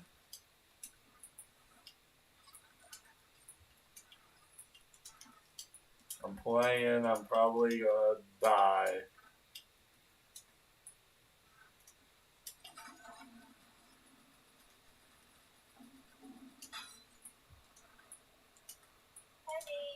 Hold on, baby, I'm really locked in. I'm really locked in.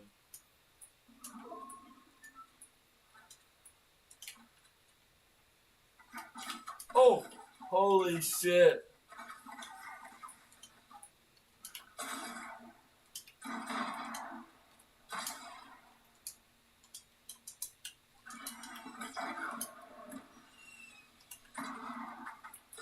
No, I got third place. Damn it. Every single time. You say something that throws me off. Anyway. I know. I was locked in and I was heading zone and I was like, if I was anybody else, I would definitely shoot me right now. And then you said baby.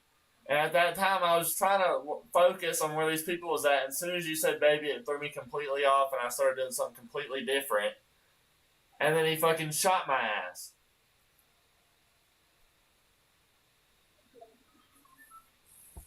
Shot my ass dead cold in the fucking air.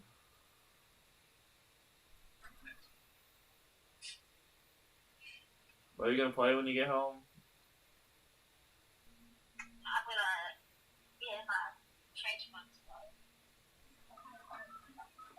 You're gonna what? Get my pajamas on.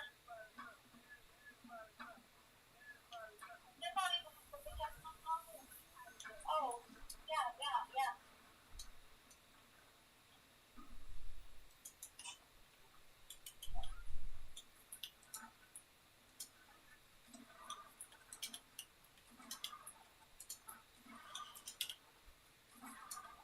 I'm so bad.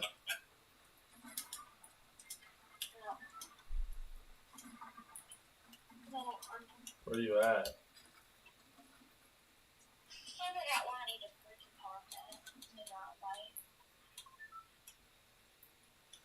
In the driveway.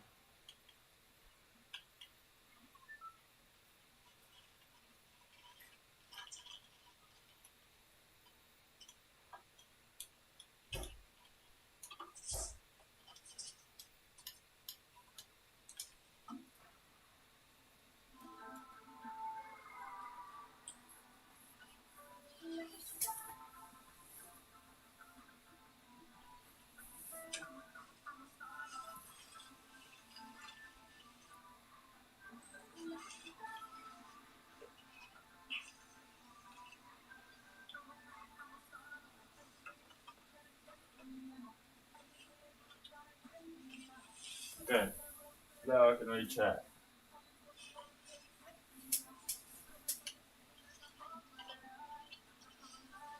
I don't even know where I just landed because I was fixing chat, but it's whatever.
I'm gonna get freaking touched.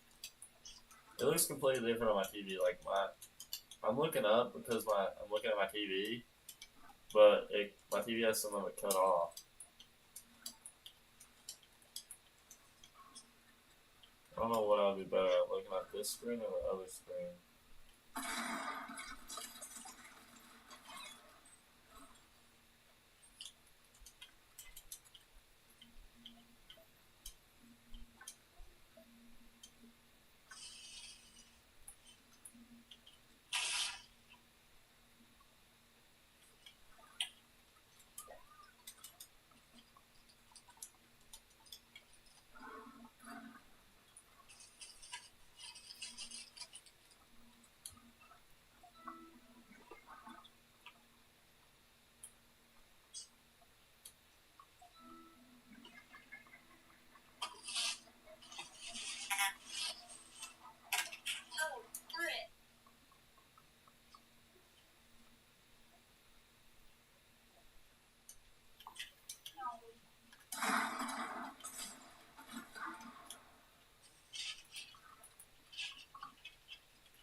He's not gonna fall for the trap. He's not gonna fall for it. He's not gonna fall for it.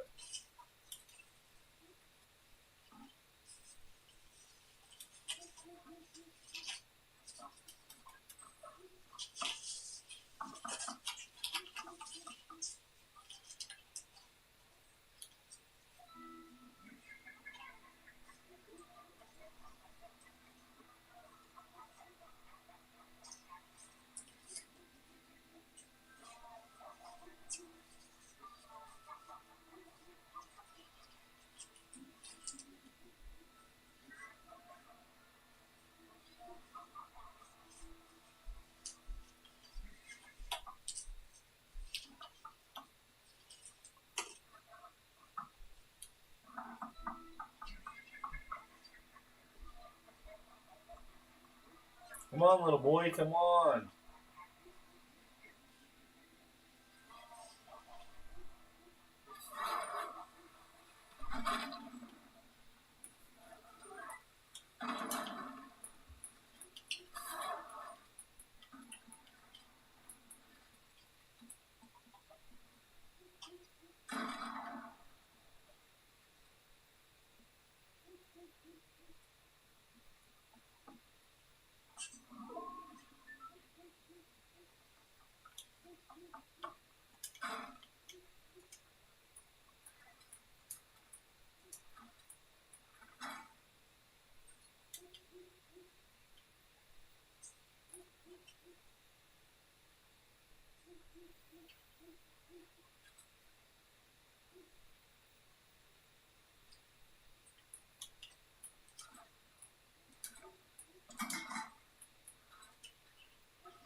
Dude, this guy's such a little fucking faggot. He can't do fucking shit. All he does is literally stand on top of a fucking hill.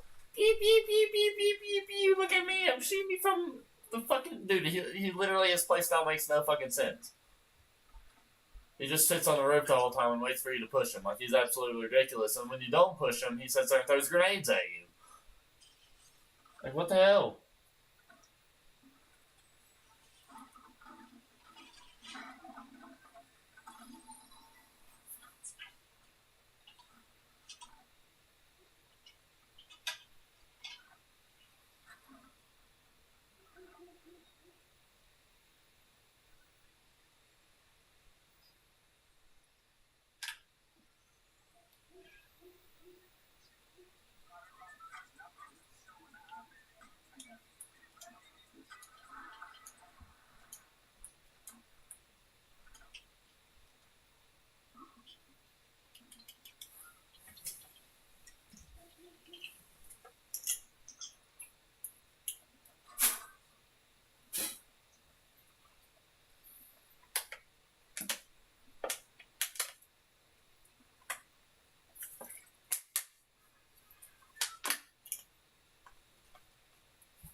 So it seems like in Zero Build, just sitting around and doing nothing gets you pretty far. So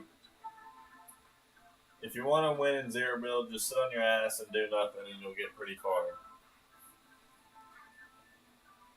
Really? Yeah, because apparently this dude literally just fucking sits on a roof and then waits for you to push him and then just fucking ass fucks you. Like, he's fucking ridiculous. Damn. I hate Zero Build. People make no fucking sense. They either gang rape you or they fucking sit from a distance and just fucking shoot at you. I can't fucking shoot at a distance. I just cannot aim at a distance. Especially not with an AR. I'm sorry, Manny. That's okay. When you get on. Here in the next 10 minutes. 10 minutes. Does it look like I have 10 minutes? I'm just playing. Holy fucking shit. Everyone's fighting. I don't have a shotgun, but do I care? No. I'm going crazy ballistic. Motherfucker's house. Shooting up this motherfucker's house too.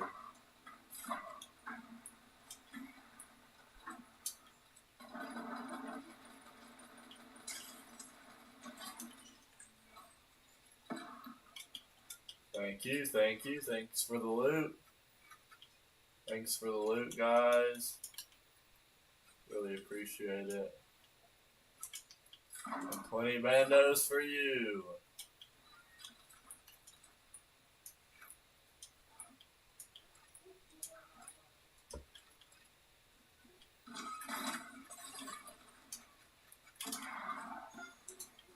Make me fucking dance. Faggot, make me fucking dance, dude. Oh my god, there's just no winning for me. Like, how can you beat that? Like, you cannot beat a fucking getting boogie bombed. You just can't.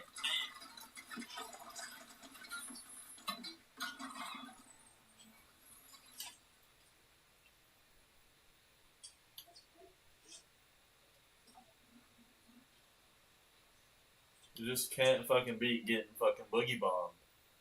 So that's why we're not playing OG Fortnite anymore.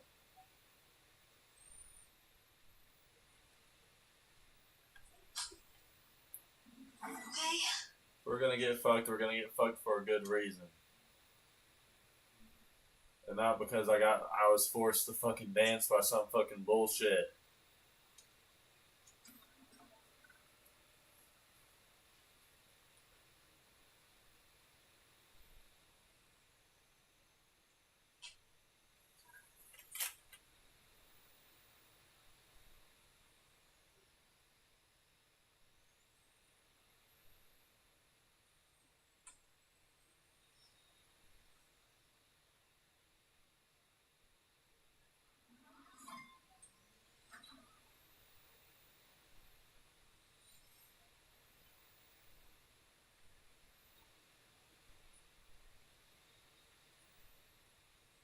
Oh, wait.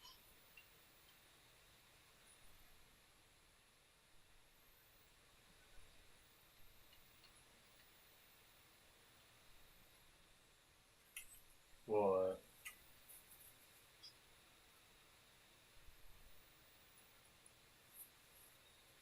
Oh, you know account, babe. Why are you always in my account?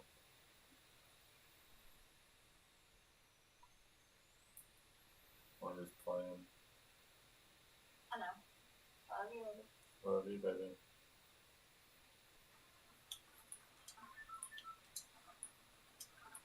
Wait, are you playing right now or are you just loading up? Loading up.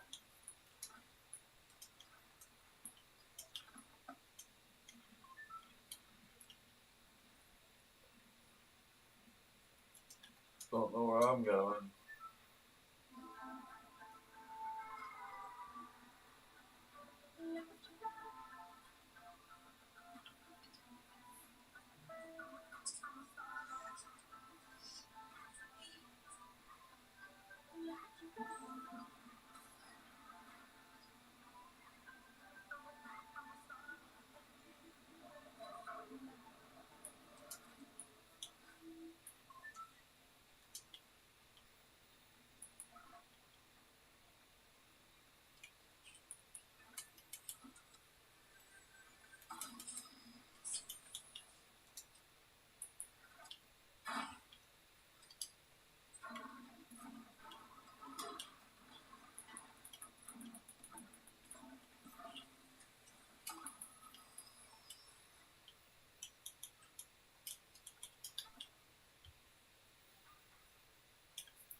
I'll post the link to my stream on my stories like I usually do.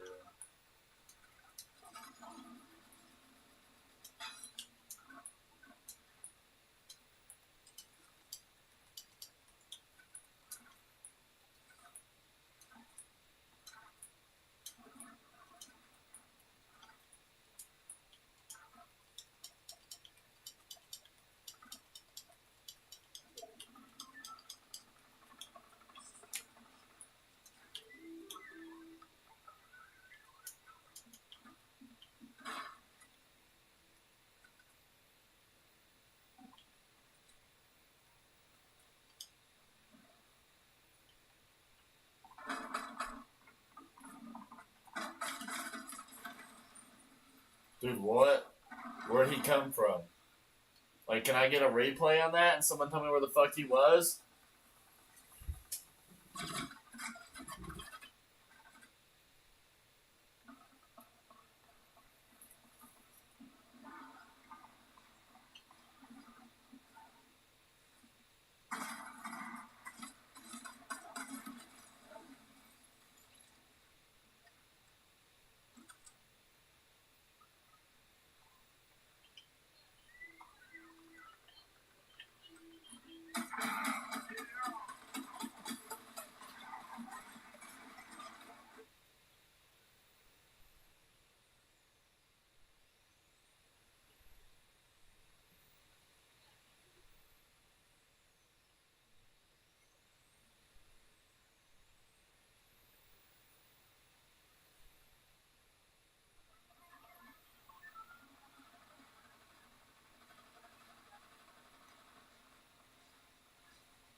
So you playing now or what are you doing, baby? I'm playing. You're playing now and you didn't even tell me? I'm getting ready to play. I was doing battle passes. Oh, I freaking... I got the worst fucking drop spot in the fucking game. And I just fucking can't do nothing anymore in this fucking game. It's so bad. Like in the OG, I can tell where people are at. In this fucking game, I don't know where the fuck anybody's at. And there's nothing makes any sense. And I just fucking fell off. This is bullshit. Like, why the fuck is there a chest in the middle of a fucking log? Like, just give me the chest. It's that simple. Why do I have to work for it so fucking hard? Like, give me a fucking pistol. Yeah, fuck you.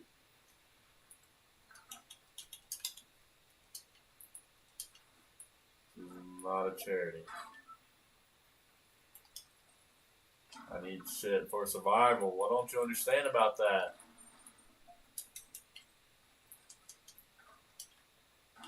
Where is this magical fucking chest? Oh, hey, just what I needed. Oh, an AR. Okay, well, get me out of here. Well, that was, pointless. Very, very pointless. That did nothing. That actually was the most pointless thing I've done. That was like driving a drone in the house. It made no fucking sense.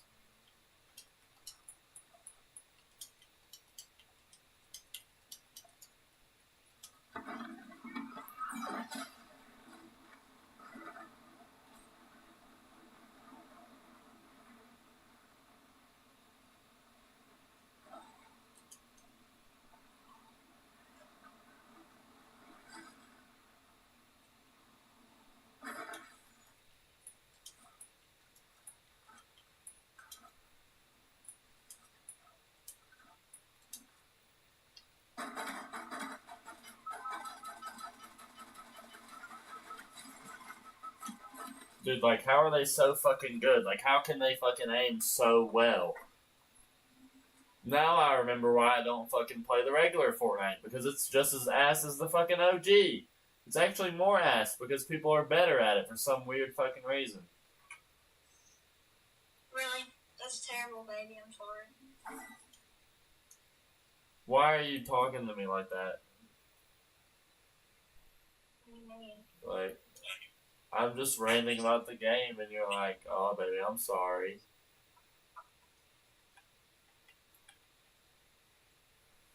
Makes me feel bad for ranting.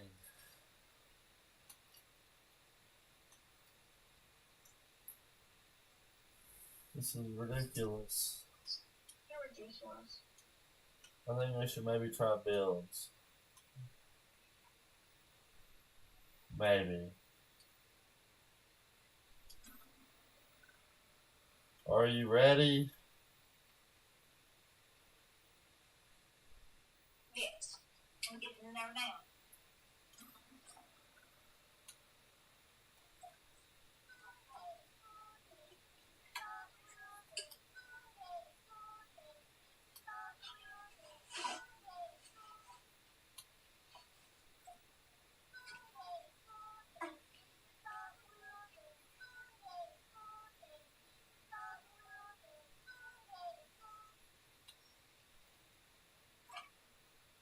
Okay, right.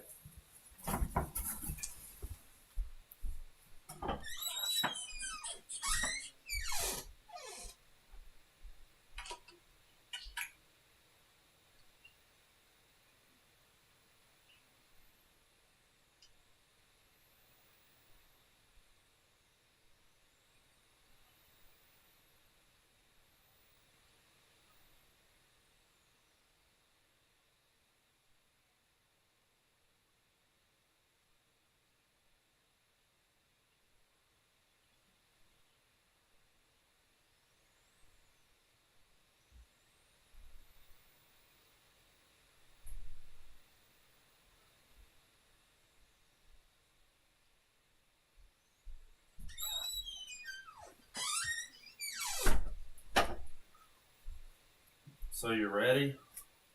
Ready.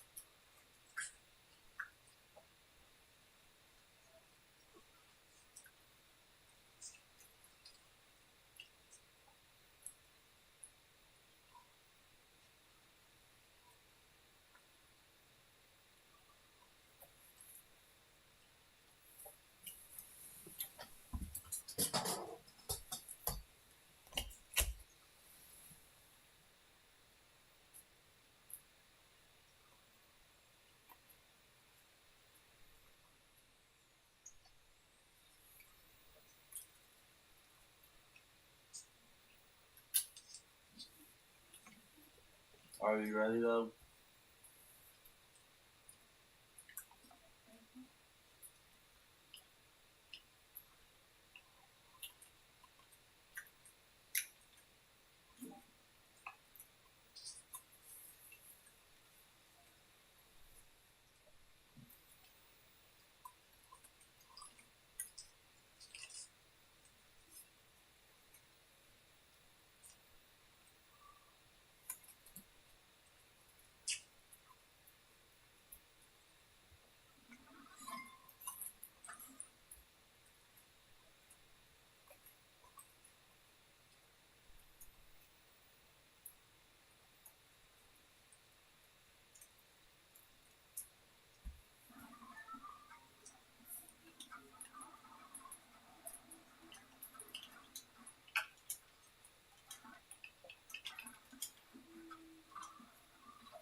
Grapes.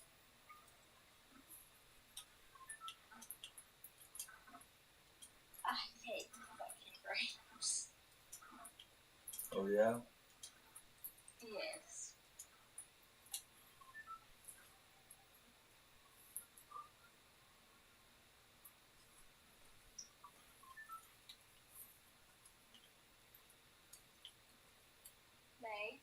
Yeah. You got it.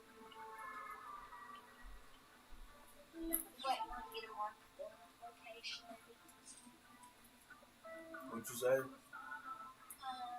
What'd you say? I was like, I need a mark location.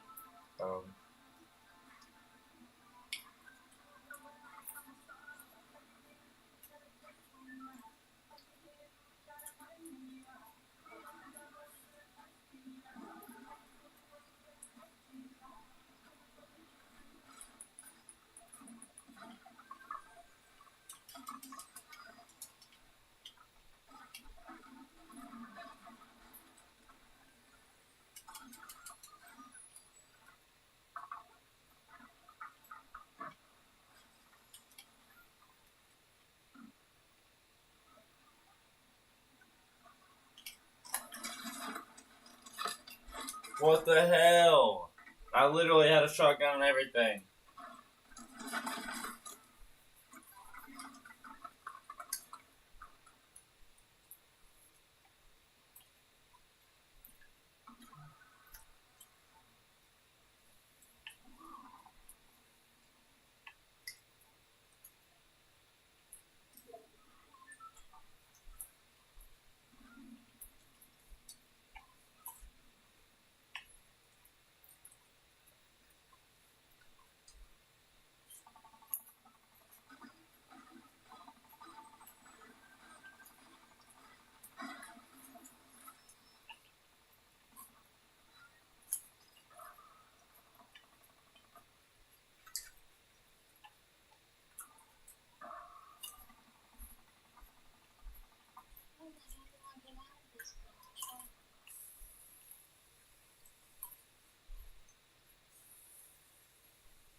Baby, why did you change it?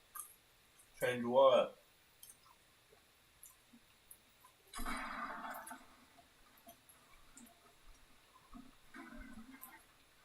Where you at?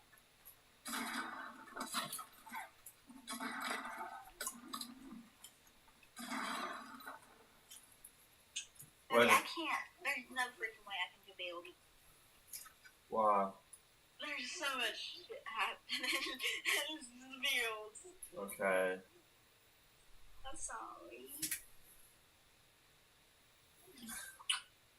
I'm just playing. I miss you, baby. Miss you, baby.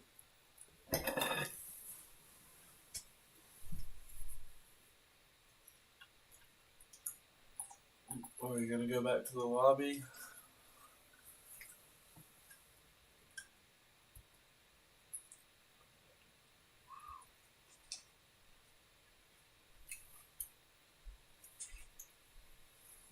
Yeah, thanks, Laura.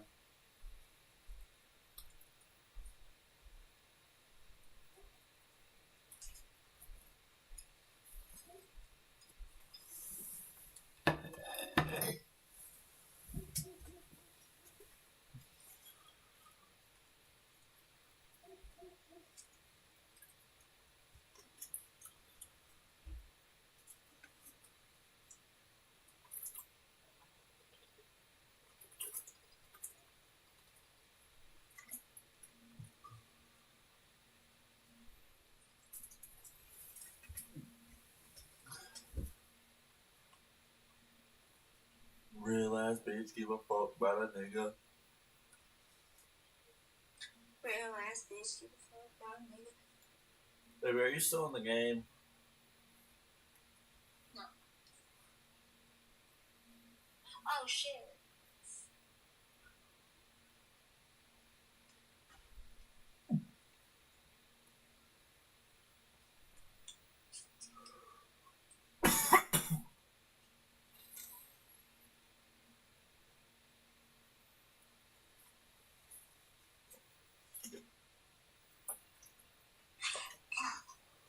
What are you doing?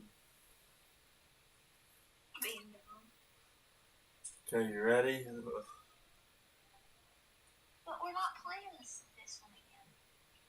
With zero build. What? You want to do regular? No, I see it now, baby.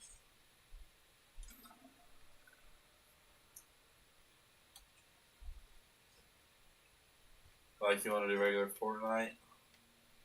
No.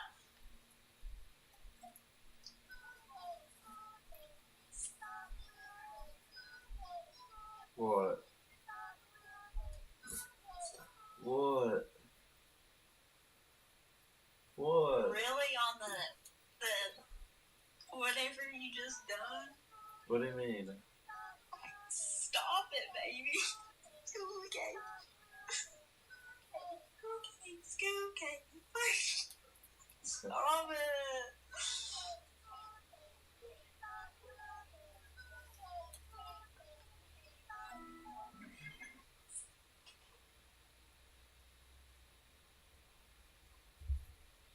Ruth just arrived home, guys. Ruth literally just arrived home.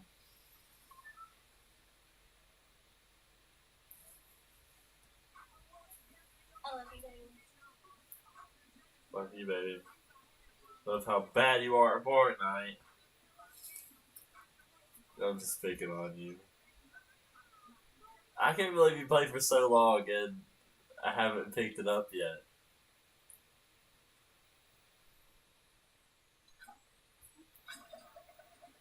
I can't believe you've been playing Fortnite for so long and you haven't picked it up.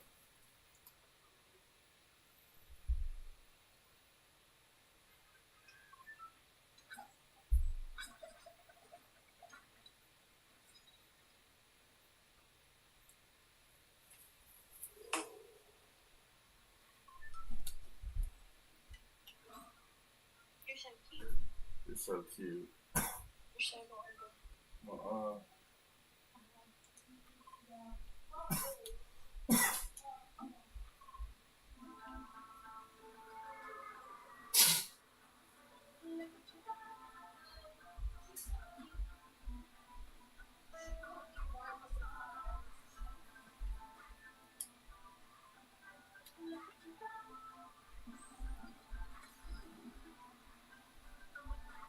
Loser.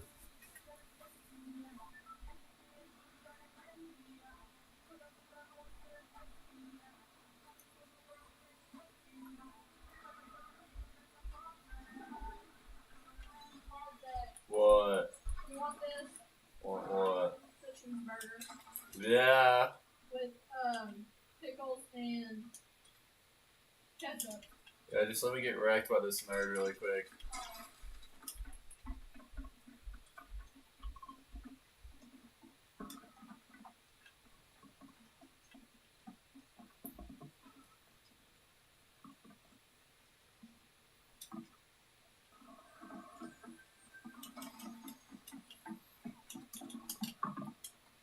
Please come down here. Please.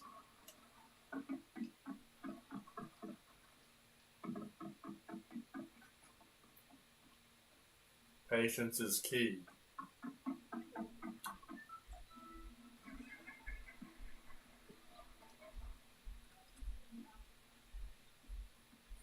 I think they left this house.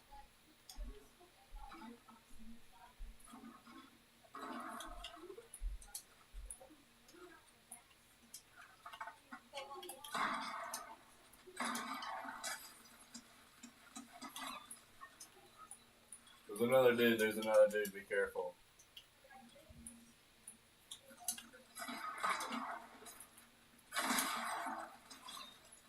All I had was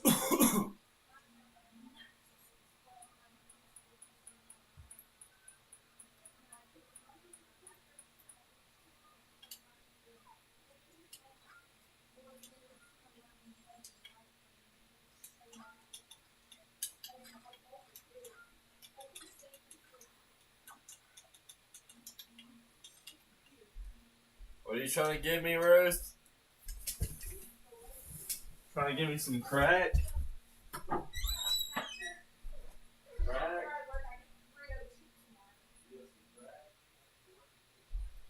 too, and I'm putting half of it in my savings, so I have $150 to spend. 302.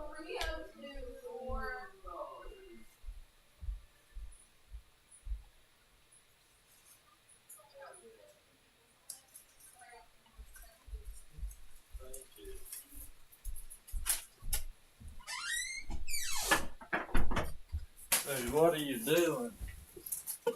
Are you riding my pony?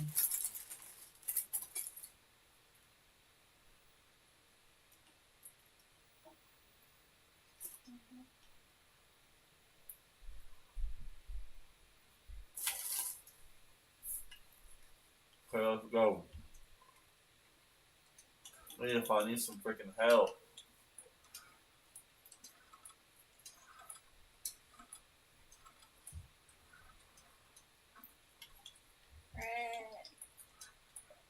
There has to be some help somewhere. Yeah. Huh?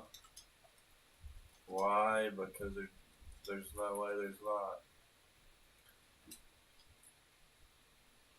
Yeah, look right here. Here's a med kit.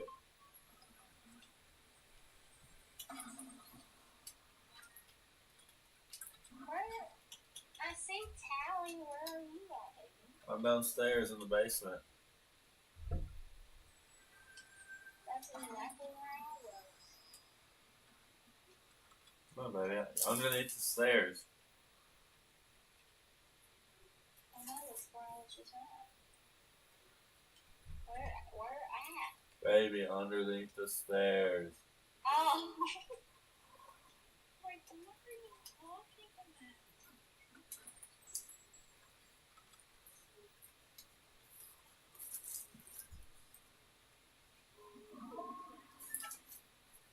After you drink that, drink this. What?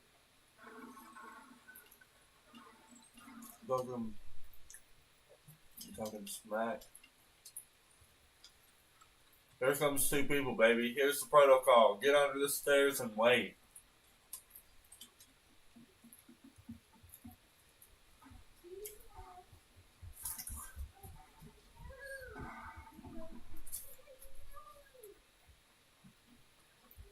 Crouch so they won't see your footsteps.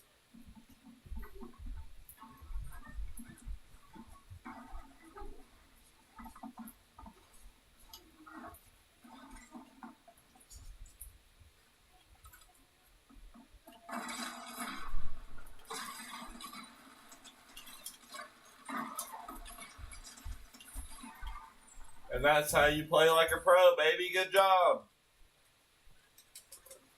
You did so good.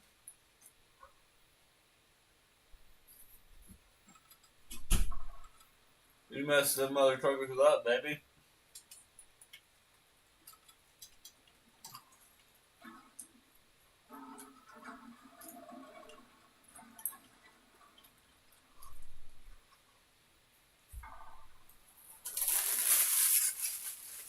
Okay, baby, now here's the plan. You ready to go into this rift? Yep. Let's go.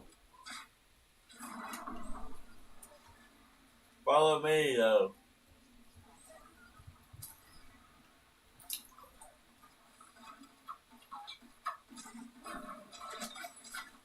Holy shit, I just got knocked by another plane.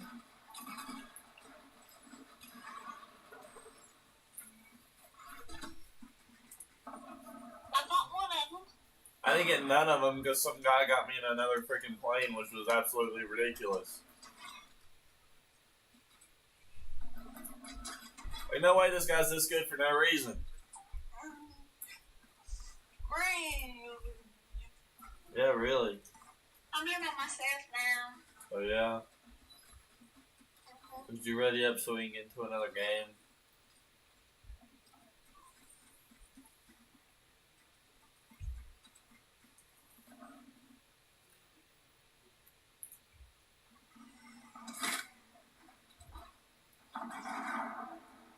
What the hell is all this? What?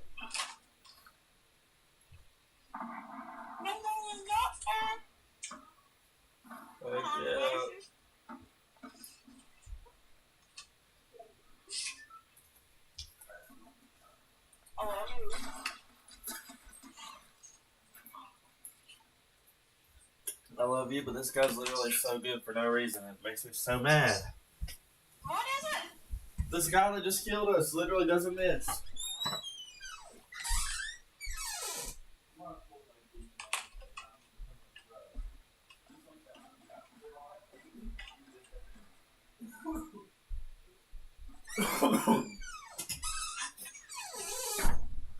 Be just like freaking Peterbot.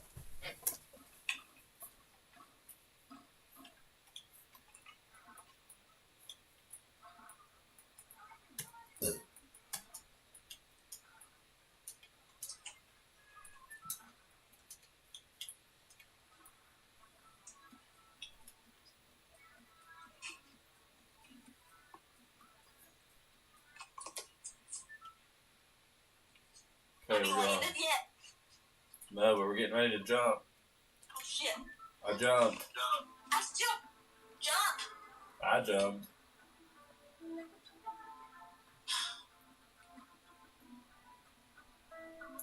Baby, why did you change your use code, RJ? Baby, this is my PC name. It's my same account. That's just my Epic Games name, so when I play on PC, it shows my Epic Games name, not my Xbox name. So that's always been my name.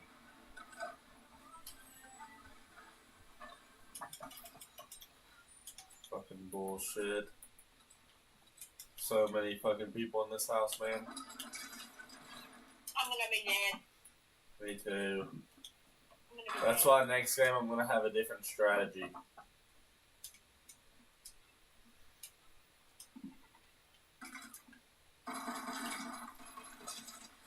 Yeah, I'm dead.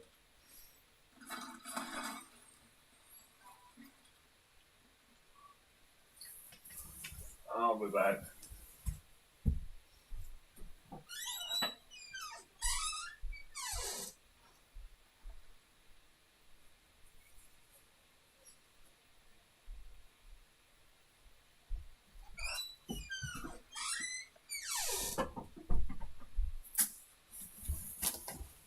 I literally just went in there and got a water.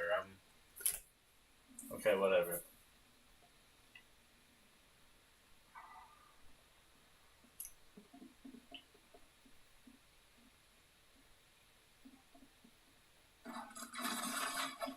I shouldn't have even tried because I know what's gonna happen.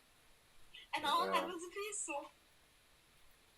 That's how I was, and I got beaten. I literally got killed in the same way. Some dude with the same gun killed me.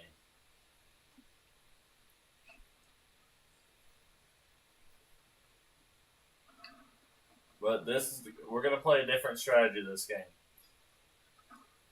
Okay, baby. Just have to ready the hell up. Oh, sorry. It's okay, baby. You need to become a streamer too. I will eventually. Girl streamers always do way better.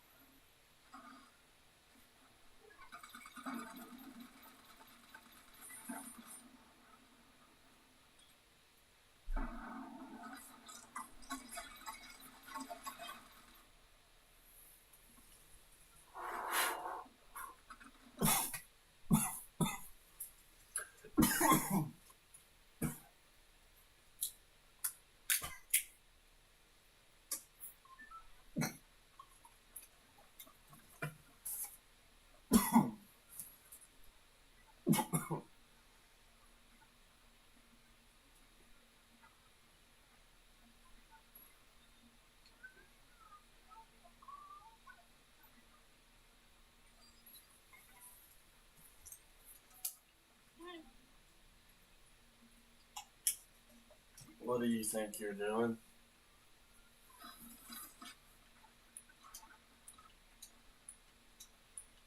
Okay, different strategy this game. We're going junction. And when I say this, I mean that you're gonna actually have to glide. Don't just go straight down. When you jump, hit A twice and pull your glider out. Is that understood? Because it seems like you're not listening to me. I hope Yeah, you don't. I am. Glider and push A twice. Just pull your glider out. Just pull it out. Right now? Whatever. Just right. Yeah, right now. Pull it out right now.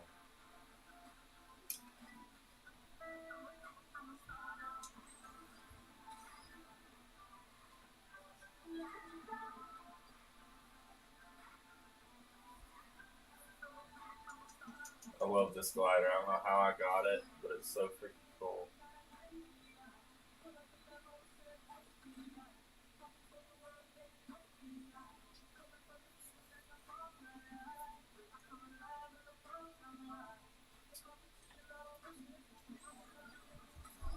Looks like someone else is going Junction apparently.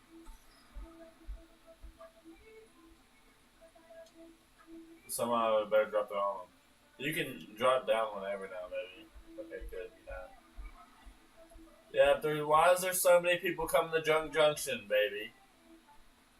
What the actual hell?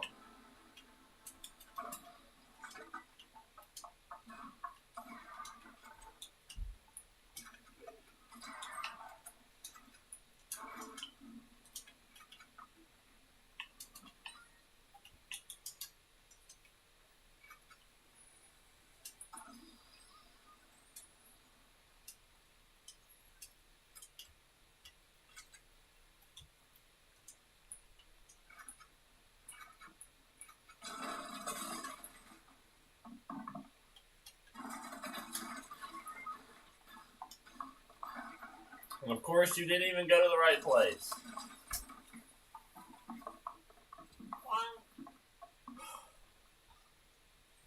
Babe, No, it's fine.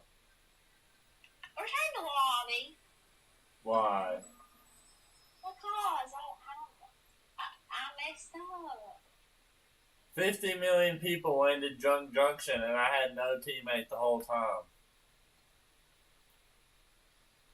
Literally, for some weird reason, half the lobby landed there.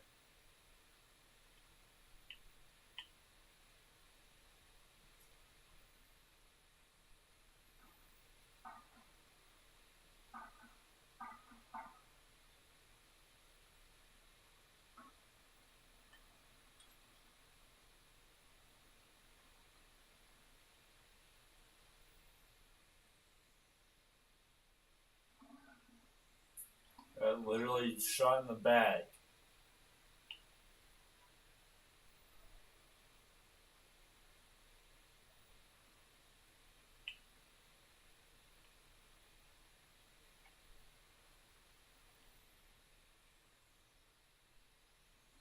What are you doing? Like, what are you trying to accomplish? What is your goal? I don't get it. Trying to find me better loot. Well, my card's right there, baby.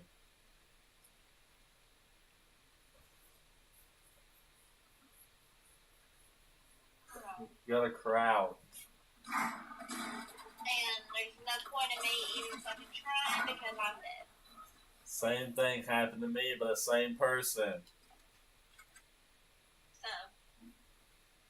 Okay, this time let's try to land together this time, okay?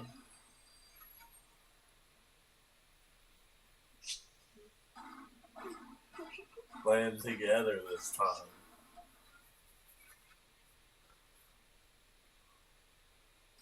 Sounds like a good plan. Now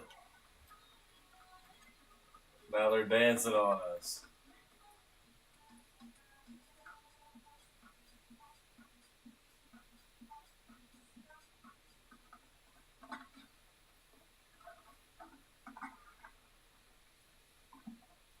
Who would know? It's Mistress Incredible. Whoa. Oh my god, hurry up and find us a match, because the more I look at these fucking idiots, the more it pisses me off.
Okay.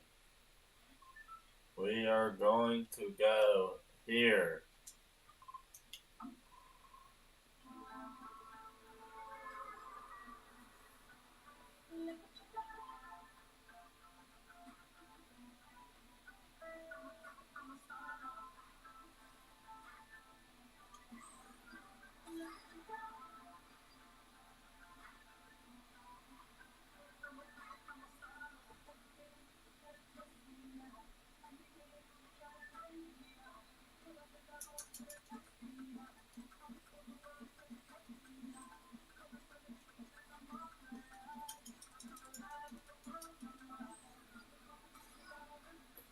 No way, there's people going Wailing Woods too.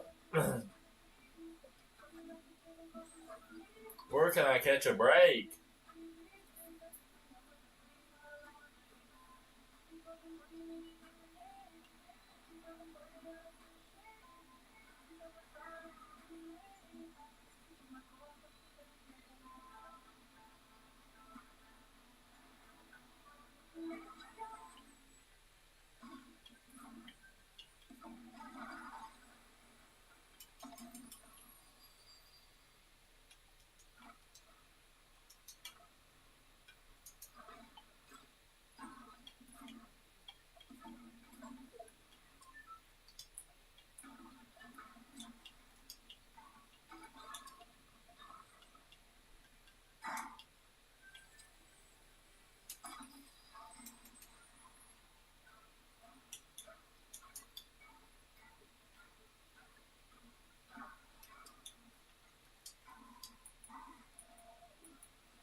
Baby, come look, all the fish are dancing.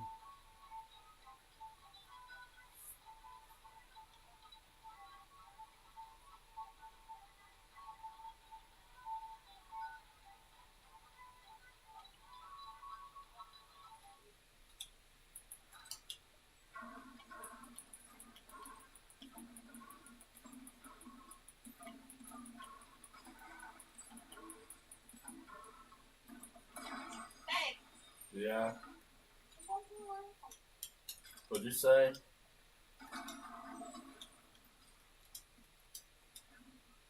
There's a secret hole. There's a secret hole? What do you mean there's a secret hole? There's like a secret hole. I bet you know when I knew that was there. Look. The fish are dancing. Turn back around.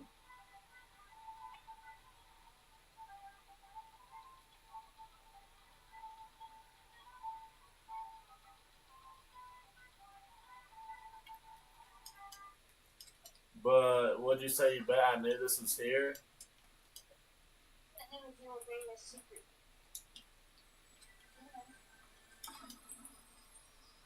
Oh, I actually just jumped in the rift.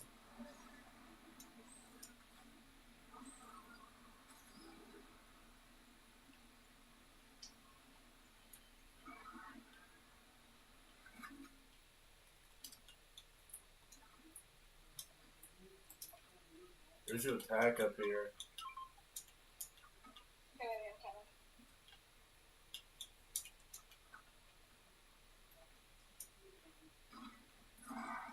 Run me out. Don't remember how I get out.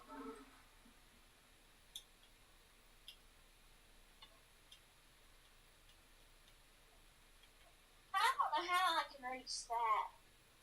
Reach what? That chest. What chest?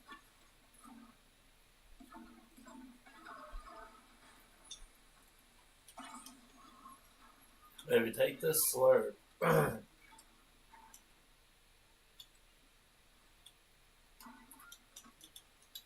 Take this slurp, baby.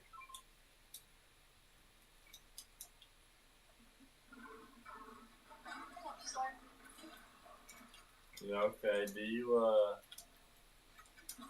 you have any, are you good on guns or whatever? No. If you had a shotgun, would you be good?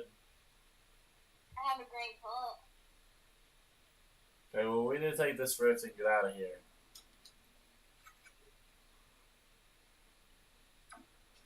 Oh, what the heck? That was not a rift. I think the rift's in here. Yeah, the rift's in here, baby.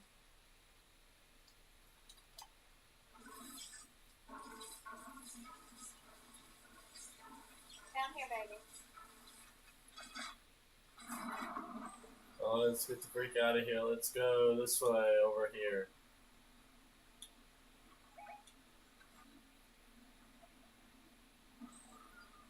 I think someone got murked right here.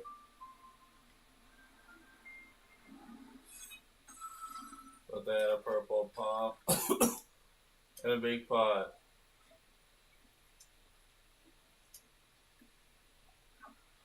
But I think you missed it by a little bit.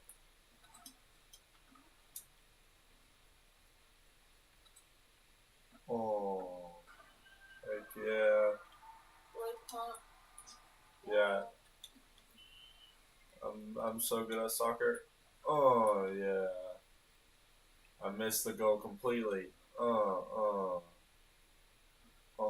yeah, you don't know. So freaking good, man. Oh. Hey, Yeah. there's a trap in this house. Oh, that's no good, baby. You need to come over here to me though. Not like there's not an actual trap. Like there's one that you can get and trap people with. You can bring it to me or whatever. You just need to come over here. Because there's people on me and I'm playing soccer. Now they're throwing grenades at me, baby. This is why you listen to me and you don't ignore me and start looting other houses. I'm getting fucking ass raped now. No, don't come now. It's too fucking late. Get the fuck out of here. I have no shield anymore. What? Sure. I'm getting ass raped right now. Give me a second.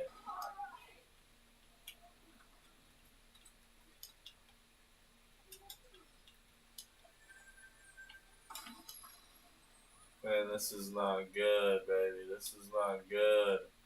Can you stay, like, near me, please, so we don't get, you know, ganged again?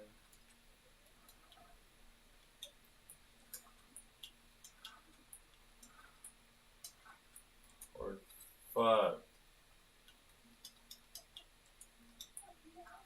No, why? I love how everybody can get away from me without me killing them or shooting them, but like I get fucking beamed from a distance by one guy that shoots at me like miles away. Can we talk about that? Like what the hell? It's ridiculous, really. I was trying to get you to come over there and loot up the risky reels with me. But you landed in a completely different area, and that's how I always get fucked, because you don't listen to me, and then it throws me off. And then I'm just like, well, I'm just going to do whatever until she comes over here, but then you never come over there, and then someone always pulls up and shoots me in the back. Okay, I'm coming right now. It literally happens every single time. Baby, I was switching out. I had 2 shotguns and an SMG. No, but I'm like right out. Well, I was gonna say that, like, not right now, but before, but like right now, I'm about to get it in the ass. You're about to get it in the ass because you don't follow me. Oh, you're about to get in. I'm about to get in the ass. No. Don't get shot at by those people, for the love of God. I knew it was gonna happen.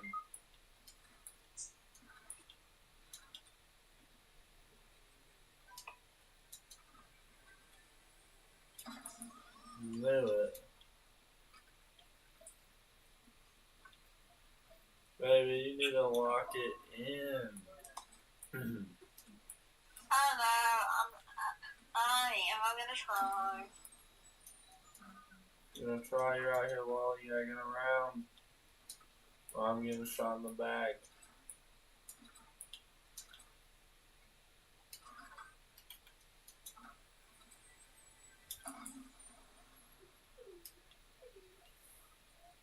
Why'd you even stop all the way back there for? I don't even know. What the heck? What are you doing? Running the fuck out.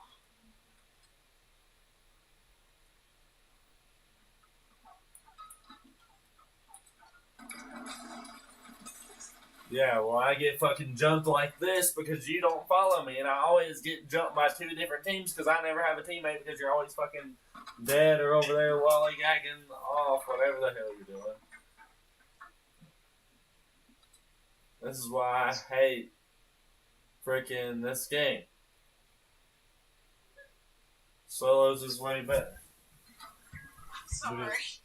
It's fine. It's just hard to carry a whole team when I'm literally doing everything I can, and there's actually good people in the game, so I'm getting destroyed, and you're just over here standing in the cornfield looking up at the sky.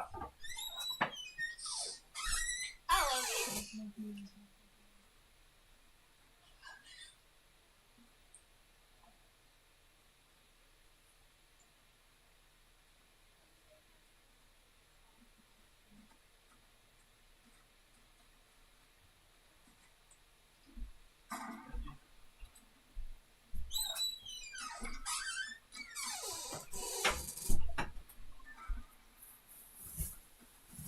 Are you texting on your little cellular devices over there or something? You need to lock it in.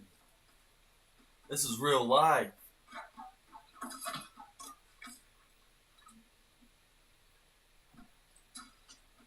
This is real life, baby.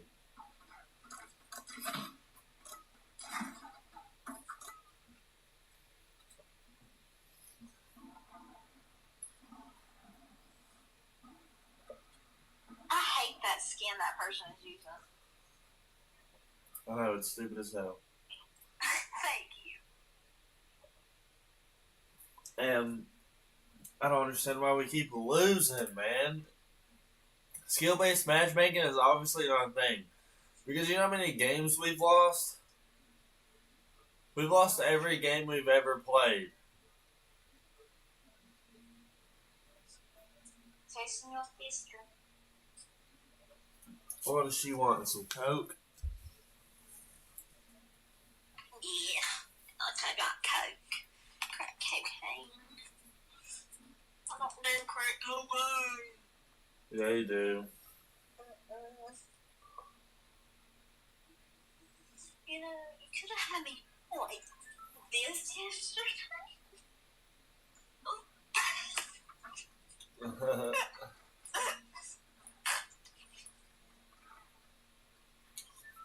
Lock it in, please, please, please, please. Where are we going? That's to be debated because I don't know if you're really going to lock the fuck in or not. Okay, I'm locking in. Yeah, you'll say that, but then I'll be over here at Loot Lake and you're going to be over here in Pleasant Park looking at a fucking medkit for 30 minutes. People are going to think I'm so mean for talking to you like that, but it's like, it's true. I don't know how else to put it. That's what you do, is it not? It is. She heard you say lock in, babe. She heard me tell you to lock in? Yeah.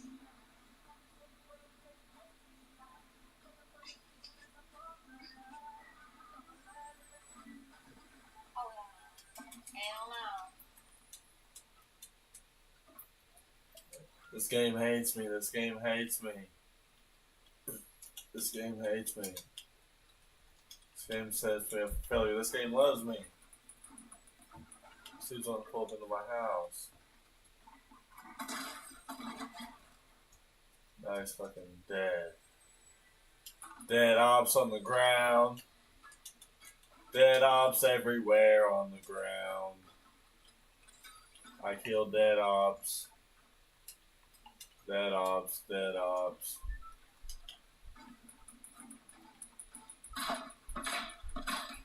Someone's sniping at me, but they're really bad at it.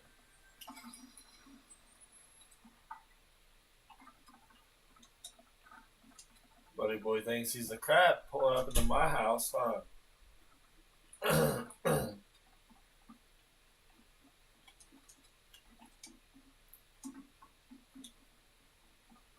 Maybe he's pulling up. Yeah, well, I got him.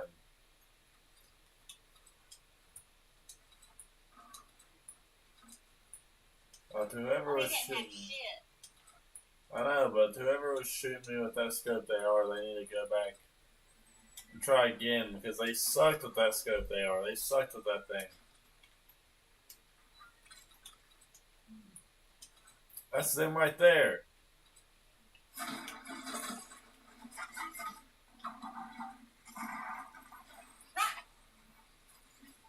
of these skins, like that one, I couldn't tell it was even a person because it blended in with the. Well, I just don't know what to do anymore because there's no winning. No matter what you do, you can't win. Are you talking to me like that? No, I'm just talking about us in general. Like, genuinely, like, no matter what we do, we just can't win. Literally, no matter what. So I'm taking extreme measures this game, and we're going in the middle of fucking nowhere, and then we're gonna sit in the middle of the zone and do fucking nothing all game. Because I'm done. Extreme measures have to be taken. Are you ready? Or are you just gonna sit around in your jacuzzi, chilling, and drinking your beer?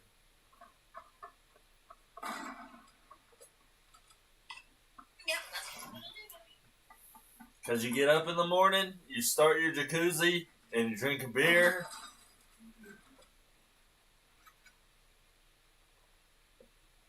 Ain't that right?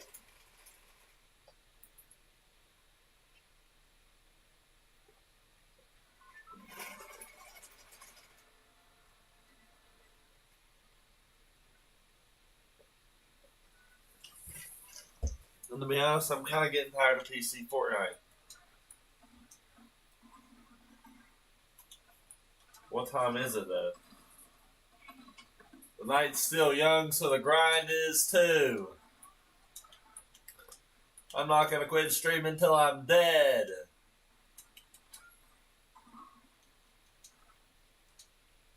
I'm even going to stream in the shower.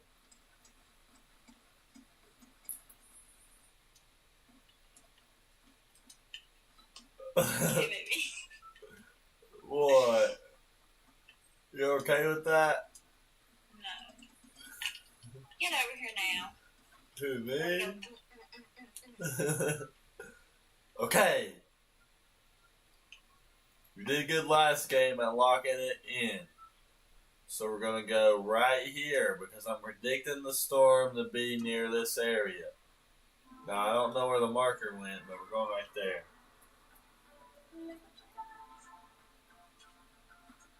Right here? Yep.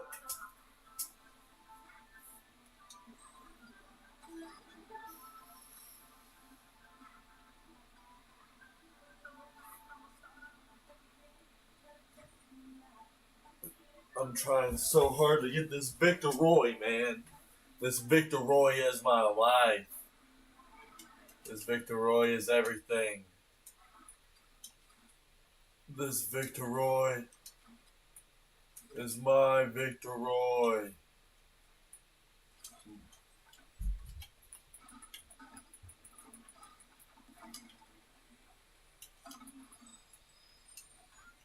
This is my freaking Victor Roy.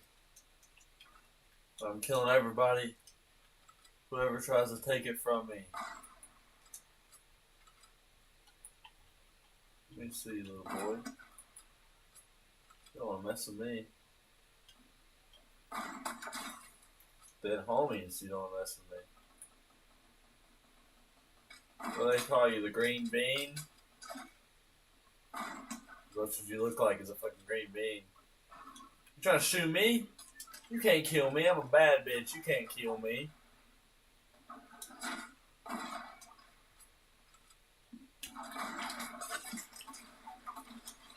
Almost died on AI because I was trying to no-scope him. Okay, take notes. If you want to win, don't fuck around and find out. Okay. I gotta figure out how to get the hell out of this house. She's trapped in the fun house.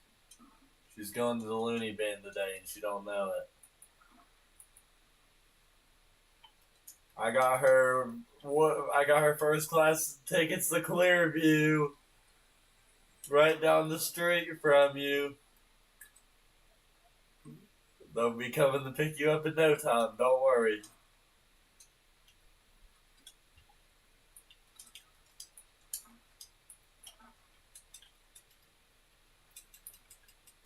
Are you ready? I have a green hunting rifle. I have a pressed pistol. That's it? Yeah. You're poor as hell. Get your money up. Hey, I want one of those minis. Give me a mini. I'll shoot you in the face, mother trucker. Give me a mini. Yeah. Thank you. You just had a gun back there, baby. Why do you only have a suppressed pistol? Did you not get the chest in this house? This gun sucks ass.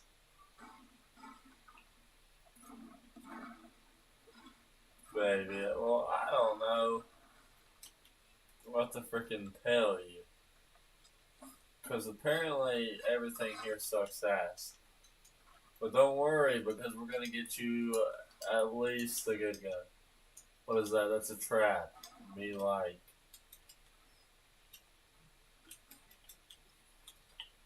We need to find you a bush too, baby. That way you can blend in. There's a gray AR, I don't know if you want that. Better than nothing. Better than being poor.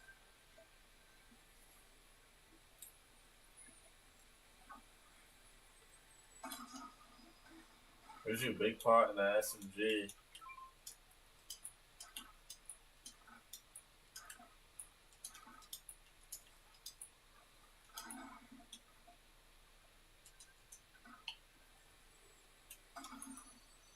Another big pot. There's shit here. There's a blue pump.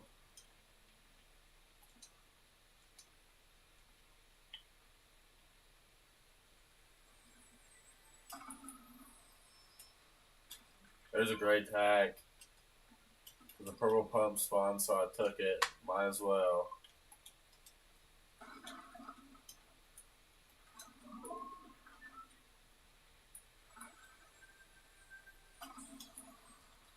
Okay. Okay, I got some decent loot now. Do you want a sniper? You want this? No. Okay.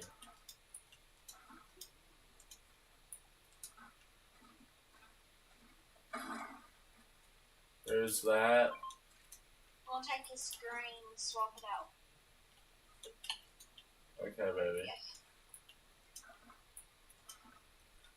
Now we might have to go try to kill some people to get some stuff. I realize I'm not the best when it comes to the pumps, but I'm gonna try with this purple one. I should be okay with it.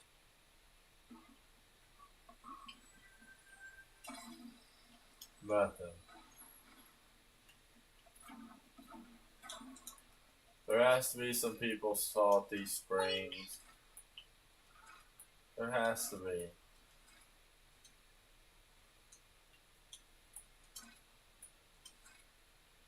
What did I tell you?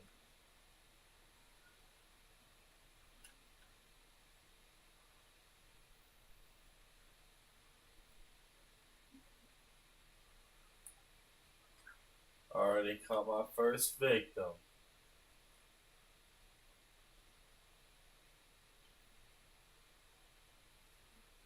you at, baby? And follow my lead.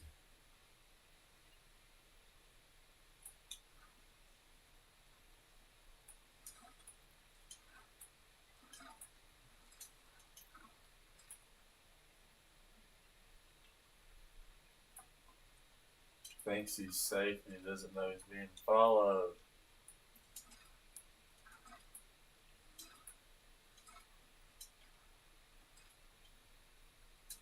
Where'd he go?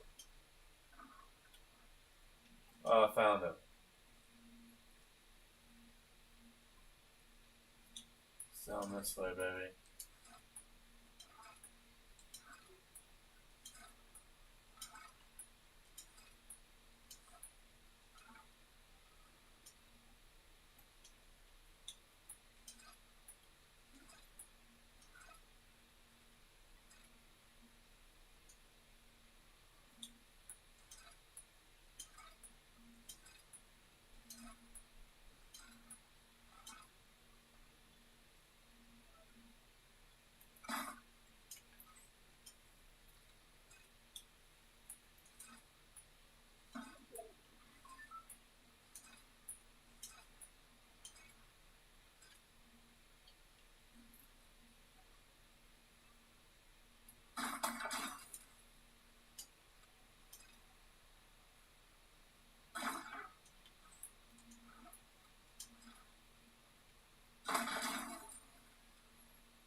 I'm so locked in.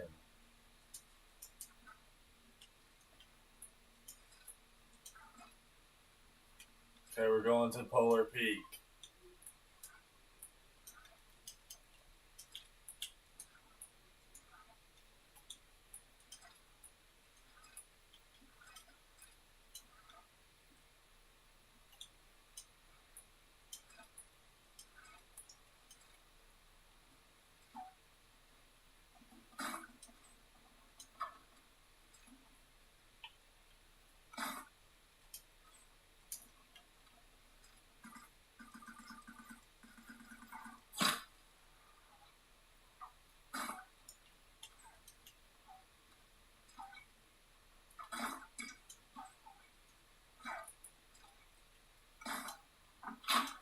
Wait, we gotta get the fuck out of here.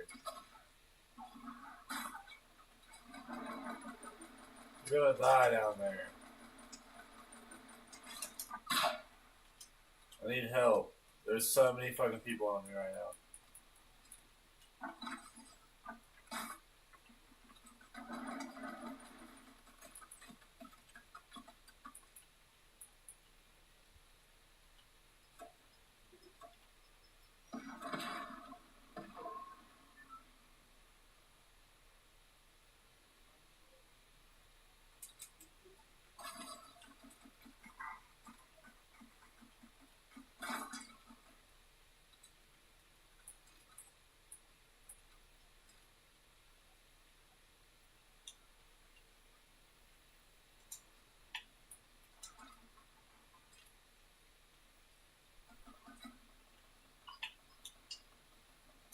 Follow me, follow me.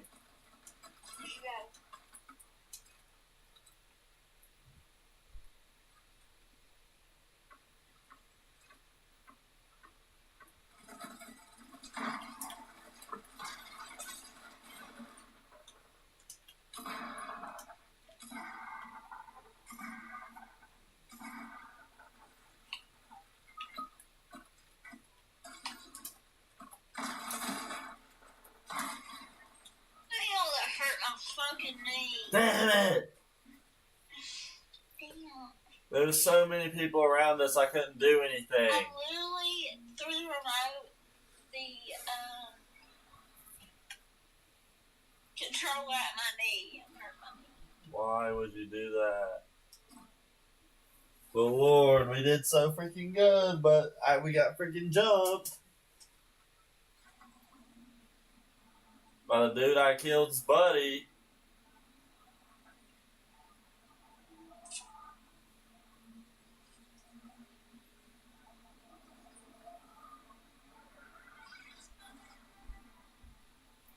Are you ready, baby?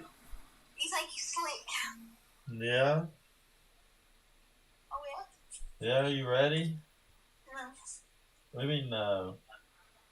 I hit my knee and it's fucking hurting. Even better. Give me some motivation. I'm done playing OG Fortnite. Let's go back to the lobby.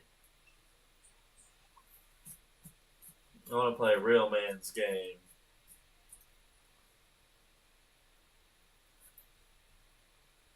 What?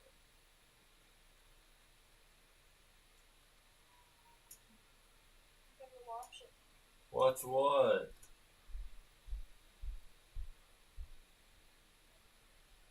Hold on 1 second. My aunt's calling me, baby. Okay, baby.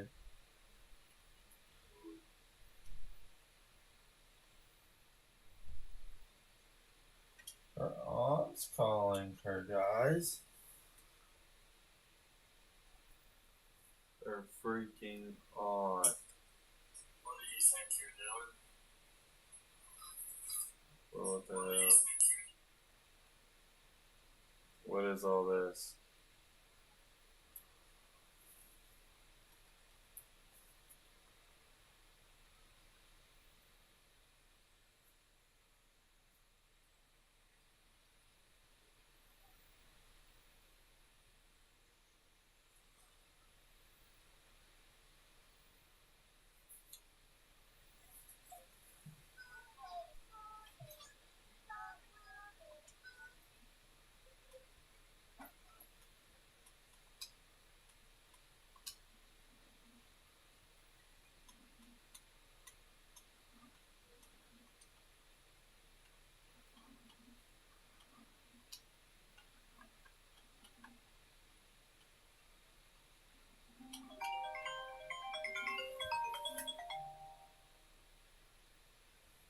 What do you want?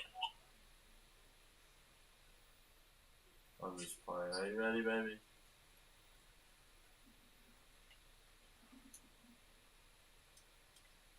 Are you ready? Ready as I'll ever be. What? Ready as I'll ever be. But, prove it. Ready up, then.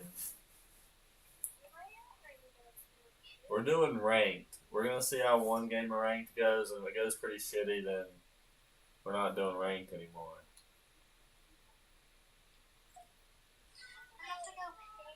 Me too. What? You go pee and I'll go pee. You're not even readied up yet. Yes, I am. No, it doesn't say it. Oh, there we go. Okay, I'm gonna go pee now. Beating me up.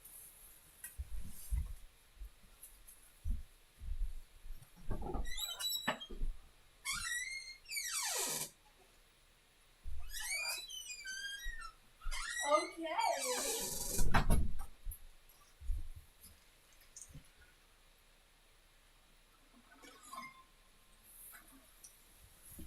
My sister was in the bathroom.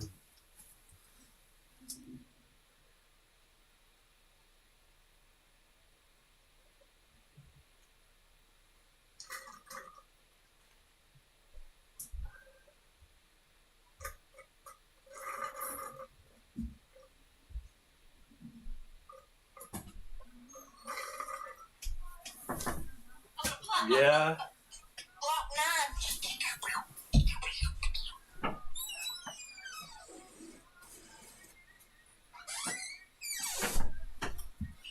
My sister was in the bathroom. She's not in there anymore, but I'm ready to play this game. Are you ready? Do you think you're gonna win? How are you feeling about your first ranked game, baby? How you feeling? What? How are you feeling about your very first ranked game, baby? Do you think you're gonna win?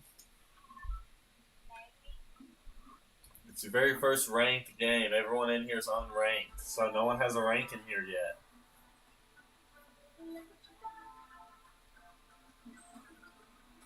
So isn't that basically just a normal game? I don't know. I got a good ass drop. Come on, mine away, mine away, mine away. Oh, ranked. I just got 2 shotguns right off the bat, baby.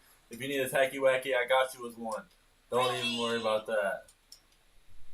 Baby, get your ass up here. What are you doing on the beach? This is ranked. I just landed there. Baby, do you like it on the beach or something? Yeah, I like the beach. Well, this is Fortnite, baby. I jumped too soon there, love. Oh, well, you might want to get up here quick, because people are busting shots out in my front yard. And they're right there next to you, so get in the store, quick. Don't try to fight them, you're a dopehead. No, I'm coming to save you. Okay, baby, come get this shotgun that I dropped for you up here.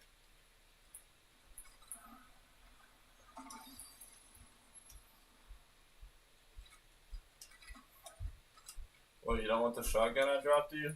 Hold on, baby. I thought you said no. No. You did say no, or you didn't say no? I'm doing minis now. Oh, you're popping those pills now, huh? No. Where's that? Where'd you put it at? Upstairs. It's like on the 2nd floor. Marked it, but the mark went away. It's right here.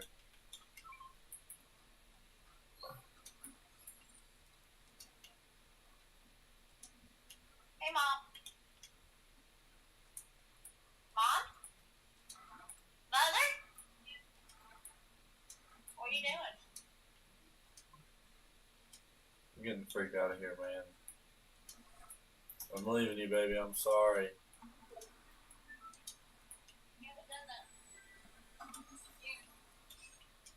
What'd you do? I have to go to tomorrow. I'm doing schools now, so 10.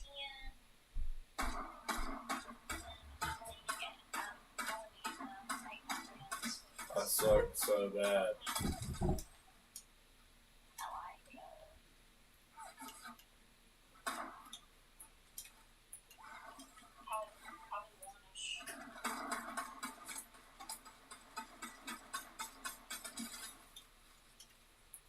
GG's.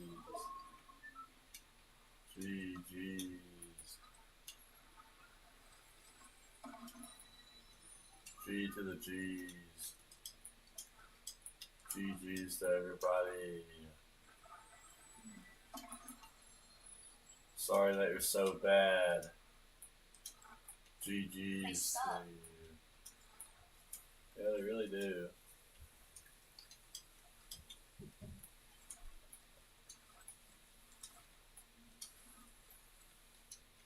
I asked my dad. I texted my dad mom and was like,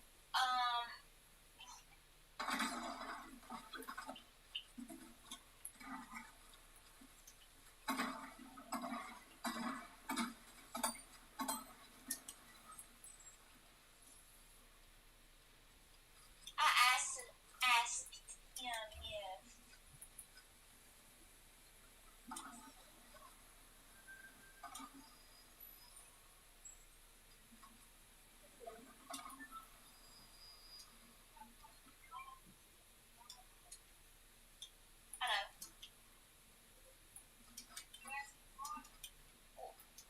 I texted him was like, are they still gonna do my tires tomorrow? And I was like, I have to call them tomorrow and check and see.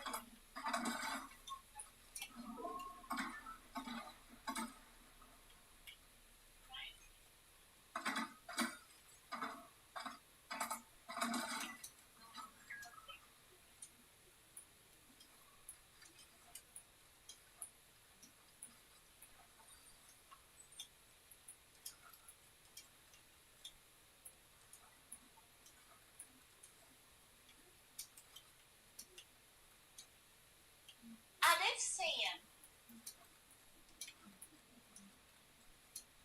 Do I like staying up there? Absolutely not.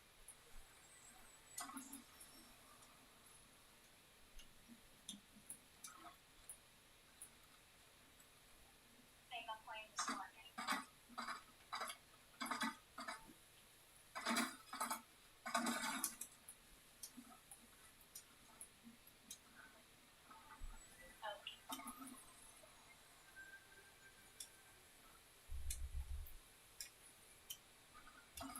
There's a big pot.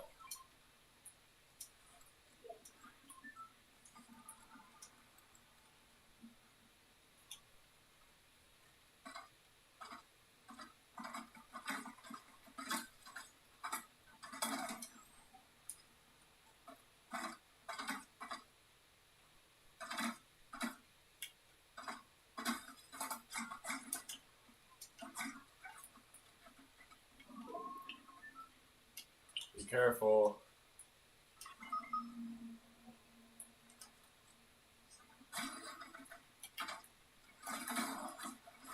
Yep, I knew it. What was you doing? Huh? What was you doing? Let's go back to the lobby.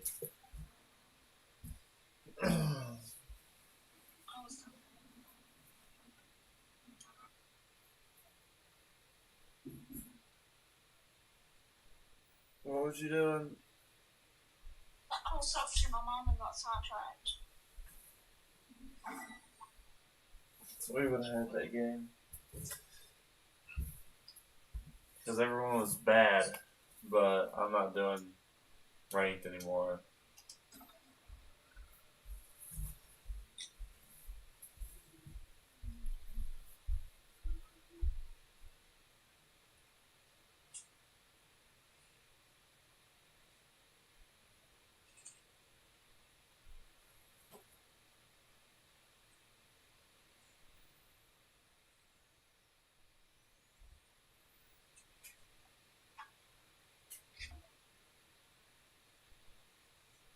Then maybe I can always go and fill out your sometimes card. Wow, that's lame. We need a win. We need a win at all My costs. father's calling me. Okay, I'm just playing. I love you. I love you.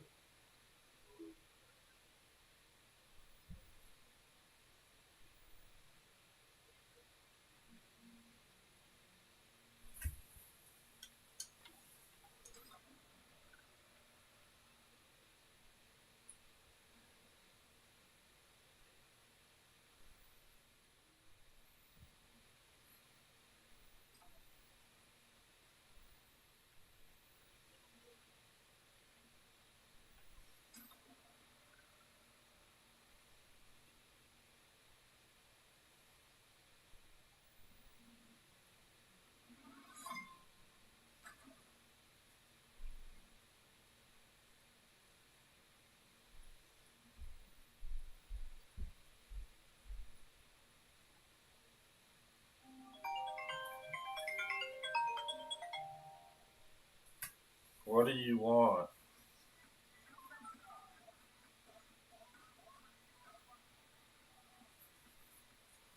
You ready? I'm tired of losing, man. I haven't won a game in forever.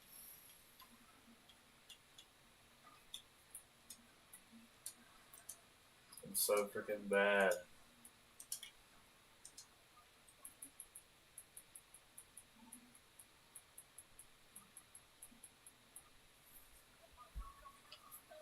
Is this original or is this ranked again?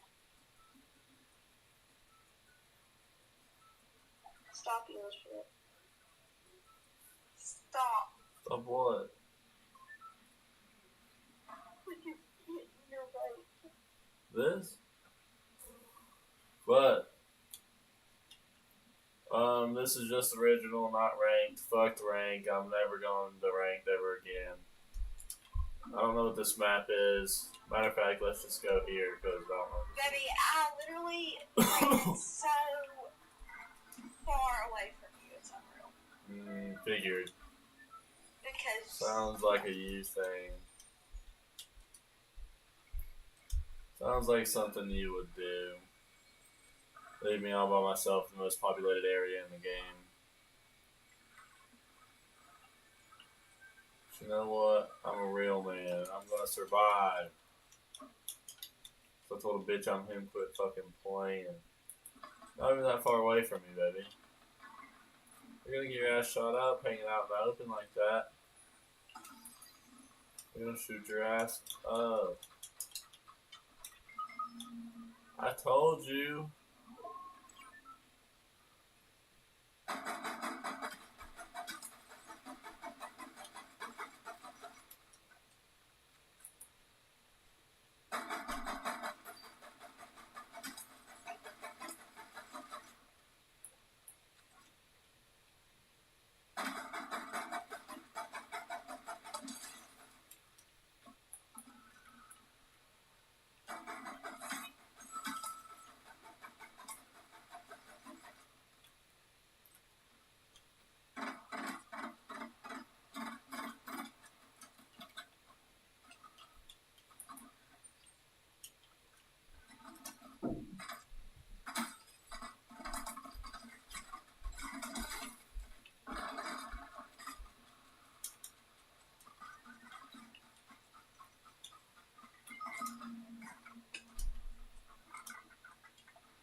I didn't have any guns. I literally didn't have jack shit. I already knocked that dude once. He just ran away and came back. I mean, he's a fucking pussy. Mom, he said that he'll have to call in the morning at 8 when they open and see when they can do it, because if I can do it in the morning, then I'm just going to do it in the morning.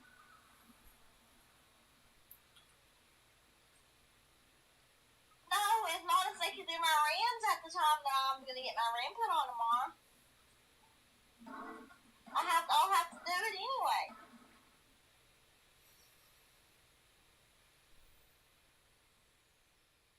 Yeah, but then I was planning on seeing RJ while I was up that way.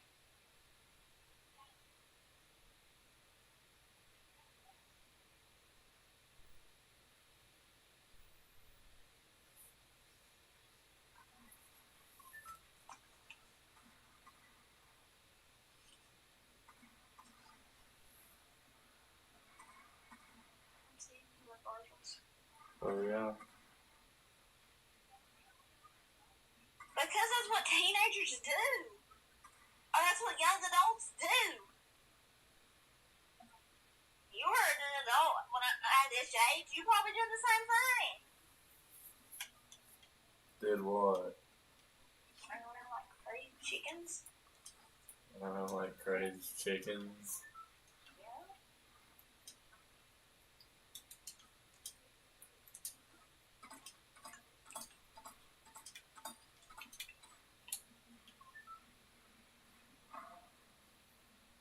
Ready to get it in the butt again.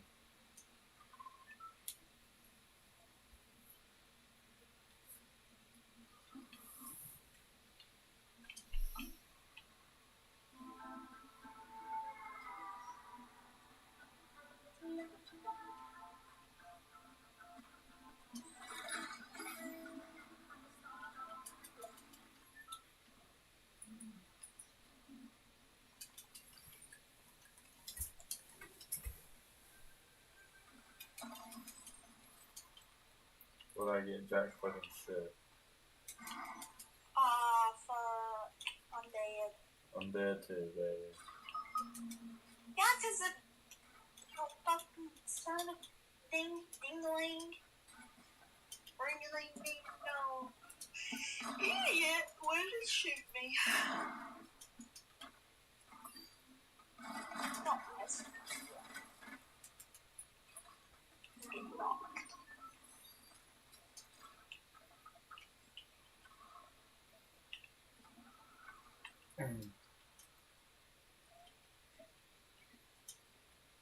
You need to get the fuck off this roof.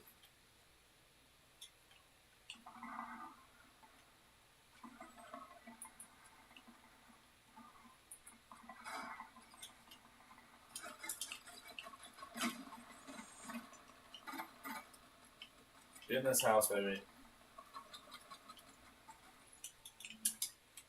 What I need? Oh, fuck. Fuck.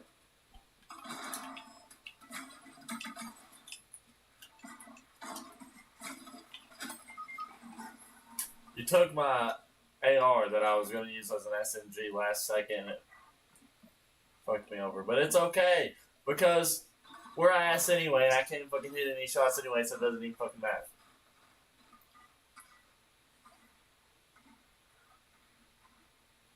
It pisses me off. I killed my fucking Eminem.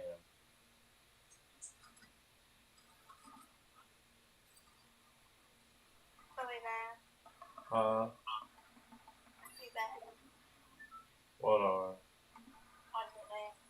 No.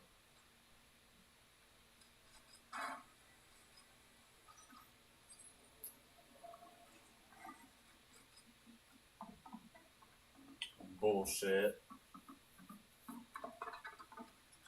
Wait, I'm taking a break. Breaks are for the losers.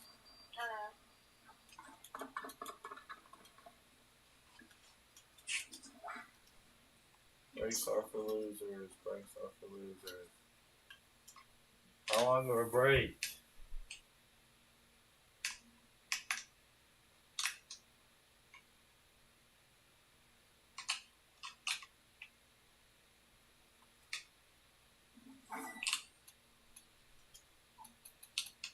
How long of a break are you taking?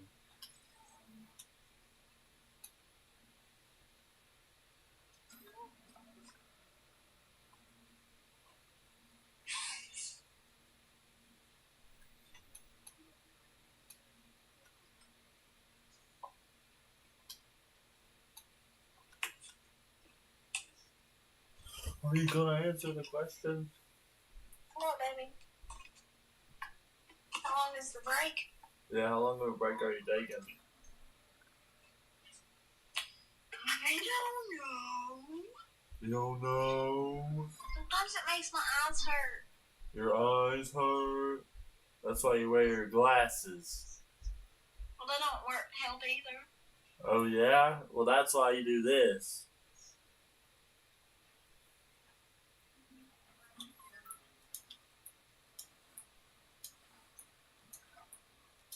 I'm just picking on you.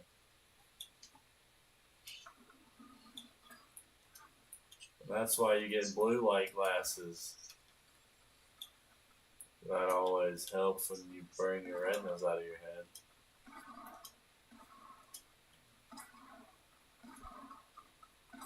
Have you ever tried blue light glasses? I have like 50 million pair of them. No, you don't. Oh, yeah? Yeah. No, you don't, because you're lame.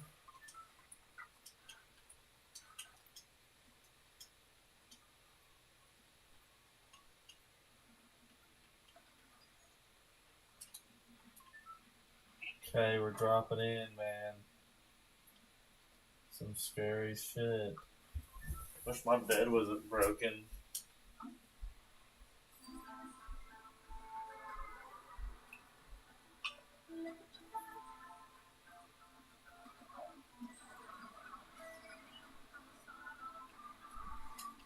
Big pot, boom.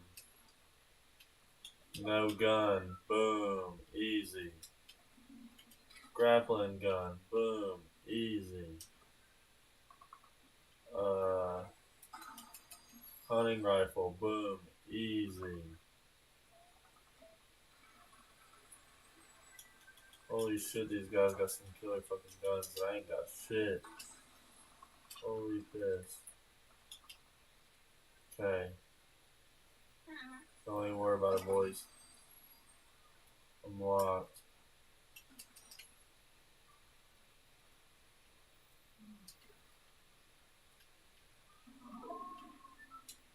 I'm locked.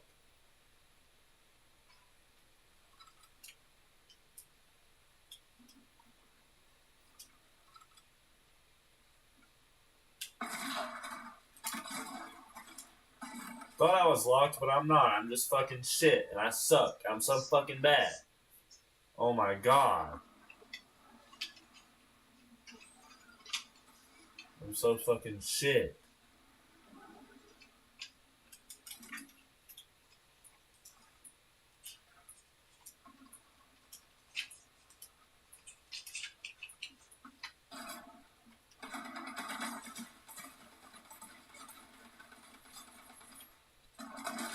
Oh, these motherfuckers playing games with me, man.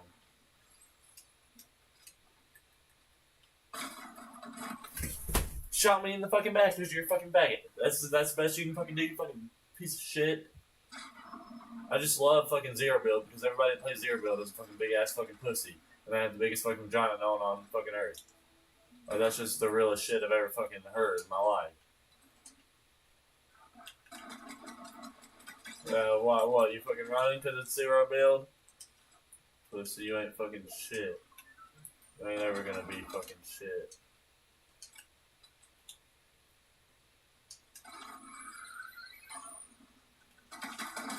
Bitch. Run for me again. Run for me again. I'll show you what the fuck is up next time.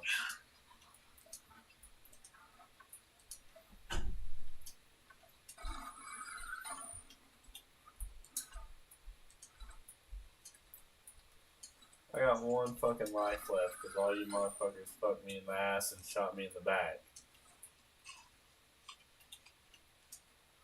So yeah, I'm pretty upset.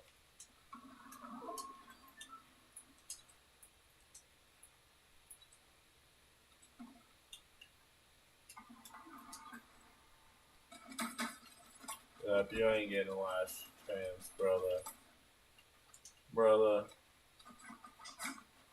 What the hell, brother? You really was about to fucking kill me after I was gonna let you fucking live. You're stupid as fuck.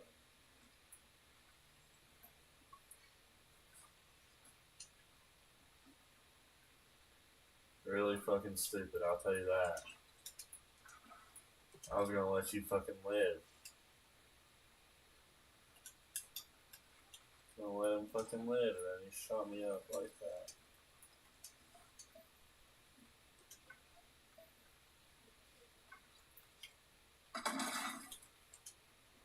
You just knew it was coming, I think.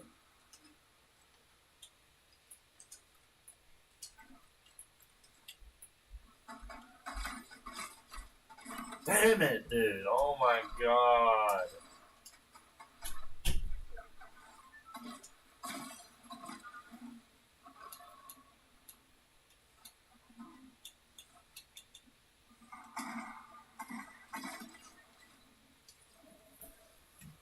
So bad it's not even funny.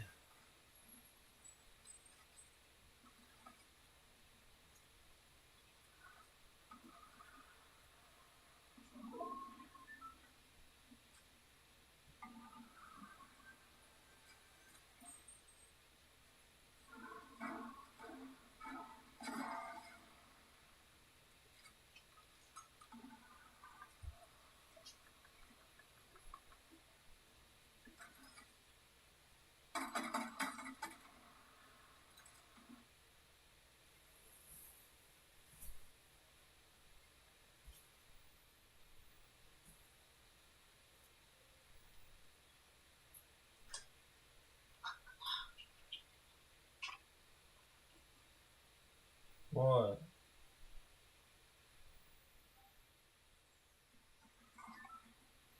What I'm doing right now. What? Can't tell you. Can't tell me.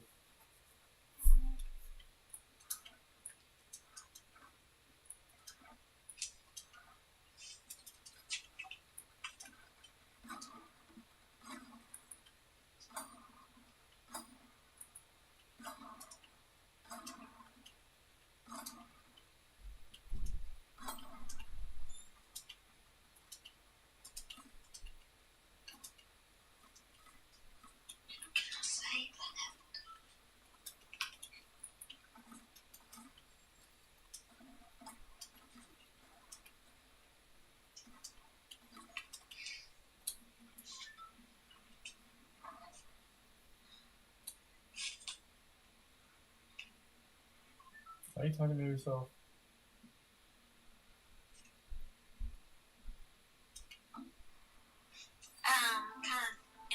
Kind of talking to myself.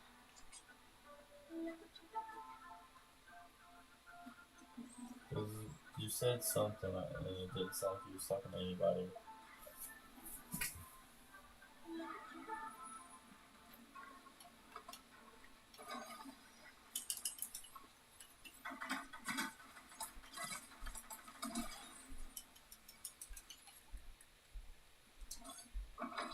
Well, I'm gonna get third party, so I'm fucking dipping because I know the second y'all motherfuckers hear gunshots, you're gonna be like, oh, I'm fucking horny as hell, and you're gonna fucking bum rush me. So I'm avoiding all that. You motherfuckers can't give me a break. Like, you only fuck me so much before I fucking die. Give me a fucking break.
I don't know if he thought he was on some like anime shit and thought he was the chosen one or something.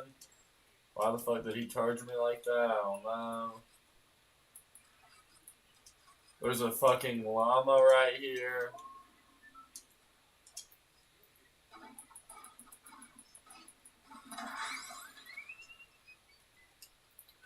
Everything I could ever want.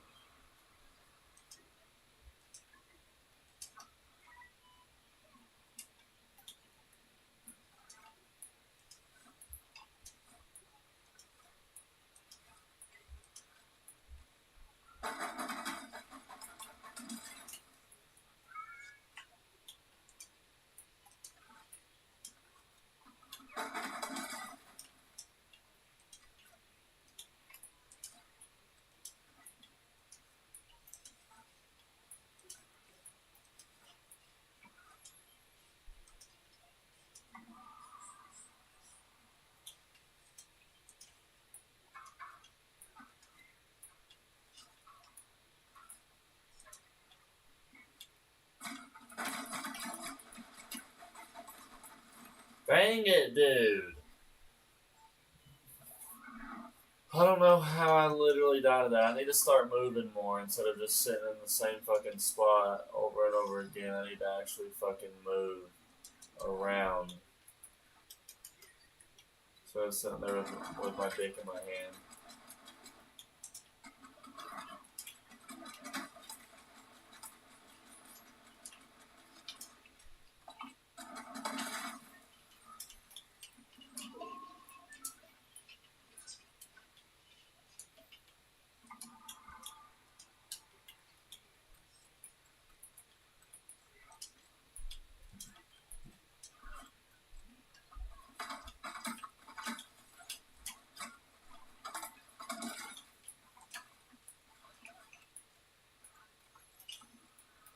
What I'm doing.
Yeah.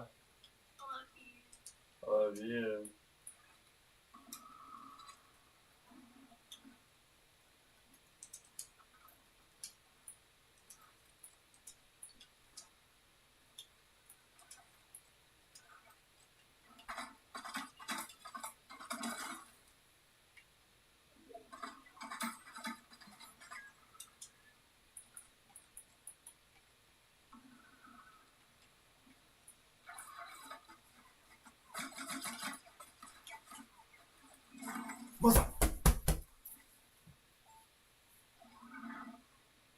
This is ridiculous. How is he fucking killing me? I literally almost already fucking killed him, and it doesn't make any fucking sense.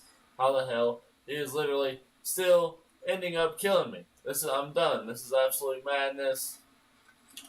I'm done fucking playing these fucking games, and I just get fucking beaten again. Like everybody just literally, I'm done playing. I'm done playing Zero Build because everyone don't have a pair of balls in Zero Build, and they just fucking hear people fighting, and they're like, let's rush that immediately. So unless I sit there and do nothing all game, I'm gonna lose. Because the people from 3 fucking towns over will hear it. And they'll be like, doing everything in their power, fucking bum rushing us from fucking three locations over.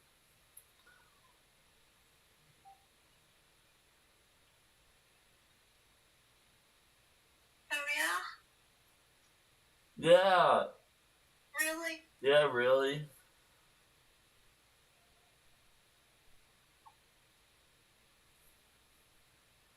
I'm sorry. Sorry for what? That you keep getting killed, baby. I just suck so bad. This is ridiculous.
Back to my ugly self. Not ugly.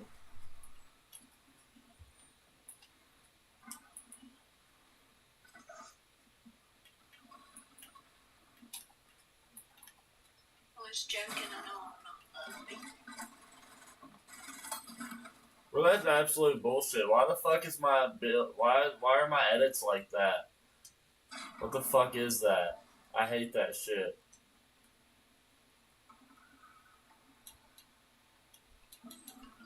I don't even give a fuck about that. Simple edits is trash.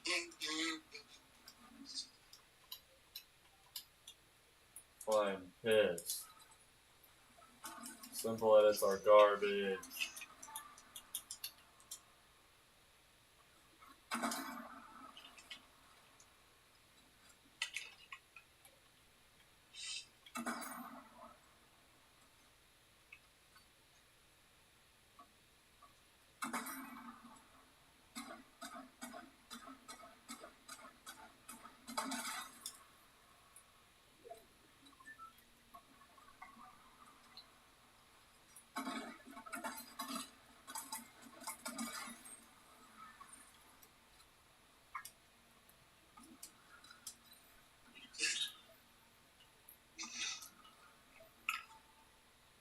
Get me the fuck out of here, man.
It's crazy as hell right now. This is so cute, baby. Hold on, baby. Let me look. Well, if you want me to look, I look now because I'm kind of in the middle of something. That is really cute, baby. This is really intense. I have like no fucking help. And there's a shit ton of people that was just trying to kill me.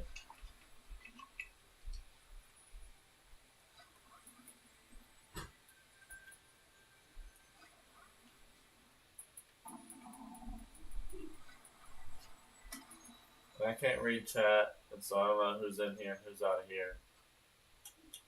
But it's okay.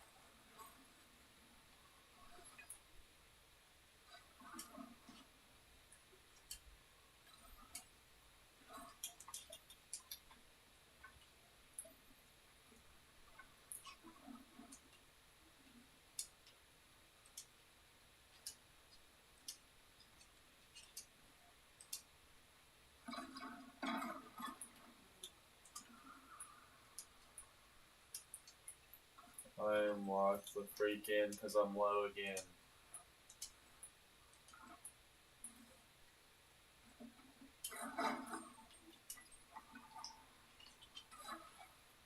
Okay, throwing it up.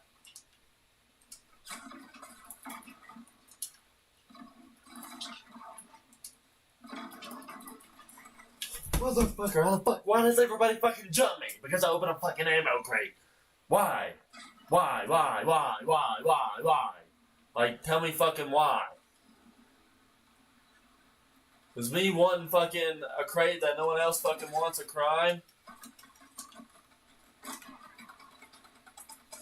Like, what the fuck?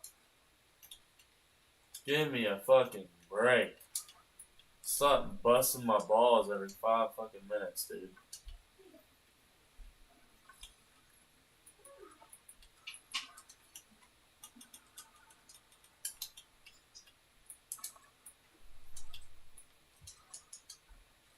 Got 0 fucking reboots left, bitch. I don't plan on fucking dying that easily, motherfucker.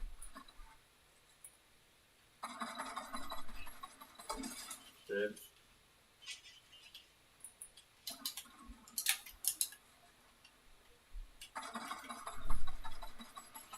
Yeah, TP over here, bitch.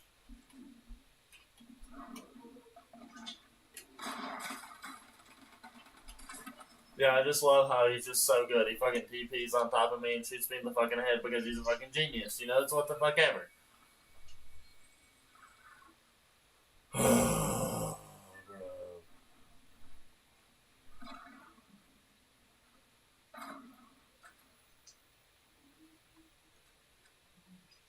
Who are you?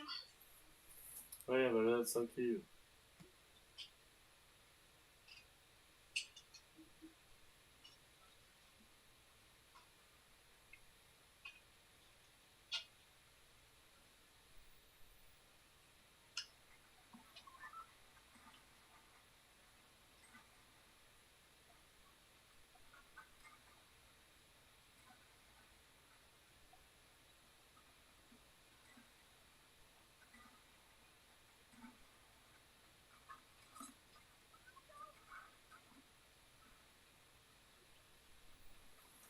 Lord have mercy.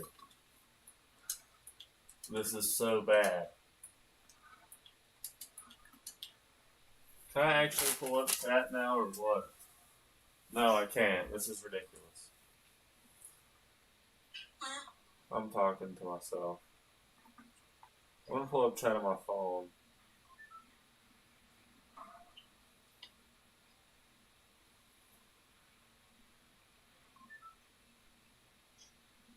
Okay, no one's even in the chat on my phone, so it doesn't even matter.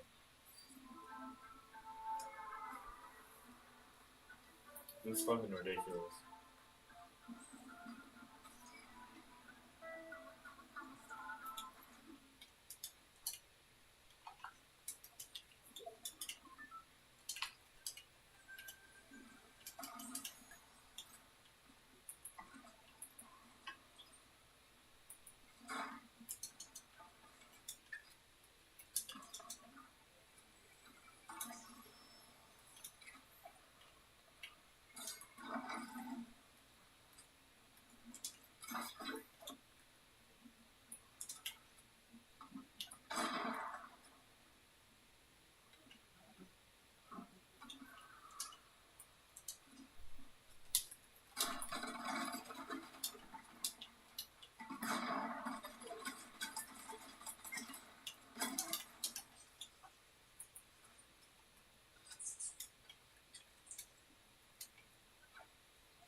When you joining back the clan, baby? When you joining back to the clan? To the Ku Klux Klan?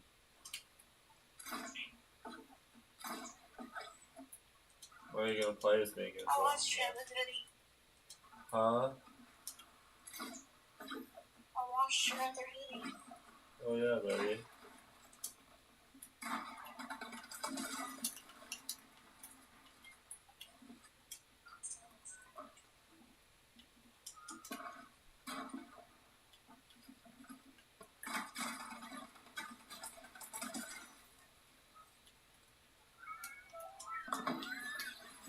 What the hell was that?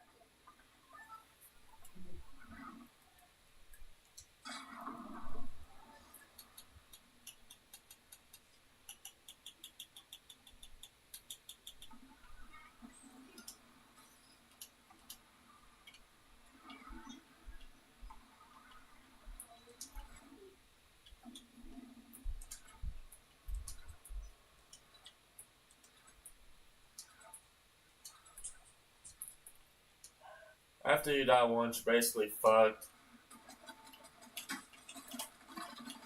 Yeah, once you die once and reload, you're basically fucked for the rest of the fucking game because you don't have jack shit. And then if you go and try to get anything, you're just gonna get fucking butt raped by the whole lobby because they just love it when you do basic human shit. They just fucking love it. It turns them on and shit. Because they're horny as shit.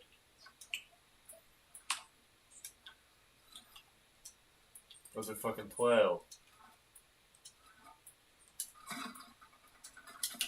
Motherfucker. I'm building like a motherfucking pro. Watch this, I'm fucking Houdini up in this bitch.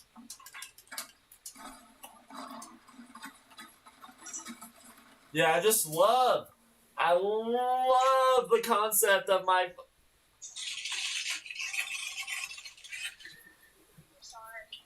No, you don't understand. I just fucking placed a rant. I was spamming X to literally place down a launch pad, and it never fucking placed. Just never fucking even appeared. Just not even there. I guess I wasn't trying to place nothing. Like, that's ridiculous. I hate PC Fortnite. It's ass. I hate it. I don't care who says what. It's literally garbage. It's horse shit.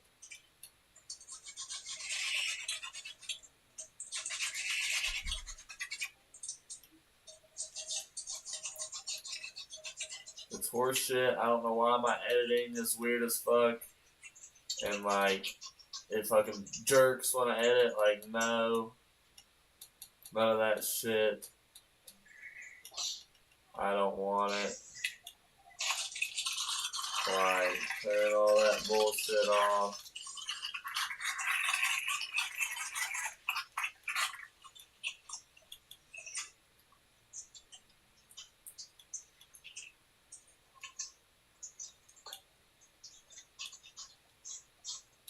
I don't know, man.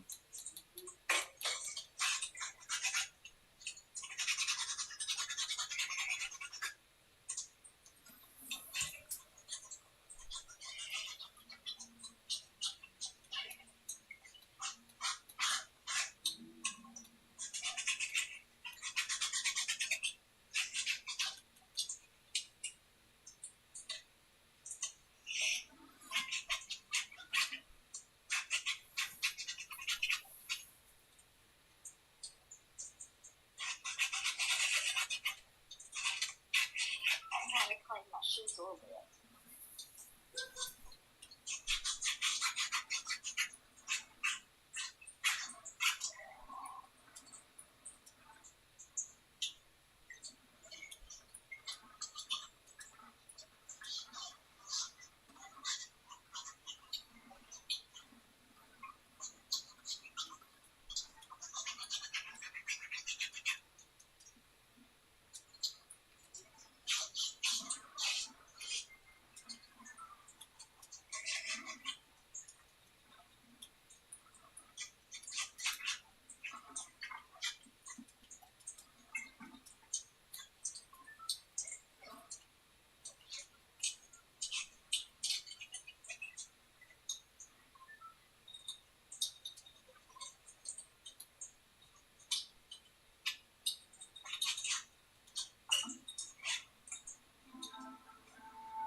Thanks for making me waste my big pot, you piece of fucking shit.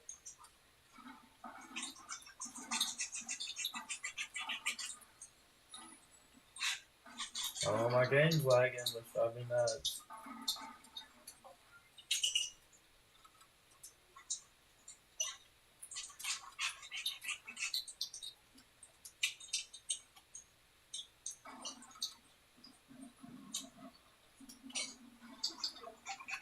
Why is my game being like that, dude? It's starting to make me mad.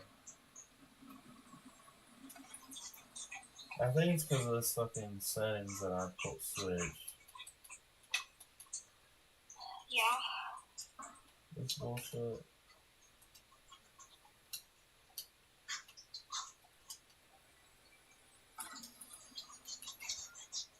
Sorry, baby, I'm not talking. I'm trying to find my shoes. You're good.